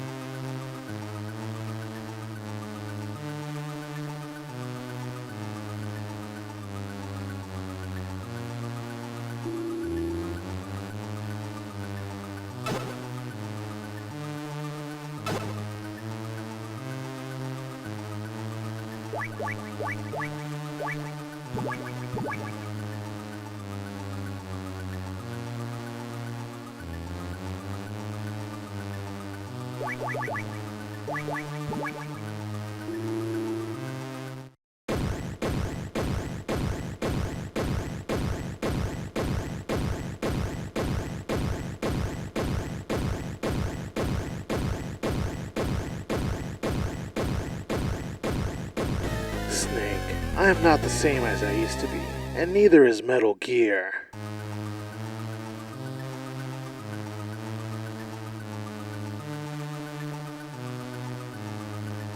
I'll show you what fear really is. Prepare to taste defeat.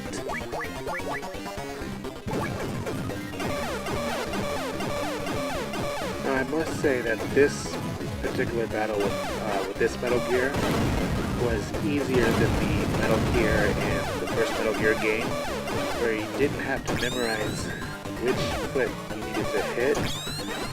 Again, with the last game, I don't know if you watched it or remember my difficulty with that, but I was going more so based off of the strategy guide that I had. The strategy guide was incorrect, so I had to go more so based off of kind of a memory, and I had to, while I was playing through the game, I had to write down which one the actual correct sequences for which feat I had destroyed to beat that particular Metal Gear. Whereas this one, you just have to throw the bomb at either feat, it didn't matter which one. This one definitely was a lot easier to beat than the other one, because it did not have any things that you had to memorize to be able to beat it.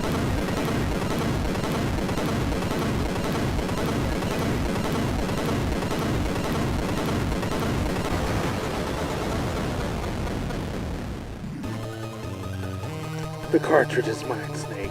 Burn in hell!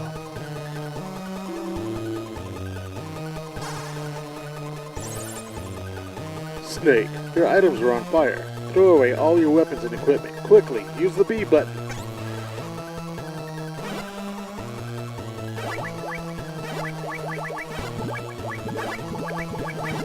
Now, I will say I am adjusting some of the audio levels on some of the dialogue that I recorded for some of the voices on here, just because I am seeing some of the dialogue is going into the red, and I didn't catch those on my no commentary gameplay, where my voice for the characters that I was reading the dialogue for shot up at certain points and went into the red, spiked in the red.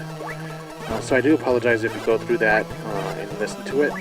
You might want to turn your headphones down a little bit for those little spikes.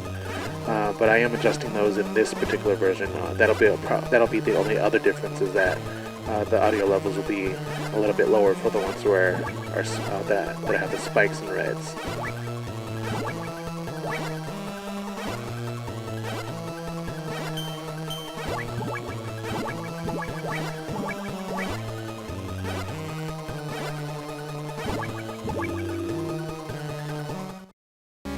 Where am I?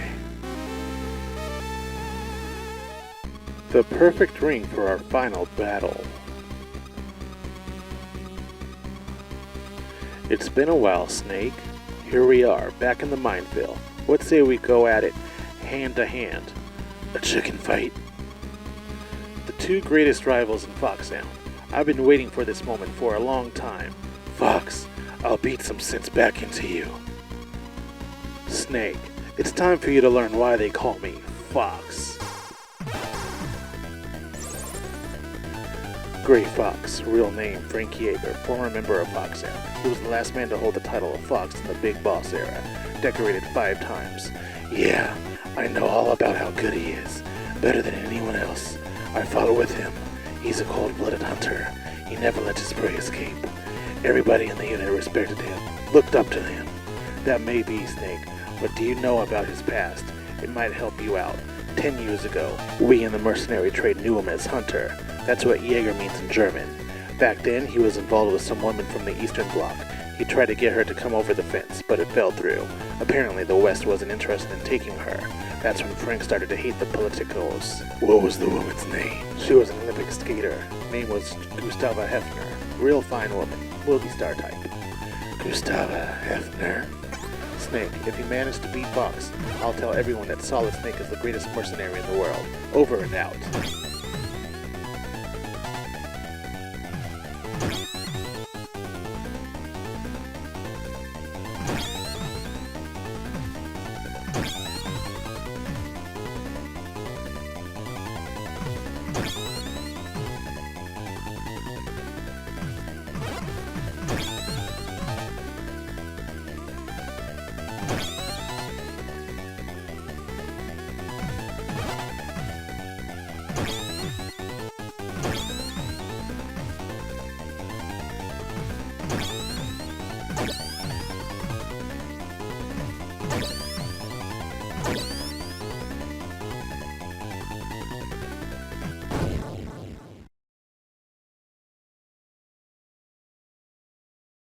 Snake, looks like it's finally time for me to give up the title of Fox.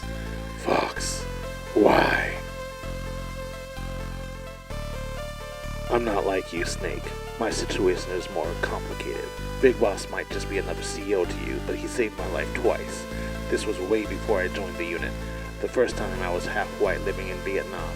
It was after the war, and half-whites were being sent into forced labor camps. He saved me from the living hell, just like he saved all the children here. The second time was in Mozambique. I was being tortured as a Renamo soldier, and he saved me again. They'd cut off my ears and my nose. And this is your idea of paying him back? No, you've got it wrong. I hate war, just like all the kids here. But I need it. War is all we know. We can't make it in the normal world. We need the battlefield to survive. Big Boss gives us a place to fight. Conflict is in our blood. We can't deny it. I was born on the battlefield, and I'll die on the battlefield. All I can do is fight, Snake. All I can do is fight. Making people happy, making a woman happy, is something I can never do. You mean? Guess I was always fated to die in action. Rest easy, Fox. I swear I won't turn out like you. Won't turn out like me? I'll have to remember that. Fight hard, Snake. Don't let your fans down. My fans? It was you, wasn't it?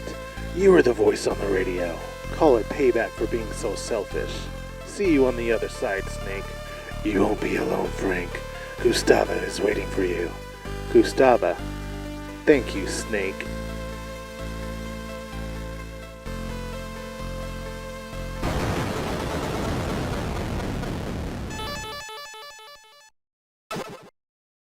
Over here, Snake.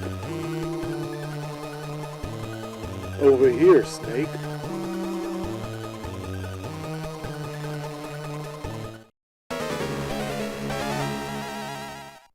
Big Boss, you're alive?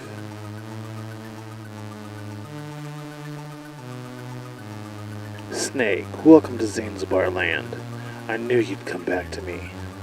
I came to get rid of the nightmares I've been having for the past 3 years. The nightmares? They never go away, Snake. Once you've been on the battlefield, tasted the exhilaration, the tension, it all becomes a part of you. Once you've awakened the warrior within, it never sleeps again. You crave even bigger tensions, ever bigger thrills. As a mercenary, I think you would have realized that by now. You cared nothing for power, or money, or even sex. The only thing that satisfies your cravings is war. All I've done is give you a place for it. I've given you a reason to live. I would have never made you for such a hypocrite, Big Boss. You saw those children, didn't you? Every one of them is a victim of war somewhere of the world, and they'll make fine soldiers in the next war. Start a war, fair for its flames. Create victims. then save them, train them, and feed them back onto the battlefield. It's a perfectly logical system. In this world of ours, conflict never ends, and neither does our purpose, our raison d'etre. So there's plenty of job opportunities, is that what you're telling me? On the battlefield, you and I are valuable commodities, but back home, we're nothing but dead weight. If we're lucky, we might get the attention of some 2-bit journalist from a cheap tabloid. You and I are doomed to remain here until we die like dogs on the battlefield. I've only got one fight left, to free myself from your grip, to rid myself of these nightmares. Big Boss, I will defeat you. It doesn't matter who wins here. Our fight will continue. The loser will be liberated from the battlefield, and the survivor will live out the rest of their days as a soldier. It doesn't have to be that way. I'm not like you. I love life. Very well, Snake. I'll release you from your suffering. As your former commander, I'll do you one last favor and put you out of your misery. I don't need any more favors from you. Really? And how do you expect to beat me in your condition, with no weapon? Never give up. Fight until the end. Always believe you will succeed, even when the odds are against you. Those are your words. Even I make mistakes from time to time. Snake, this will be our final battle. Let's end this once and for all.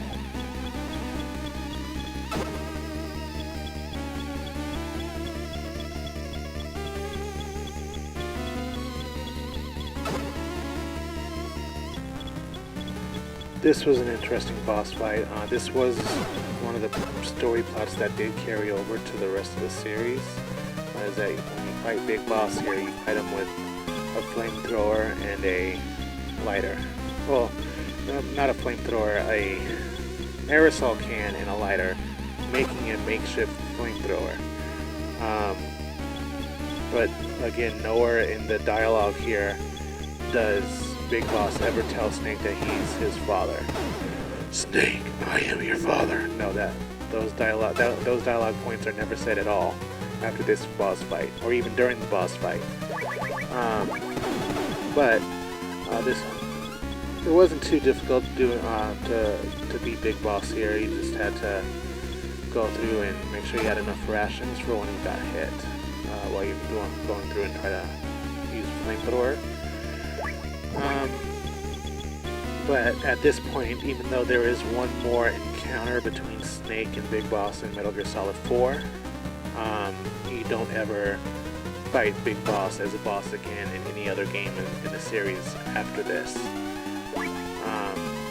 But I do like kind of like the plot point where you meet Big Boss in Metal Gear Solid 4 at the end. However, I do feel that was kind of forced. The game series overall definitely leans a lot on science fiction, in that, you know, you have Big Boss living from parts of Liquid Snake and Solid Snake. So, but yet, and again, you do see him fully clothed at the end of Metal Gear Solid 4, but there's no indication really where you would have any type of scars or anything. Especially knowing that in Metal Gear Solid B you have Venom Snake, and you know, he's not the real Big Boss. The real Big Boss was doing whatever he was doing during the events of that game. But you don't see any indication where Big Boss was actually burned or anything. You would think that if Big Boss was actually burned, that you would see it in his face, because apparently he was burned all over, and you would think that unless he had some type of plastic surgery that, you know, put skin grafts on his face, and basically he has a whole new face, which doesn't make sense to me because, you know, it seems like he has somewhat of a similar facial structure from Metal Gear Solid 4 to Metal Gear Peace Walker and B. You know, it's just an older version of him. But you would think that if he was burned, then he would have some type of indication that he was burned, unless either one, like I said, he either has skin grafts that replace his entire face, his entire facial skin, or and even on his hands, you don't see any burns on his hands unless both of his arms were replaced or both of his hands were replaced. Or secondarily, the other theory that I have would be is that he is not the real big boss. That's the only thing that I can think. But then again, Snake recognizes him as Big Boss.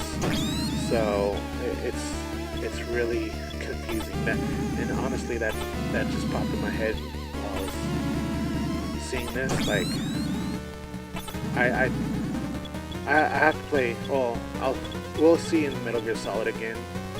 We'll see what Naomi says. But it's my understanding that he was burned all over his body, and that would wouldn't that include his face? Like that. That's just my thoughts on it anyway.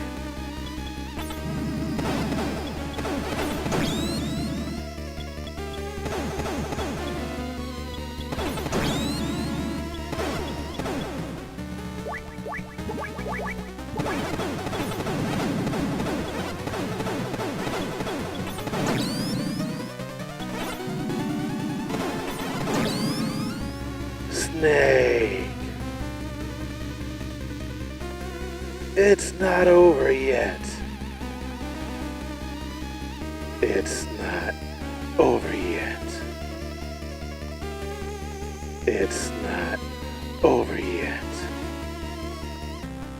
Snake. No.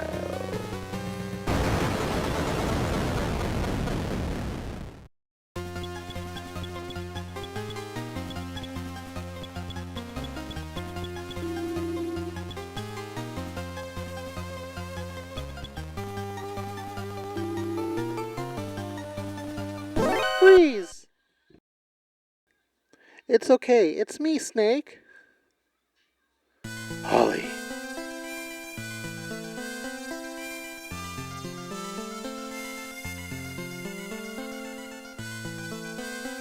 Did I scare you? Whew, that was a close one. So what's going on? What are you doing here? You said it yourself. Stay alive and we'll meet again sometime. So I did. That uniform is too tight in the chest. I feel much better now. Here, I stole this gun from the enemy. You can have it. Yeah, I can see how it's been hard for a woman to use. Thanks. So, it's all over now, right, Snake? No, I still have one more job to do. You can't be serious. I'm dead serious, Holly. Snake, no, you can't. You wanted me to call you a cab? Oh my god, that wasn't very funny, Snake.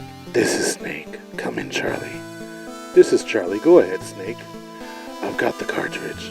I'm ready to return to base. Making my way to the rendezvous point now. Roger that. I'll meet you there. Any passengers? Just one. Blonde with a cute face. Sounds like a dream. Over and out. Holly, we've got to run as fast as we can to that rendezvous point. They can keep up. Is that a proposition, Snake? I'll take that as a yes.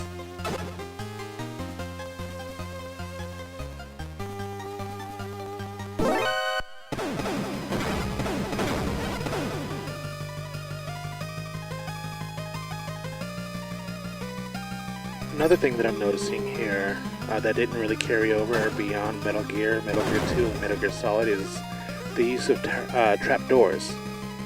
I know in Metal Gear Solid 2 you have some planks on some of the walkways between the struts. Those fall through, but I wouldn't necessarily consider those trapdoors.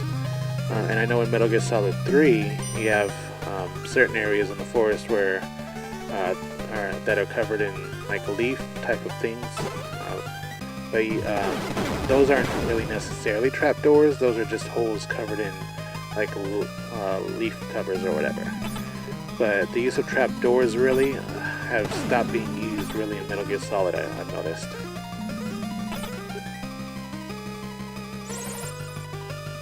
What the hell is taking you so long? We're going to be here till Christmas.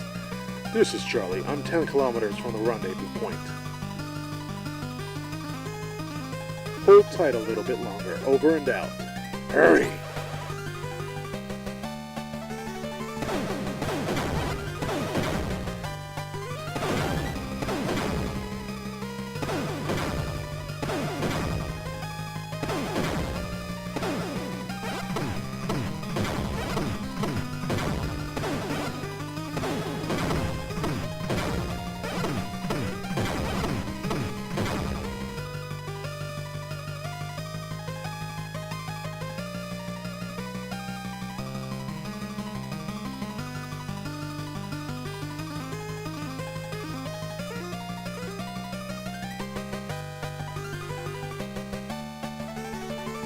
Damn it, I'm out of ammo.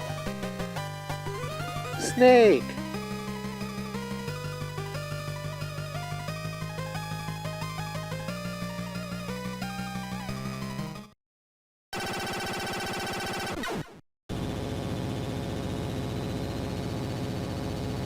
It's the chopper! We're saved!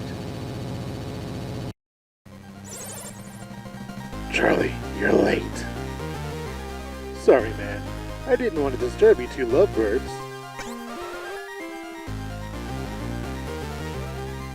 Think we'll be home in time for Christmas? We'll be home in time for dinner, Snake.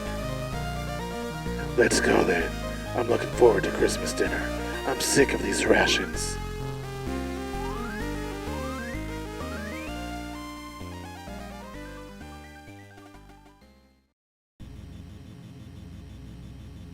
Alright, and that is the end.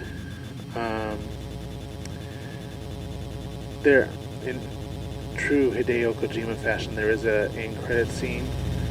It doesn't do anything for the story really, but it's just a little nice Easter egg. But if you want to stay around until then, you can. I'll also be doing a little mini outro at the end here. But I like this in terms of a little, scenery here. I like this little scenery cinematic here that Kojima did. I thought this was really cool, especially for it being an MSX game.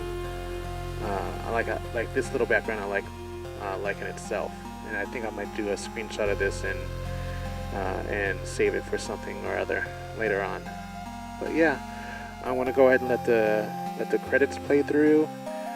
Enjoy the music, and I will meet you at the end.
Good work, Snake.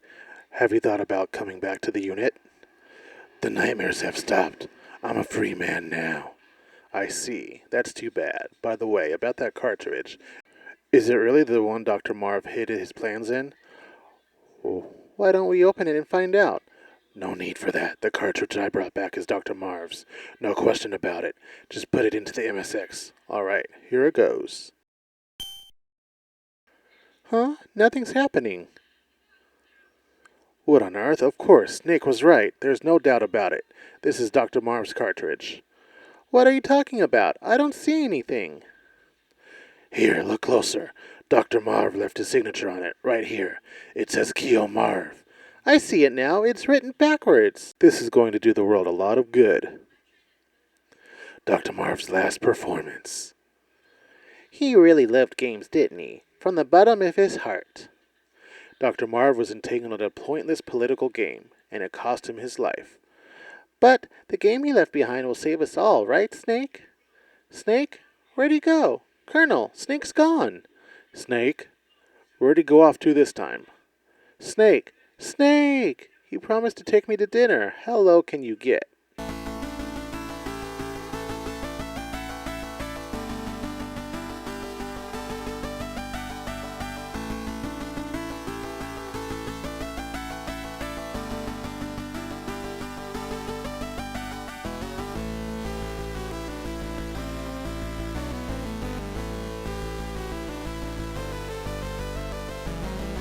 Alright, that does it for this gameplay of Metal Gear 2 Solid Snake.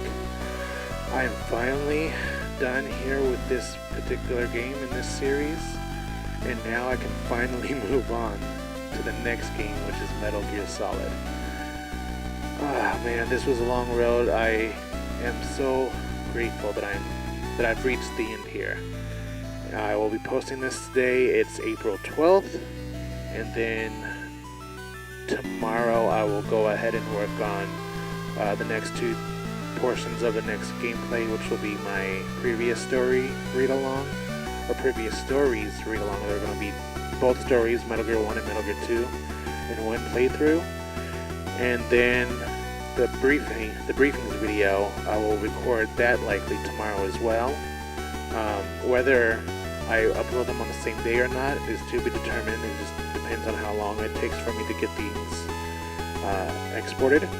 However, you can expect 2 more uploads during this week at least, and then I will go through and start playing through Metal Gear Solid starting Tuesday evening, likely a little bit on Wednesday, and then a little bit, the majority of it will take place on Thursday.